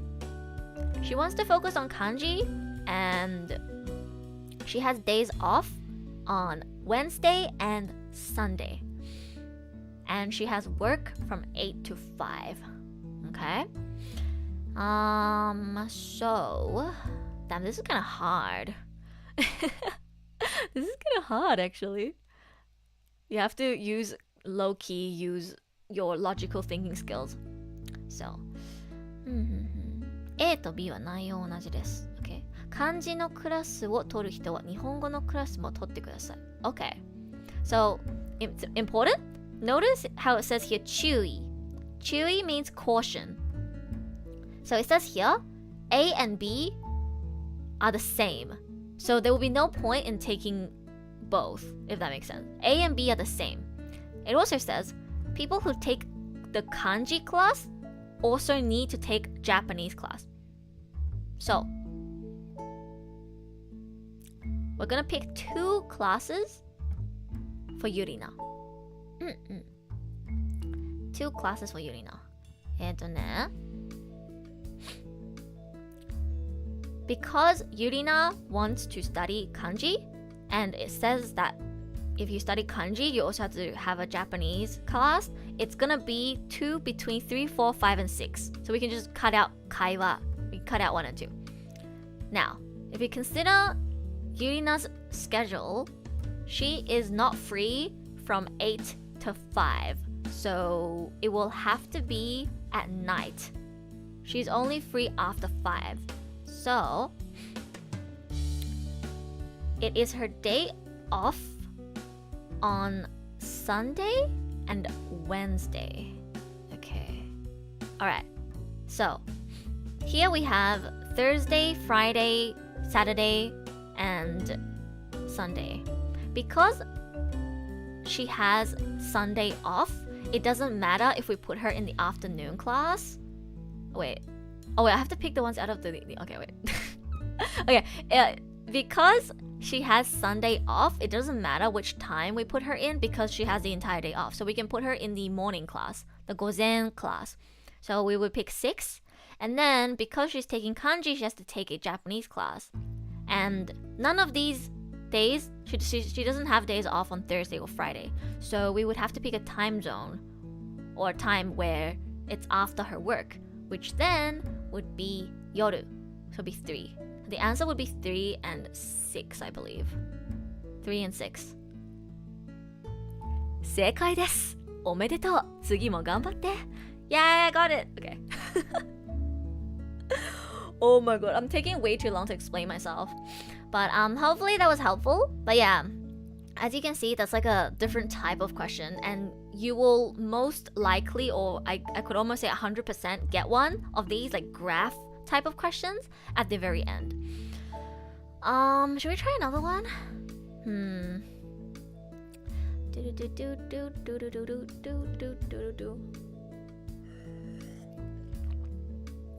This one has a lot of text. Well, let's do listening first. I feel like we're spending too much time on every section. God. Okay, I'm going to move on to listening. But just note that there's always going to be a graph type of question. Some kind of like poster, notice board, graph kind of question at the end. And for this, numbers and stuff are really important. So make sure you look at every single box and every single section clearly and look for the correct answer. Okay, listening. So, again, read the question and answers first. Always make sure you get an idea of what you should be looking out for before the audio starts playing. Okay? But remember that the test is designed to trick you. So, I'm very confident in my listening skills, but even when I was taking N1, I was confused by a few questions during the listening test. You know, I took N1, but I looked at the questions for N2 and N3, and they're also designed to trick you in the same way. It's just simpler vocab and a little less tricky. So typically in the audio, it will mention multiple things that sound like the answer when you first hear it, only then to introduce another thing as the actual answer. But then, sometimes, at the very end, they'll say the first thing was the correct answer after all. The tricks are really cunning. That's why you need to make sure you're jotting down everything that could be the potential answer so you can go back to something they said previously if they change the direction suddenly at the end. So, an example I wrote down for a typical question goes like this. Tanaka asked Yamada to take out the trash, walk the dog, and drop by the convenience store to buy some drinking water because they ran out. They then chit-chat about stuff that's not relevant to the question, so you might forget what they said before. And then, suddenly, Tanaka mentions that he remembers he bought water at the supermarket yesterday. See how in the end, it cancels out the fact that Yamada needs to buy water? Yeah. So, never stop paying attention when you feel like they said the answer. It could be changed anytime during the audio. It, again, also requires logical thinking and deduction skills because see how Tanaka didn't directly say, you don't need to buy water anymore, and just says that he bought water yesterday? So from that, they expect you to realize that Tanaka saying, oh wait, don't worry, oh wait, I bought water yesterday. You have to realize that basically means, oh, Yamada no longer needs to drop by the convenience store and buy water. So the correct answer would be that Yamada will be walking the dog and taking out the trash, and they don't need to go to the convenience store anymore, if that makes sense. So, blah, blah, blah. Very, very, very trickery. You must be very careful. And another thing I found is that they will always design a few questions that involves a lot of numbers to trip you up. So like something like, oh, Arisha was born on March 28th and her mother was born on, I don't know, January 1st. That's not my mom's birthday, by the way. I'm just using random numbers. And her mother is, 45 years. That's not my mom's age, by the way. I'm just coming up with random numbers. But yeah, they'll like line up all these numbers at once. And then at the end, you're like, oh crap, wait, which number was which again? So make sure you 100% jot down all the numbers they mention, because it's really easy to get mixed up when it comes to numbers, and label what the numbers are for. So Eru birthday 3/28, Eru mom birthday 1/1, Eru mom age, like jot it down. You'll be given like this like paper or like a section where you can take notes. So make sure you always take notes when you're doing the listening. Even if you're super confident in your listening skills, like me, I'm pretty confident. Even if you're confident, still take notes. Because if you don't, it's gonna bite you in the back. So it's very, very easy to get confused, and especially numbers are super difficult to remember. So I would never be able to keep that much info in my head, even in English. Yeah, that's why you really should jot it down. I think numbers in particular are super hard to remember. If you don't jot it down, you're gonna be like, oh yeah, Eru's birthday was January 1st. But then what actually happened is, you just forgot that Eru was March and January 1st is actually Eru mom. It's very easy to get confused. So make sure you are jotting down stuff, and don't just jot down random numbers. Label them, annotate them. Yeah. Okay, let's do a few listening questions. This is gonna be like a 5-hour stream. Jeez. Anyways. この問題ではまず質問を聞いてください。それから話を聞いて問題用紙の1から4の中から最も良いものを一つ選んでください。So first look at our answers. The answers are not going to make sense to you until you listen to it, but still make sure you look at the answers before the audio starts playing, okay? So answers here are obviously times. We have 8:45, 9, 9:15, and 9:30. Okay? Now let's have a listen. You predicted 6 hours in the beginning? Oh god. I wanted to keep this under 5 hours, but because I'm gonna be going through Q&A at the end too, it's probably gonna be closer to 5 hours. But whatever. I just wanted to make it less intimidating for VOD viewers, because if it's too long, it might be hard to follow, right? But then they could just skip through with the timestamps. I'll go back and timestamp everything. So, anyways, let's have a listen. Oh wait, go remember to put on my desktop audio. Give me a sec. I'm gonna put on my desktop audio, but I also need to make sure I turn monitor off for my BGM so you guys don't hit double BGM. Okay. And then desktop audio on, and now we can play the audio. ホテルで会社員の男の人と女の人が話しています。女の人は明日何時までにホテルを出ますか？では明日は9時半に事務所にいらしてください。はい。このホテルから事務所までタクシーでどのぐらいかかりますか？そうですね。30分もあれば着きますね。じゃあ9時に出ればいいですね。あ、朝は道が混むかもしれません。15分ぐらい早めに出られた方がいいですね。そうですか。じゃあそうします。Okay. Wait, could you guys hear the audio? I hope you could. I did turn desktop audio on. 女の人は明日何時までにホテルを出ますか？ Okay, is anybody still in chat who like knows a bit of Japanese and wants to practice? Because I know we only have like 5 or 6 people left, so if nobody can answer, I'll just like explain the answer. It was trying to trick you. It mentions multiple numbers that are a part of the answers, but there's only one that's correct. And actually, you have to use a bit of math. I just realized you have to use a bit of math.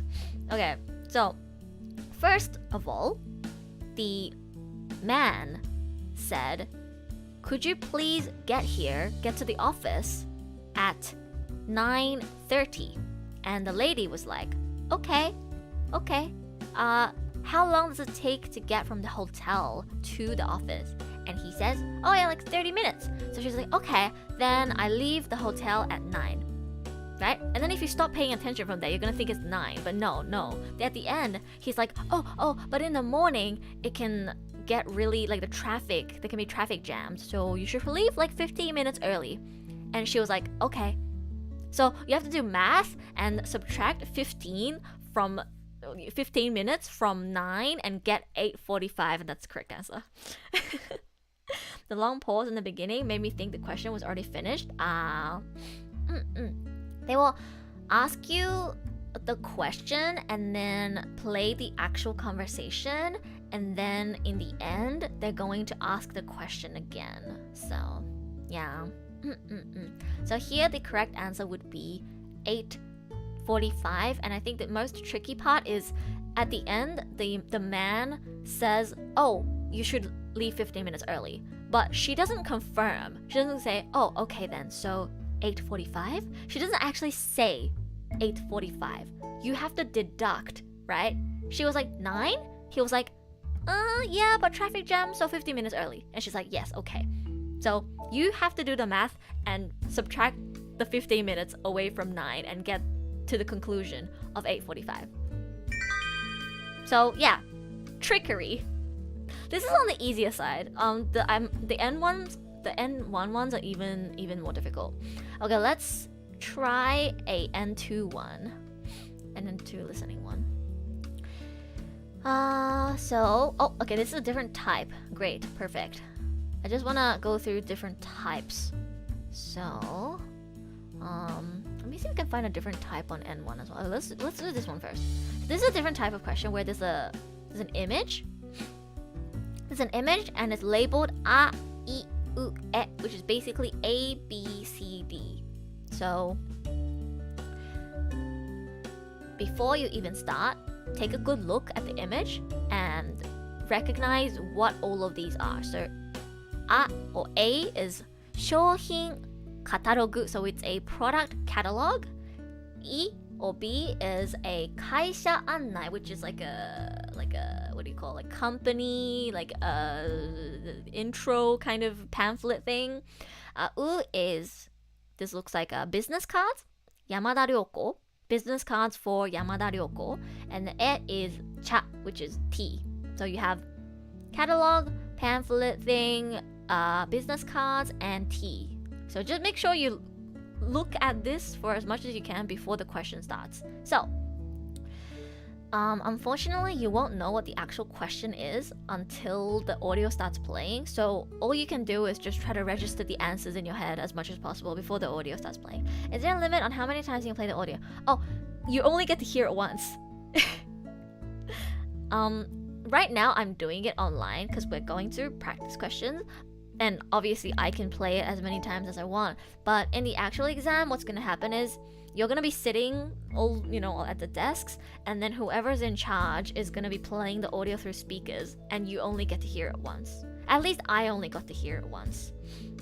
Was it once or twice? I'm pretty sure it's once.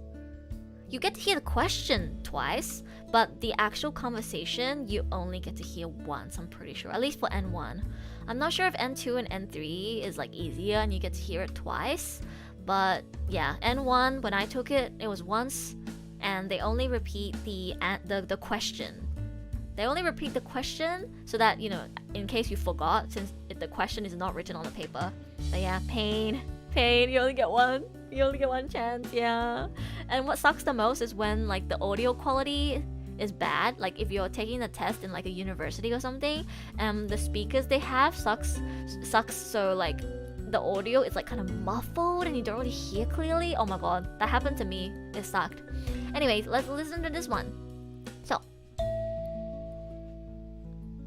会社で男の人が女の人の出張の準備を手伝っています。男の人は箱に何を入れますか？出張の準備大変そうだね。手伝おうか？助かる。こっちまだ終わんなくって。そこの箱に入れといてくんない？向こうに送るから。どれ？この商品カタログのこと？それは飛行機の中で見ときたいから別にしといて。で、その横に会社案内あるじゃない？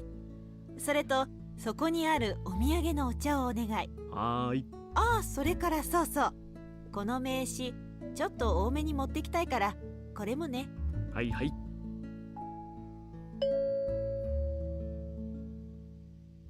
男の人は箱に何を入れますか？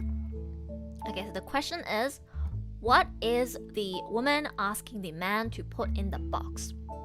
Big room muffled audio. Yeah, it happens when you're listening to it through speakers, and it's not like the best speakers. The audio can be muffled and it can ruin your performance, which I wanted to complain about.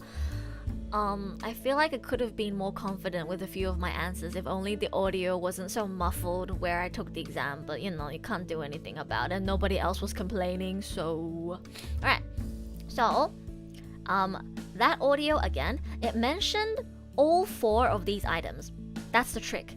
It mentions all 4 of these items, and she says them differently. So, first of all, the man asked, do you want the catalog? And she was like, oh no, I want to read that on the plane. And then she says, please put the kaisha annai and the T. But then at the very end, she says, oh wait, also my business cards, because I want like extras. So it would be I, U, and E. Yeah. I didn't even take notes. I'm just that good. Just kidding. Listening, the only section where I can flex. I guess I kind of flex in the grammar section as well, but yeah, listening and grammar are my strongest points. I'm really not that good at reading. Okay, should we try an N1 one, or is that too hard? Might as well, we should do at least one N1 one, I think. N1, listening is like very difficult. It can be a lot more difficult, but let's give it a try. 最も良いもの。This one's like in 2 parts. Oh my god. Let me have a look at the type of questions, okay? Yeah, so there's a few types. There's some where you choose between 1, 2, 3, 4. And there's a few... And there's a few where you can pick from... Oh god. And there's a few where you can pick from actual options. It sucks when you get to the ones where it's just 1, 2, 3, 4, because you can't even like prepare. You can't prepare anything. What I recommend when you get to the 1, 2, 3, 4 questions is draw like a little arrow, or like just right next to it, which the options are, because you won't know what the options are until they say it in the audio, and you only get to hear the audio once. So make sure you are writing down what 1, 2, 3, 4 are. Even if you hear the audio and you're like, oh yeah, 2 is obviously the correct answer, don't just write down 2. Actually write down all the options and reevaluate your answer by the end of the audio, because they will try to trick you. Alright, let's do one practice for the text answers in N1. So the options are 昨日までに資料を、渡さなかったから、飲み会で飲みすぎて寝てしまったから、飲み会に資料を持って行ったから、資料をなくしてしまったから。Alright, let's have a listen. 大学で男の人と女の人が話しています。この男の人は先生がどうして怒ったと言っていますか？ Why is the sensei angry?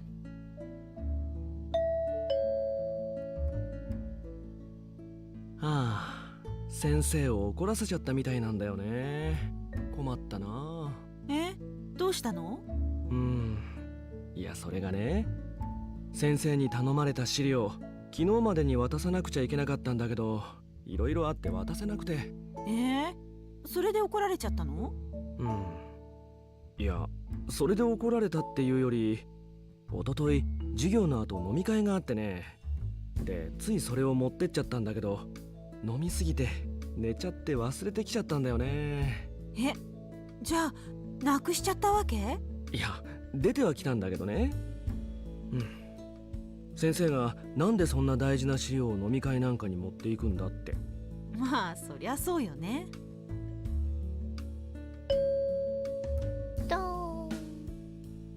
この男の人は先生がどうして怒ったと言っていますか？ So, what is the man saying that the teacher was angry about? Again, very tricky. Very tricky because they mention all of the options here.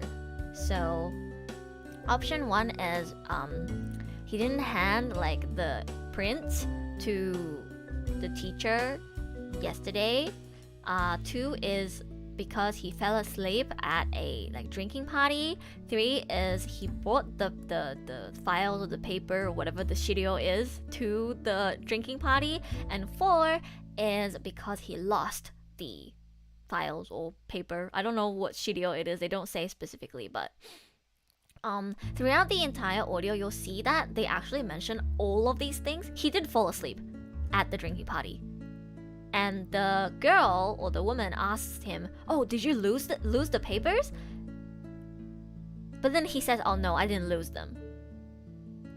And in the very beginning, she also asked, "Oh, like, is the teacher angry at you because you weren't able to, give the paper to the teacher on time?"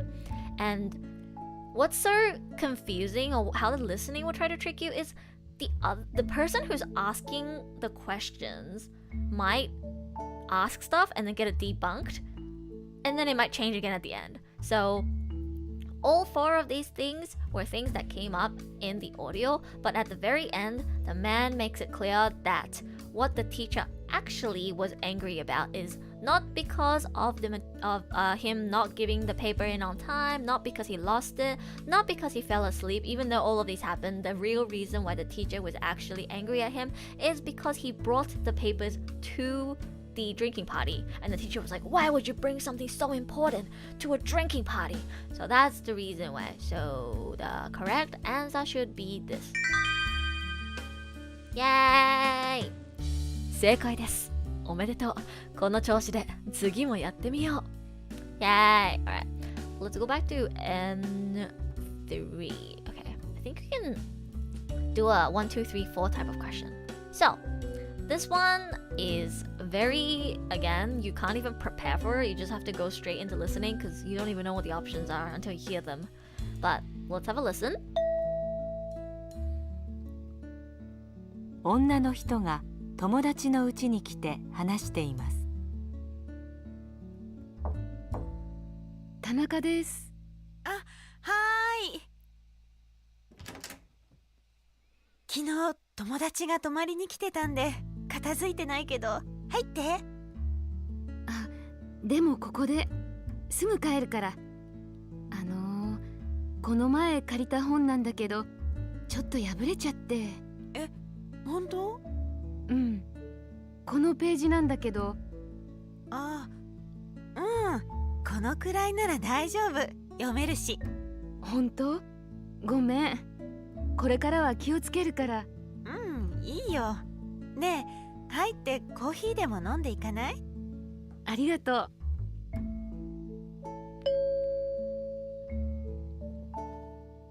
女の人は友達の家へ何をしに来ましたか？ 1、謝りに来た。2、本を借りに来た。3、泊まりに来た。4、コーヒーを飲みに来た。Oh, Mara, welcome back. Well, since you're back, Kikitori da, lucky. Well, if you're gonna say that, you tell me what's the correct answer. Unless you joined like halfway through the audio. I don't know if you can tell or if anybody is trying to go along with the questions right now. This is significantly more difficult, I think, than when they actually give you the answers written out, because when the answers are written out, you get to process it, you get to like look at it and remember it before the audio starts playing. But when they only give you the options at the end, you have to, try to remember everything that happens in the audio because you only get the options at the end. So it's pretty difficult. You weren't paying attention. You caught the wanna drink some coffee, so I know that's wrong. Yeah, the coffee is wrong. I don't even remember what the 4 options were because I didn't write them down. Actually, wait, let me just listen to the question and the answers again. I forgot to write it down. I should have wrote them down. Wait. 女の人が友達の家に来て話しています。田中です。はーい。昨日友達が泊まりに来てたんで片付いてないけど入って。でもここですぐ帰るから。この前借りた本なんだけどちょっと破れちゃって。本当？うん。このページなんだけど。このくらいなら大丈夫。読めるし。本当？ごめん。これからは気をつけるから。いいよ。ねえ、入ってコーヒーでも飲んでいかない？ありがとう。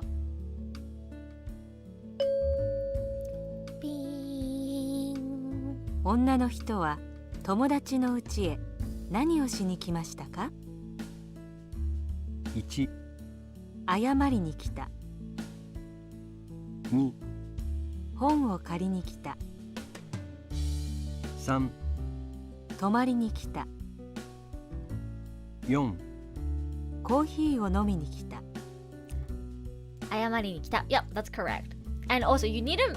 What's really important, right? You cannot forget to write down all the options, because even if you know 謝りに来た, which means to apologize, is the correct answer, what if you forget that was option 1, right? What if you accidentally think, oh, was it like 2? Like make sure you write down which each one is so you don't accidentally forget. And what I do when I take notes is I write it in Romaji instead of hiragana because it's faster for me, because I write English words easier. So for example, I was taking notes just then, so I can explain to you guys how I would take notes for listening questions like this.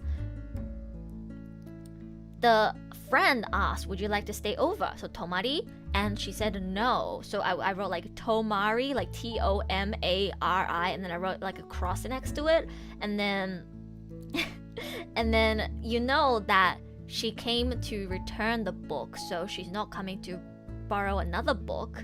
And the coffee, again, as Mara said, it's an afterthought, so it's not what she came for. So naturally the correct answer is 1, which is ayamari. And again, I wrote down ayamari as in like, I could write apologize, like just in English, or I could write AYAMARI. Like just write down any kind of note, jot down some kind of note that can let you know which number correlates to which, and also make sure to write down which things were like debunked during the audio. So usually mark the right answer as soon as I hear it and ignore the ones that I think that are wrong. You will get bitten in the back if you do that, Mara, especially for higher levels like N1. I don't recommend doing that actually. So if you mark the right one as soon as you hear it and ignore the ones that you think are wrong, what's gonna happen is, if, for example, in this one, it's very straightforward. Obviously, 1 is the correct answer, right? But in higher levels or in more difficult questions, what's gonna happen is the answer will be in like a gray area. So you have to logically deduct the correct answer, and sometimes there'll be 2 or 3 options that's like, oh, it could be 2 or it could be 4. So if you don't have all of them written down, you don't get to think back, right? You don't get to think back to, oh, is it between book or coffee? Like you don't get to think more afterwards, because all you did was just mark down the one you think was right. So I always recommend to write down every single option they give you and take notes on all the details that they mention in the audio, because then you have something to refer to, right? You only get to hear the audio once. You don't want to regret it. So yeah. So me taking notes during hitori throws me off. If you can't take a lot of notes, at least write down numbers, okay? Numbers, 100% write down numbers. At least write down numbers and make like a little note for the options at the end, at least. Because if you don't, you're gonna regret it. Trust me. I was like overconfident in my listening skills, and for a few questions, I didn't like write down the options I were given, and that really like bit me in the back, because I was like, wait, what was 3 again? I was like, it could be 1 or 3, and 1 felt more right to me in the moment, but then I was like, wait, actually it could have been 3, but then I don't actually remember what 3 was, and yeah, you'll regret it. Trust me. And I got full marks on listening, and I would consider listening probably my strongest area, and yet I still was like, okay, oh god, I should have written that down. So hit me with a difficult one for practice. I'm gonna do an N1 one. Alright, let's do a... Okay, let's go through the levels by difficulty. Let's do an N2 one first. Let's do the final one in N2. Okay. It's another one where you have to pick between 4 different options. Let's go. 家族3人が父親のタバコについて話しています。お父さん、またタバコですか？もうそろそろ禁煙してくださいよ。どうして？お父さんには長生きしてほしいし。それなら大丈夫だよ。60歳を過ぎたらタバコを吸っても吸わなくても寿命は変わらないって調査があったぞ。タバコをやめると太るっていうから、今の方が長生きできるってわけだ。お父さんはいいかもしれないけど、お母さんや僕は毎日お父さんのタバコの煙を吸わされているわけでしょ。その方がもっと健康に悪いってテレビで言ってたよ。そうよ。家族にも被害を与えているんですよ。そうか。それは責任重大だね。じゃあ頑張ってみるよ。そうですよ。お願いしますよ。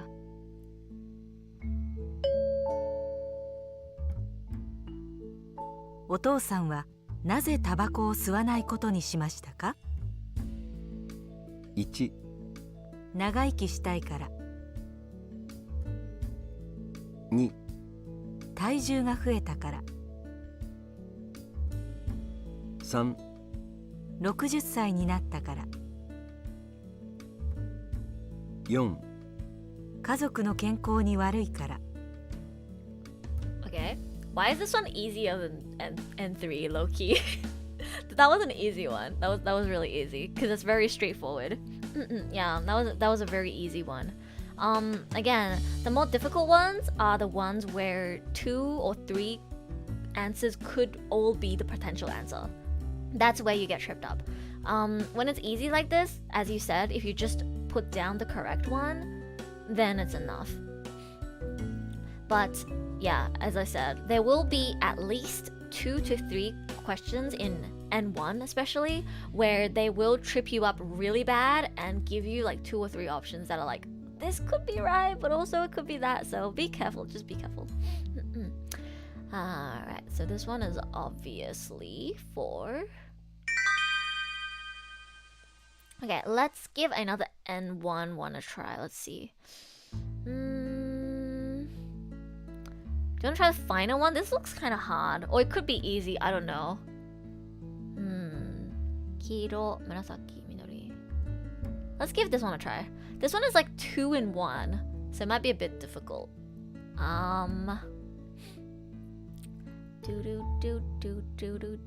Yeah, we practiced 2 with the numbers. I think we'll finish off with this question from N1. Uh-oh, well, we'll see. It might be an easy one, I don't know. I practiced this before my exam last year, but I don't remember, so... Alright, let's go. You ready? 8. お店の人がジュースの説明をしています。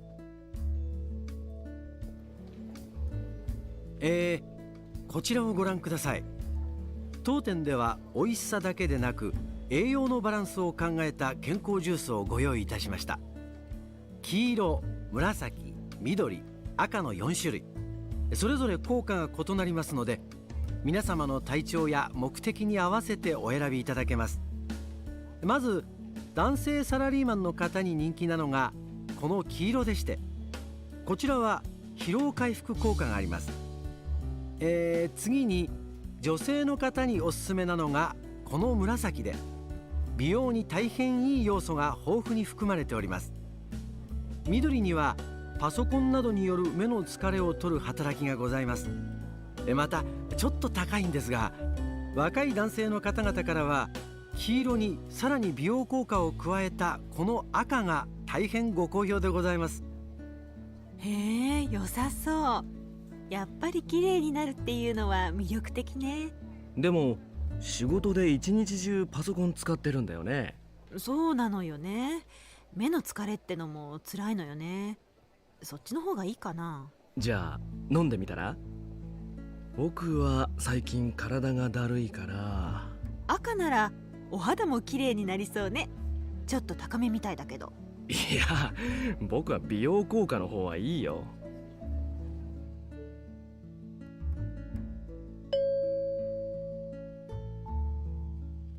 質問1。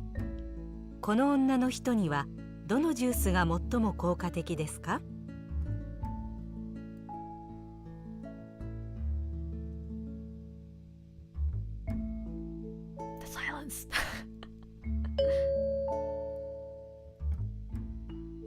質問2。この男の人はどのジュースを飲もうと考えていますか？ Okay. Do you know the second? I think the second part of this is harder than the first part. You have to pick both which juice is good for the woman and the man. I'll just share the notes that I took while listening.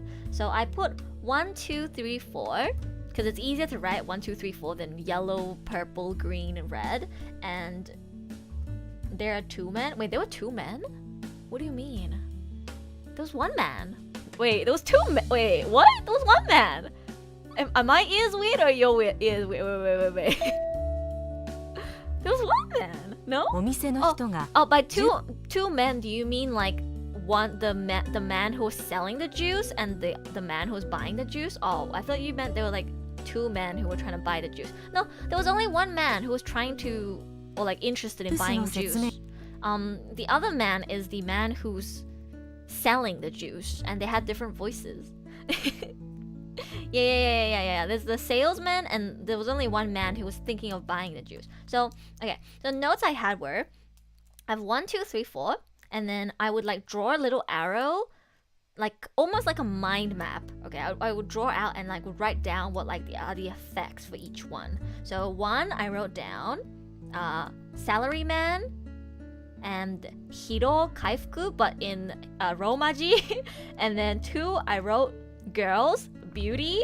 4, I wrote young boy, beauty, better than yellow. And then 3, I wrote computer, I, tired. So you don't have to do the same as me, but this is what I do. I just write down keyword. What is hiro? Hiro is like tired, basically. Like it helps you with like when you're tired or like burnt out or stressed. When I can't like translate a word quickly in my head, I just write it in romaji. So yeah. And then at the end where they had a discussion about like, oh yeah, like, oh, beauty's nice, blah blah blah, whatever. But then the man was like, hey, but you like sit in front of your computer all day, don't you?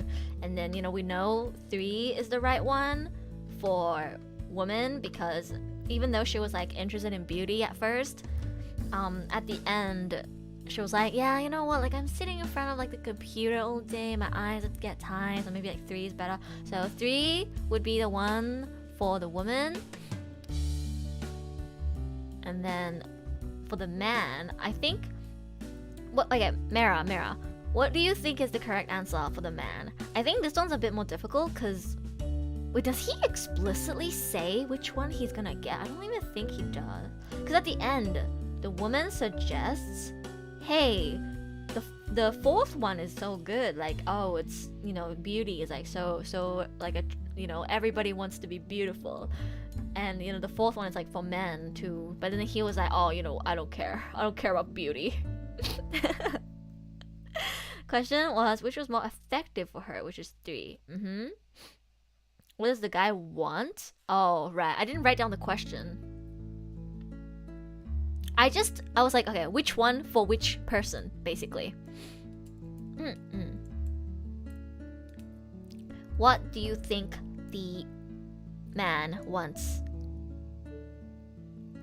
Didn't he say he wanted beauty? No, in fact he said the opposite. He said he's not interested in beauty.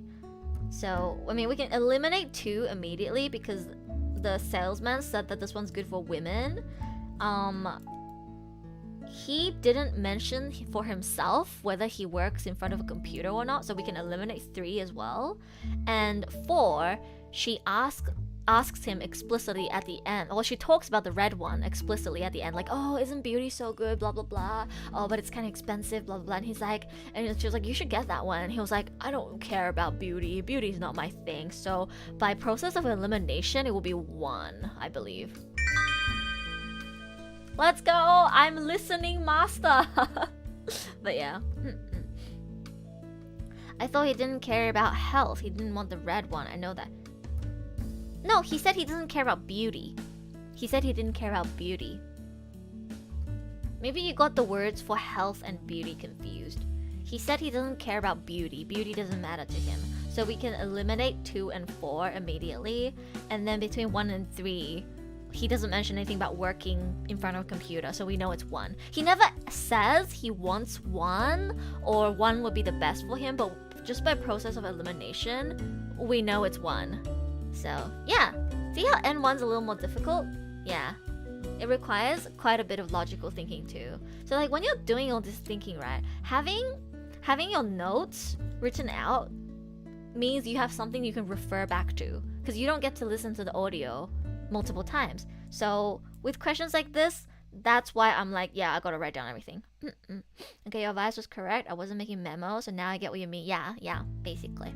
I think if you have very high listening skill and you're going for N3 or maybe N2 as well, you don't have to, you know, take like detailed notes for everything. But as you can see with N1, especially some of the more difficult questions, it's so helpful to have notes because you actually have to think to get the answer. It's not just like the answer is not just like read out to you, or it's like not just explicitly a part of the audio.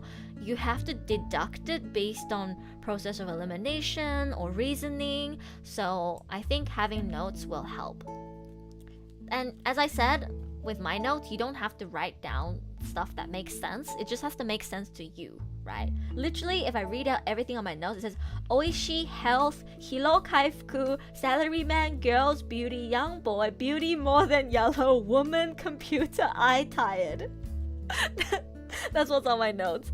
But other people might look at this and be like, what the fuck? But then I look at it, and because I have a little bit of memory of what happened in the audio, I can look at these little pieces of information and know which is which, what I'm trying to refer to. So, as long as you understand the notes. So, sometimes they ask the annoying questions like, why didn't the woman get the beauty juice? yeah. Sometimes they'll like twist the question as well.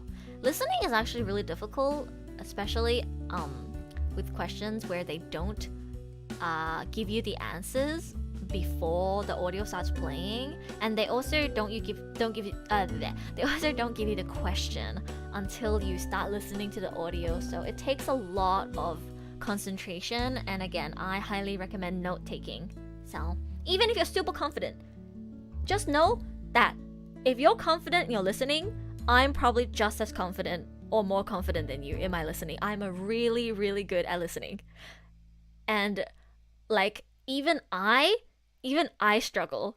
Even I struggle with listening because they really designed the questions to try and trick you. So just know that even if you're super confident, still try to take notes, especially with the questions where the options are not written down for you, or in like a two-part question like this where there's like a lot of information that you have to process. Definitely write notes. Okay, so I guess we can go into Q&A time. Hopefully everything I went through was useful. God, this stream is so long now. Okay, let me have a look at the questions in my Q&A tab. By the way, if anyone's watching right now, feel free to still drop me a question. We have 1, 2, 3, 4, 5, 6 questions. Okay, so should I change the screen? Maybe I should change the screen just so that I know what I'm doing. Okay, give me a sec. I'm gonna like add text. Add text and just hit the add text. New text. Arial. Just make it like, I don't know, black or whatever. Anything's fine. Okay, black text. And then Q, oh god, so big. Q&A time. Woo! Q&A time!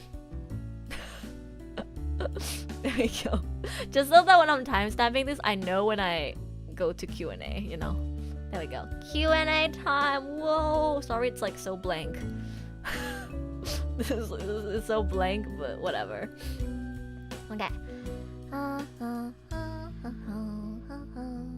think I wrote notes for Lynn's question, but I got the other questions later, so I have to think about them on the spot. Not even Comic Sans. Wow. I think this font looks better than Comic Sans, Troy. Okay, so the first question we have is from Lynn, and they ask, do you have any tips for memorizing kanji and grammar? Being timestamped says, okay, thank you, Troy. Okay, so first of all, with grammar, I think it's very important to purposely use grammar structures, like different grammar structures, when writing and speaking Japanese. So if you're learning Japanese at school or using textbooks to self-learn, every time you're introduced to a new grammar structure, start intentionally trying to implement that into your writing, right? Try to use it when you speak as well, because the more you say it, the more it will become ingrained in your memory. And what you want to eventually achieve with grammar is to be able to feel what is right or wrong just by reading a sentence out loud, which is what I do. It also helps to watch a lot of Japanese content like anime, drama, radio, documentaries, interviews, And just listening to Japanese a lot actually helps you remember new grammar structures more than just learning the textbook rules, because when you learn from listening, you are hearing it being used in context every time it comes up, so you naturally learn which situations the grammar structure works and doesn't work in. And then with kanji, I feel like you're more reliant on traditional memorization, and it can feel a lot more boring and daunting, which is why kanji is a lot of people's least favorite part of learning Japanese. Kanji is also my least favorite, and how I try to make kanji learning less boring is by reading manga and articles that I'm interested in. So manga is especially good for learning new kanji because it has furigana on everything, so it saves you the trouble of having to grab a dictionary and trying to find how to read the kanji yourself. And a trick to memorizing kanji is to break it into small bits. Once you learn to recognize certain particles, you can actually get better at guessing what a kanji means and just fill in the gaps, even if you don't actually recognize the full word. I talked about this a little bit before too, but let me add another text so I can show you guys. So, Arial, why does it always set the default as white? Why would I want to type white text? Okay, wait, let me use, for example,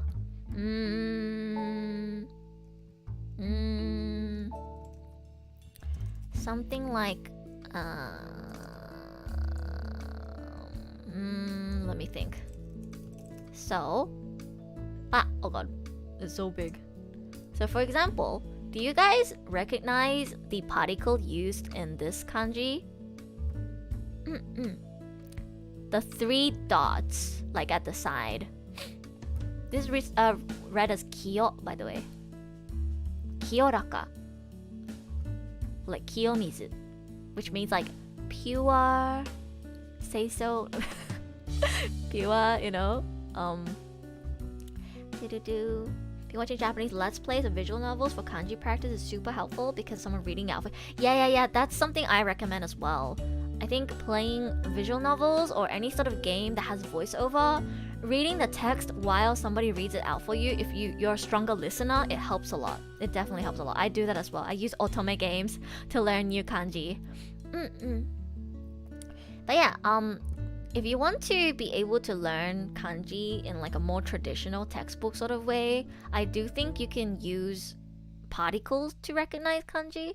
Again, like a common particle is this 3 dots, which it means like water. This is a thing in Chinese as well. So if you speak Chinese, you probably know this, but like these, because it's called 三点水 in Chinese. I don't know what it's called in Japanese, but these particles, words that have these 3 dots in it, for example, umi as well. Let me type out umi. Like umi, do you guys know umi? It means sea, ocean. Umi. See how they have the same particle? It's because they're both like related to water, or they can be used often in context to water. Like kiyo means like pure, but you can say like kiyomizu, which means like pure water. Umi obviously is the ocean. Ume. Yeah.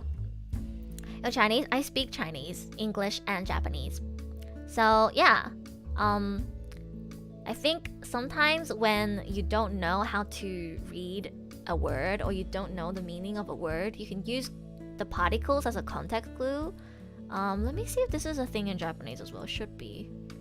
For example, the kanji for neko, cat, it has this particle on the side, which is often used for animals, I believe, at least in Chinese. If there's anybody who's like more Nihongo Jozu than me and thinks I'm talking out of my ass right now, please let me know. I thought this was a common thing in Chinese and Japanese because I saw other people recommend breaking up kanji into little parts as well. Yep, it is. Okay. But yeah, was there another kanji of an animal that uses this? There should be. I just can't think of one at the top of my head. But yeah, the particle you see with neko is like a a particle that like can be used to refer to like animals. And even if you don't recognize the specific meaning of particles, you can remember them by breaking them up into parts, right? Like for example,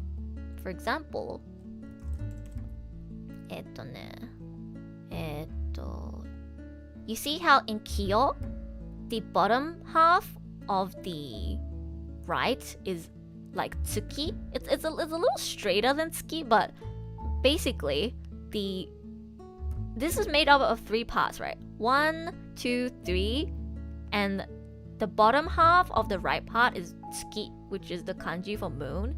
And then you can see the same with umi, where it's a little bit different. It's written a little bit different, but in Chinese it's not different, but in Japanese it is. I actually got corrected by my teacher when I started Japanese classes. It's not completely the same, take note of that. When it's umi, it's a cross in the middle, whereas with haha, it's 2 dots. But it does look similar. You'll notice a lot of these, like sometimes a more complex kanji is just made up of other like simpler kanji. Same with neko, right? It's this. You'll see this a lot from like Tanaka. You see how the kanji are made up of other simpler kanji? Yeah. I recommend. It's pretty easy use for English speakers. Yeah, I think if you're not familiar with a language that uses these kinds of like shapes and stuff, it's very good to try and break them into parts or recognize different particles. Yeah. Okay, let me see what other questions I got. Okay, so Long asks, is studying loads of kanji and words necessary? Can I bribe my brain to learn every kanji that exists? Okay, so I said this a bit during like the practice questions as well, but I don't think it's necessary to become a kanji master.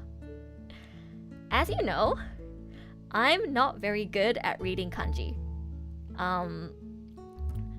When doing the practice questions as well, there were a lot of times where in a sentence there was multiple kanji I couldn't read, and sometimes I'll read the kanji wrong and I had to get people in chat to correct me, and yet I was able to pass N1 with 160 something out of 180. And I can read most Japanese fine. Like tweets, articles, maybe like newspapers a little difficult, but like manga, no problem. Light novels might be a little difficult as well, but sometimes you can guess the overall meaning of a passage or a sentence just from knowing a few kanji, or just from using context clues to guess what the kanji means based on how it's combined with the hiragana and katakana around it. So I personally don't try to stress learning too much kanji because it can be really daunting and boring, as I said as well. Unless you're trying to get like the certificate for kanji nishiki kente, which is like there's like a test you can take. Basically, you can flex on how much kanji you can recognize. Unless you're aiming for that, like you want to, do that. I don't think it's necessary. I really don't think it's necessary to learn every kanji that exists, which I don't even know if it's possible. And earlier in the stream, we had like a JP viewer with us, Yukirea.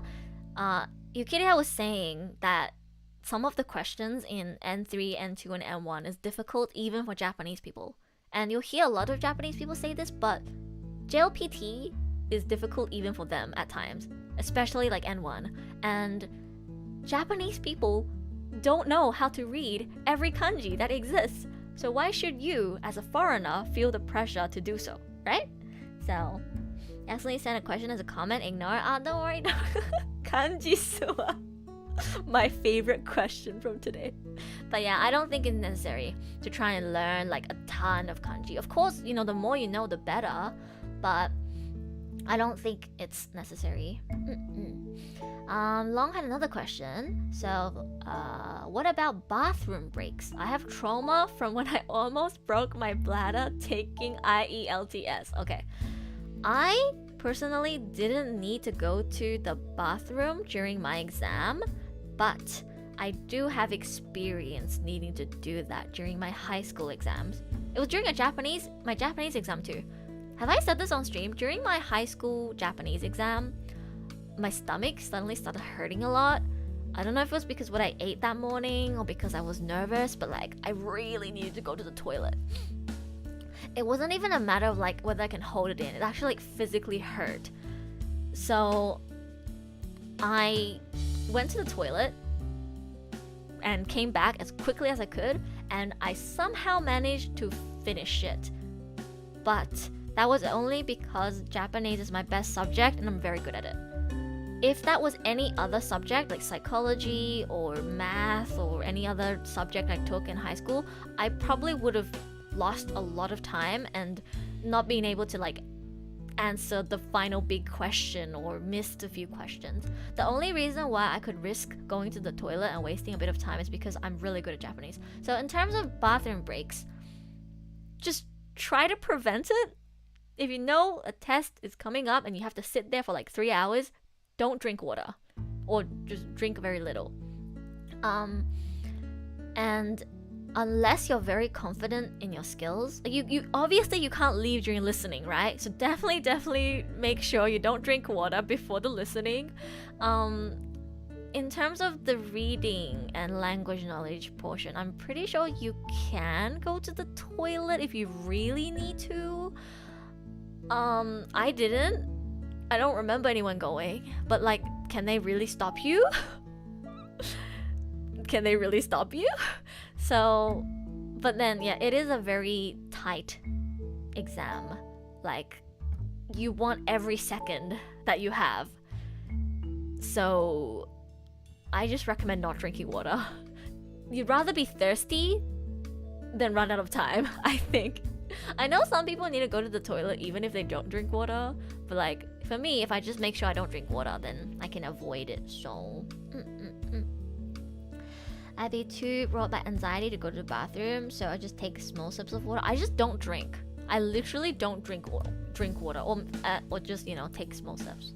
But yeah, the best thing to get through bathroom break anxiety is just to prevent yourself from needing to go to the bathroom to begin with.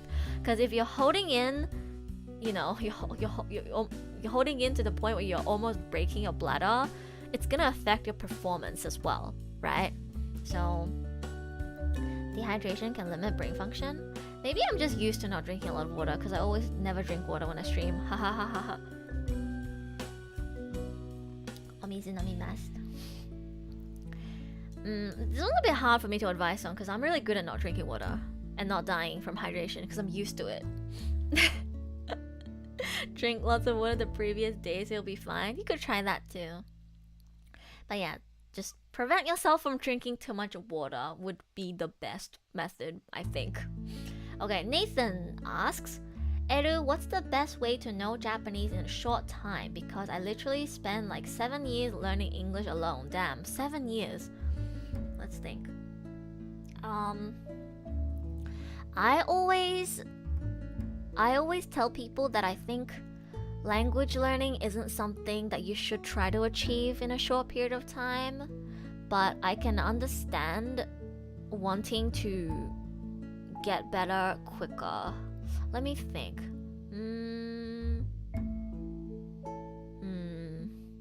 Obviously, the more time you spend studying, the more input you get, the faster you can learn.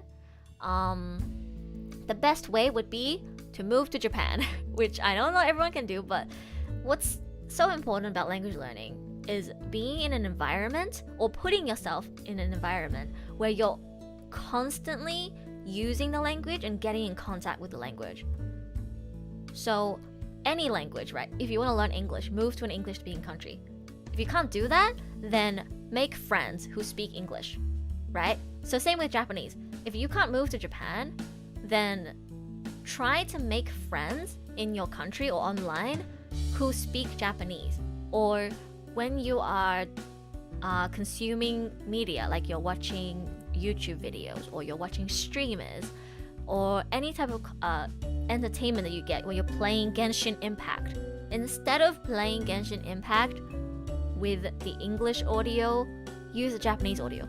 And if you can read enough, use the Japanese text, right? Try watching Japanese streamers. Try watching Japanese YouTube videos. Try surrounding yourself with as much Japanese as you can, whether it's in your entertainment or whether it's in your day-to-day life. I know it can be difficult to find Japanese people IRL. Like, you can't just like catch people like Pokemon, right? You don't know. So it's good to join clubs. Like if you're in high school or university, try to see if you have like, if there's like a Japanese or like anime club. Take Japanese at school, right? If your school doesn't offer it, you can go to like a Saturday school. I went to Saturday school for a few years and I took Japanese in university as well. And that's where I met a lot of people who speak Japanese. And that's how I make sure I'm constantly speaking Japanese. And streaming as well, right? I stream and I speak Japanese, right? I actively try to invite JP viewers to come and watch me because I want to speak Japanese. It's just so important to make sure you're surrounding yourself with the language and always like inputting. It's all about input. So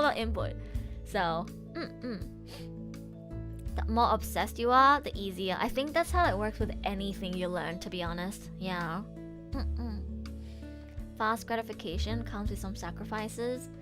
Yeah, like, you know, for example, if your best friends all don't study Japanese and have no interest in studying Japanese, you might have to distance yourself a little bit from your best friends, or like not spend as much time with them, because you have to put yourself in a situation where you can be in contact with Japanese. And maybe instead of hanging out with your besties, you have to go and hang out with people you're not as close with but speak Japanese. Yeah, so it's almost like a lifestyle. I think the people I know who learned Japanese the quickest and most effectively are people who almost like have Japanese as a part of their lifestyle. Does that make sense? You wake up and you scroll through Twitter and you are following all these accounts that tweet in Japanese, right? You wake up, you listen to Japanese radio. You open up your favorite game and the audio is in Japanese.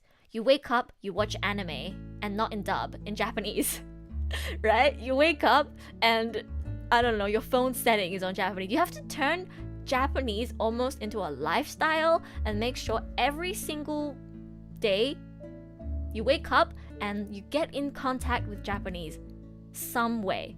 Whether that's talking to people in Japanese, consuming media in Japanese, or just doing small mundane things like changing your phone language setting to Japanese. I think that helps a lot.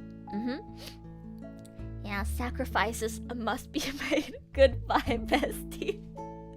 Get yourself a bestie who speaks Japanese, or just be my bestie. I speak Japanese. But yeah, input is very, very important. Wake up and watch anime relatable.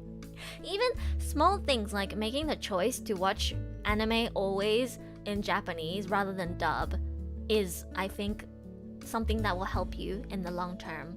I know some people watch dub because they don't have to look at the subtitles, or they can put it in the background. But if you're somebody who's actively trying to learn Japanese, just watch it in Japanese, right?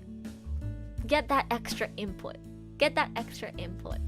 right? If right now you only watch EN VTubers, start watching some JP VTubers, right? Or watch a bilingual VTuber. I think bilingual people are really good to learn from, actually. Me, I'm not bilingual, I'm trilingual. But yeah, people who speak multiple languages are really good to learn from, because you don't have to just listen to the one language that you're not familiar with yet. You can listen to both, right? Try to find streamers who speak both English and Japanese, or Japanese and whatever language you're the most comfortable with, and you can learn a lot from them, I think. Edu's my new bestie now. My alarm clock is in Japanese. I hear it twice every day. It's from Elsha Voice Pack. Let's go! Yeah, like something like that too, like using a Japanese alarm, right?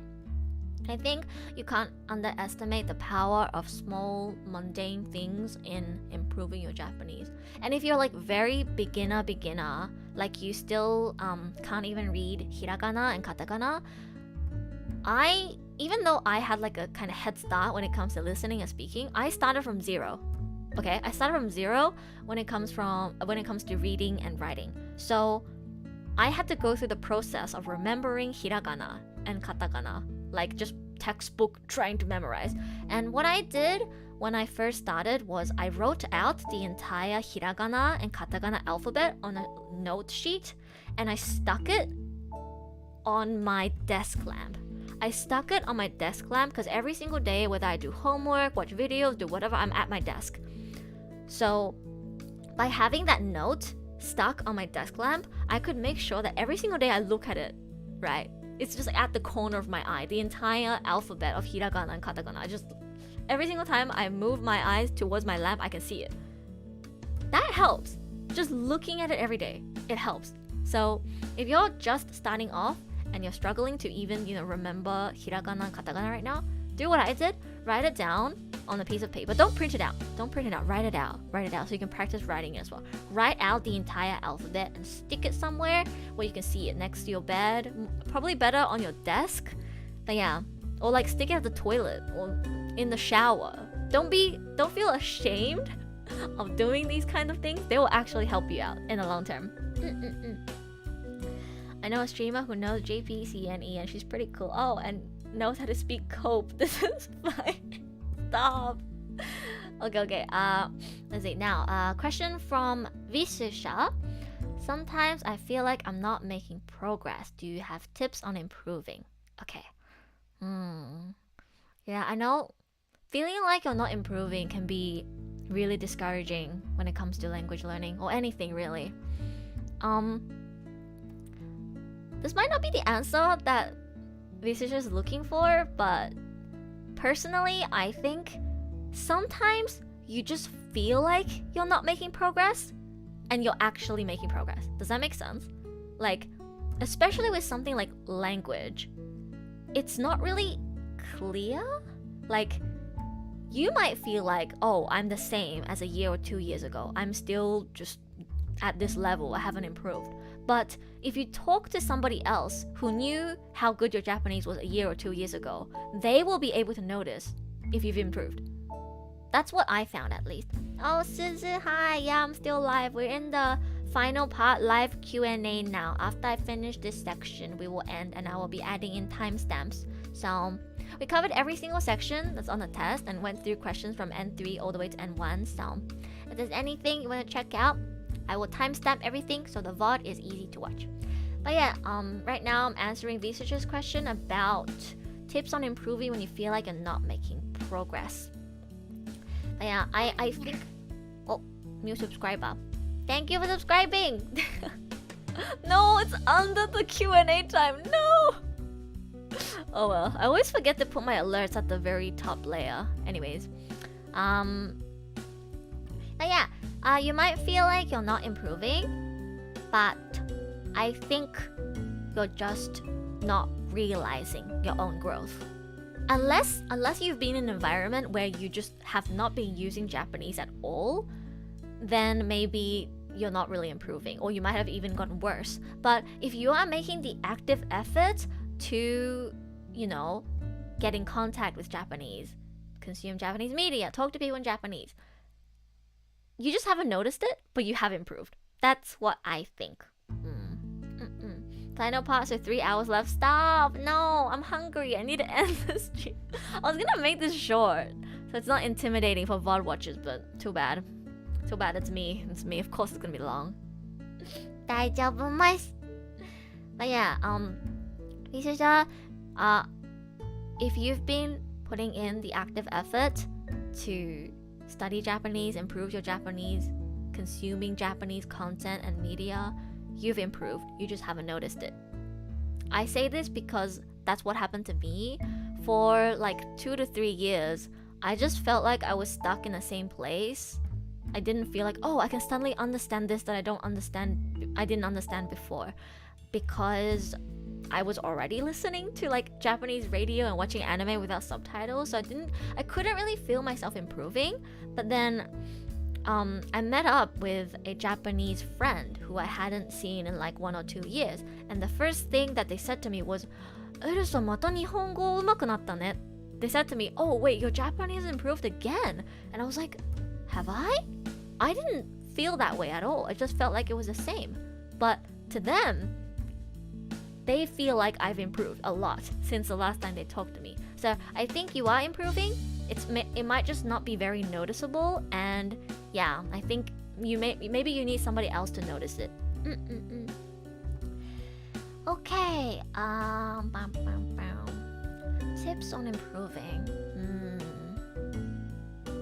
I think it's important to focus on your weak area. Like, identify what you are the most lacking in, and then try to tackle that specifically. So for me, I knew for the longest time that reading was my weakness, and if I wanted to say take the JLPT, I'm going to have to overcome my bad reading skills in order to, pass or do good on JLPT.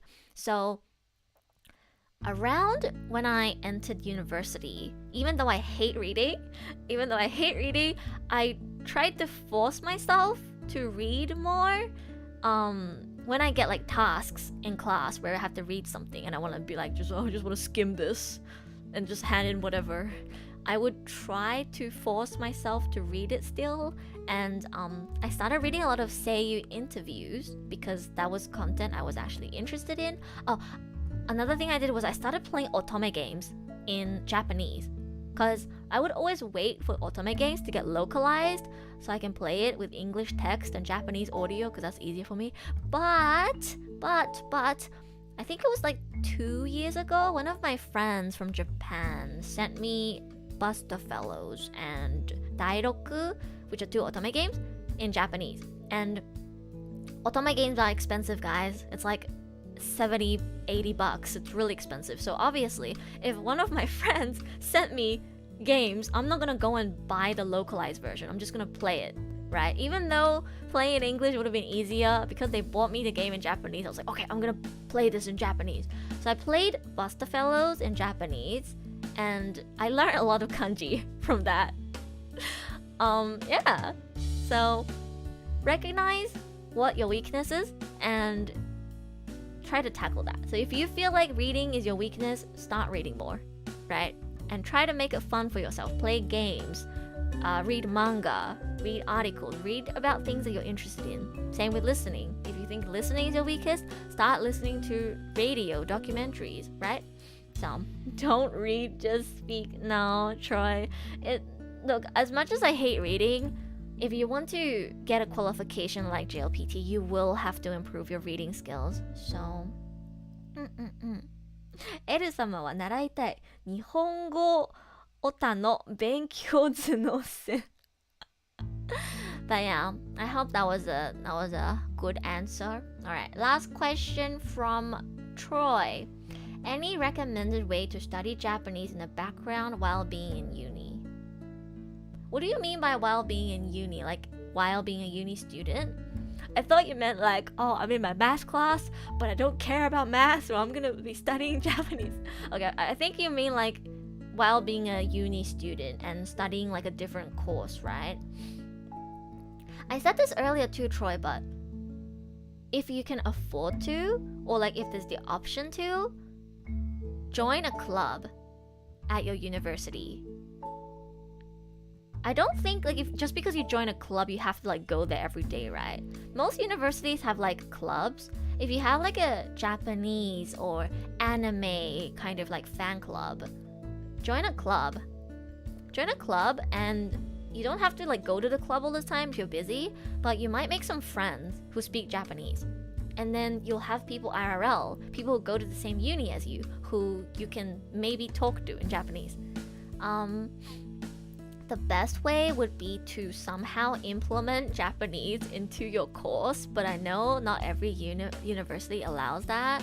At my university, even if you're like a biomed, major or your psychology major, law major. It doesn't matter what subject you're taking or what subject you're majoring. There's like these flex spots in your degree called breadth, where you can study anything you want. So you can be a law major or a biomed major, and you can take on Japanese 1, Japanese 2. You can take on Japanese as a breadth subject. It's like an extra subject. But if you don't have that at your uni, then I recommend checking out if there's a club you can join. I need to start speaking. Yeah, speaking is also really hard to improve, especially if you're not confident or shy. I think confidence goes a long way. One of the reasons I tell people why I was able to improve so much is because I was never scared of talking. I was like 9 years old or like 10 years old, and I could only say stuff like banana, ohayo, daijoubu. Like I could only say like random words, and back then my Japanese was still crap. And even back then, even when I could only say like banana, ohayo, whatever, you know, I couldn't even formulate sentences properly. I was not afraid to go up to a Japanese person and be like, ohayo or konnichiwa. Like I don't know what about me made me like this, but I was just never scared. I was just never scared, and that helps a lot. Not being scared of making mistakes, not being scared of embarrassing yourself. Like, you know, wear it as like a badge. I'm a Japanese learner. I'm going to make mistakes. So what, right? You'll find also that Nihongo Jozu people, like Japanese people or people who are good at Japanese, they'll be very patient with you.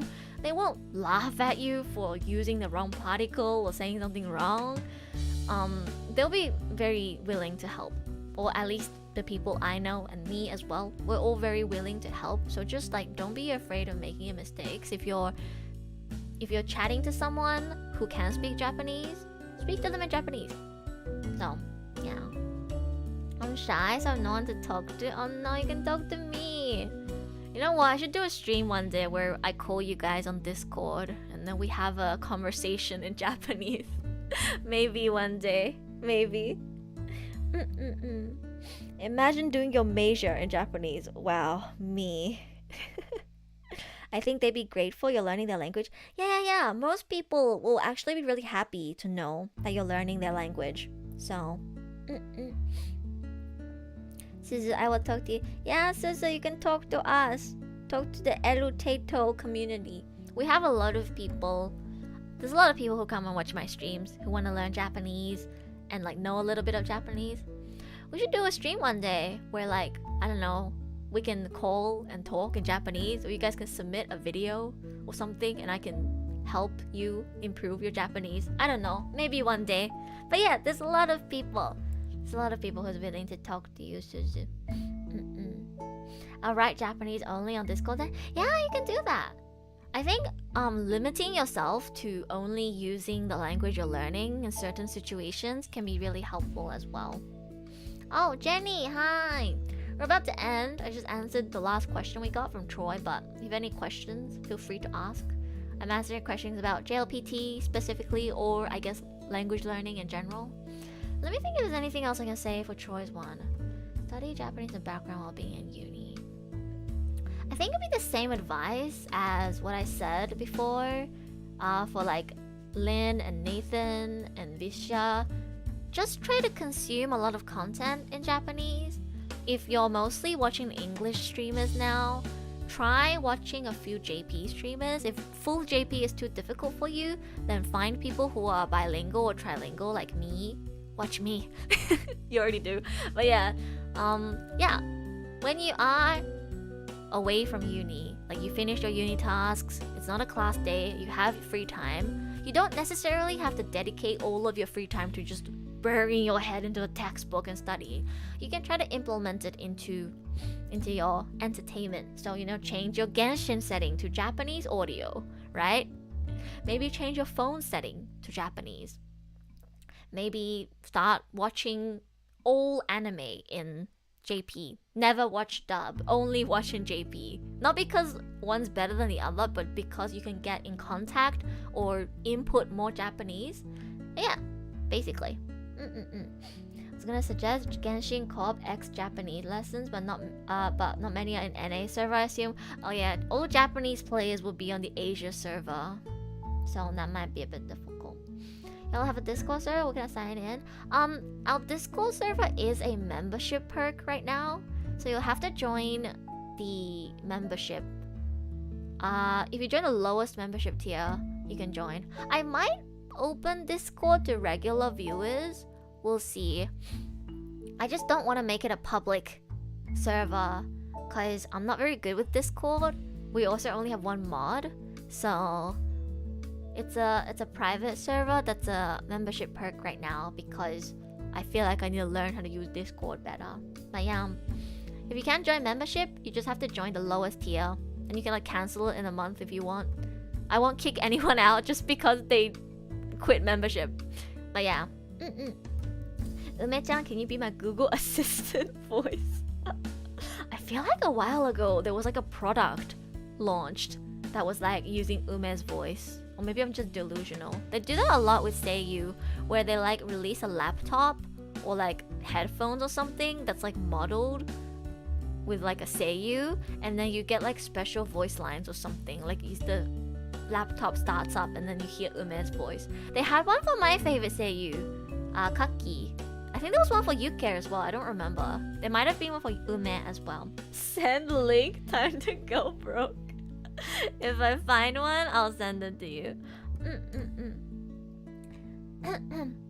We have bot that translates text after using commands. Yeah, that can be used too. We also have a language learning shiritori in our Discord server, which nobody has been playing lately. Maybe we should after the stream. Yeah, hopefully I was able to cover everything today. We had a lot of viewers in the beginning.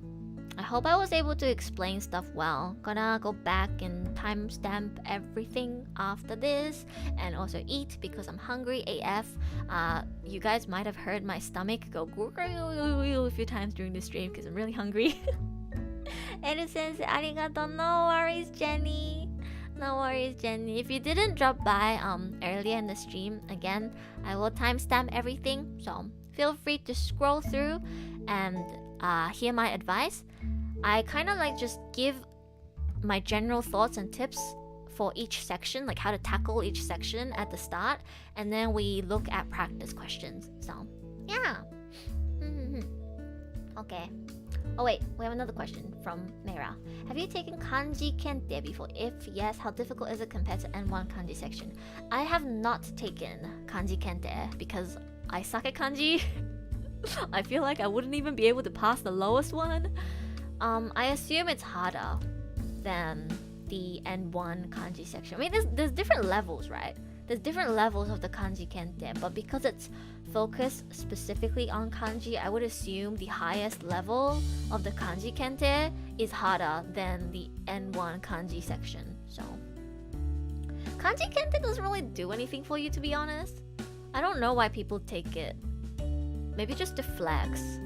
I've never seen like any job listing be like, oh yes, you need to be level 3 of kanji kente. Like, I've only ever seen people talk about kanji kente to flex. I've never seen it actually be used for anything. So, especially like if you're a foreigner too. So, yeah, just go for JLPT.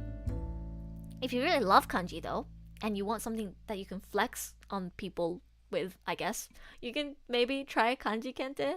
I don't think I ever will. I don't like kanji first of all, and I'm not good at it. And yeah, like if it doesn't really give me any qualification, I don't really see the need. When I learn more JP, I'm gonna try type more JP in Discord. Yeah. We can add a specific server just for talking in Japanese actually, if you guys want. We do have a few JP speakers. Like, English is not their first language, they speak Japanese better. They just don't really talk. Like a few of my personal friends who were nice enough to join my membership. Maybe I'll make a new channel for only Japanese talk. We'll see. Really? I figured it was like TOFEL. I don't think it is. Kanji kente, I think is more a flex thing. It's the same as like it's the same as a test where it's like, oh, how much do you know about ramen? If that makes sense. I don't think it's like a job required kind of certificate that you can get. Maybe for some jobs that require lots of kanji reading. I don't know, but yeah, I've never seen it being a requirement for any jobs. So yeah. You could just name a channel called JP Chat. Yeah, I could.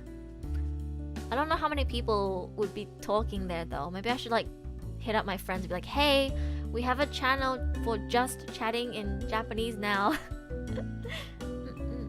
Some servers just duplicate channels for Japanese speakers. I think having just one channel is enough. Let's add a new channel for Japanese chat so we can all practice typing Japanese more. Yeah. Alright. I think I said everything I wanted to say today. Oh my god, we're almost at 6 hours. Wow! I said I would end this around like 4 hours. I'm like 2 hours over. But staying in just one, it's because we only have like 30 people in our server cross. If we had 200 people and 30% were Japanese people, I would make more channels. We only have like 30 people in our server, so it would kind of be, I think, needless to have a separate Japanese version of each channel we have now. Maybe if we get more people. Most of our Japanese viewers are not members of the channel, so they're not in our Discord either. Maybe I'll open up the Discord to all of our regular viewers sometime. But then I also want to get our membership to hit 40 so we can get the loot emote. A few people, I think, canceled their membership recently, so even though I gifted 2 the other day, I think we were still at like 28. But we had like 2 or 3 new members today, so we're probably like 30 or 31 now. Still really far away from 40 though. When are we gonna get the loot emote? One day, hopefully.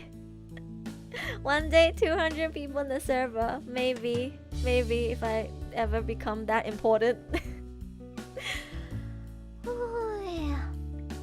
Good work, Eru. Hope you had fun teaching. Yeah, I think I learned a lot too from this stream today. I hope you guys learned a lot as well. What? Oh wait. I was gonna like change back to the change back to the window capture of the man going 正解です。おめでとう。これで N1 は終わりです。my Ikebo. Alright. Gotta go back and timestamp after these. Gonna get my degree in education. One day I'll do a ceremony where I present you guys with certificate for graduating in education. No, actually, no, not graduating. I'm not graduating. I haven't even debuted yet. Okay, well, thank you everybody for joining me today. Go back and check the VOD if you missed anything. And I'll see you guys again on the weekends. I don't know if I'll do more than a membership stream. We'll see. I'll see how touching grass on Friday goes. If I'm energetic, I might stream on Saturday. But otherwise, I'll see members on Sunday for a members only stream. Okay. おつえるまたね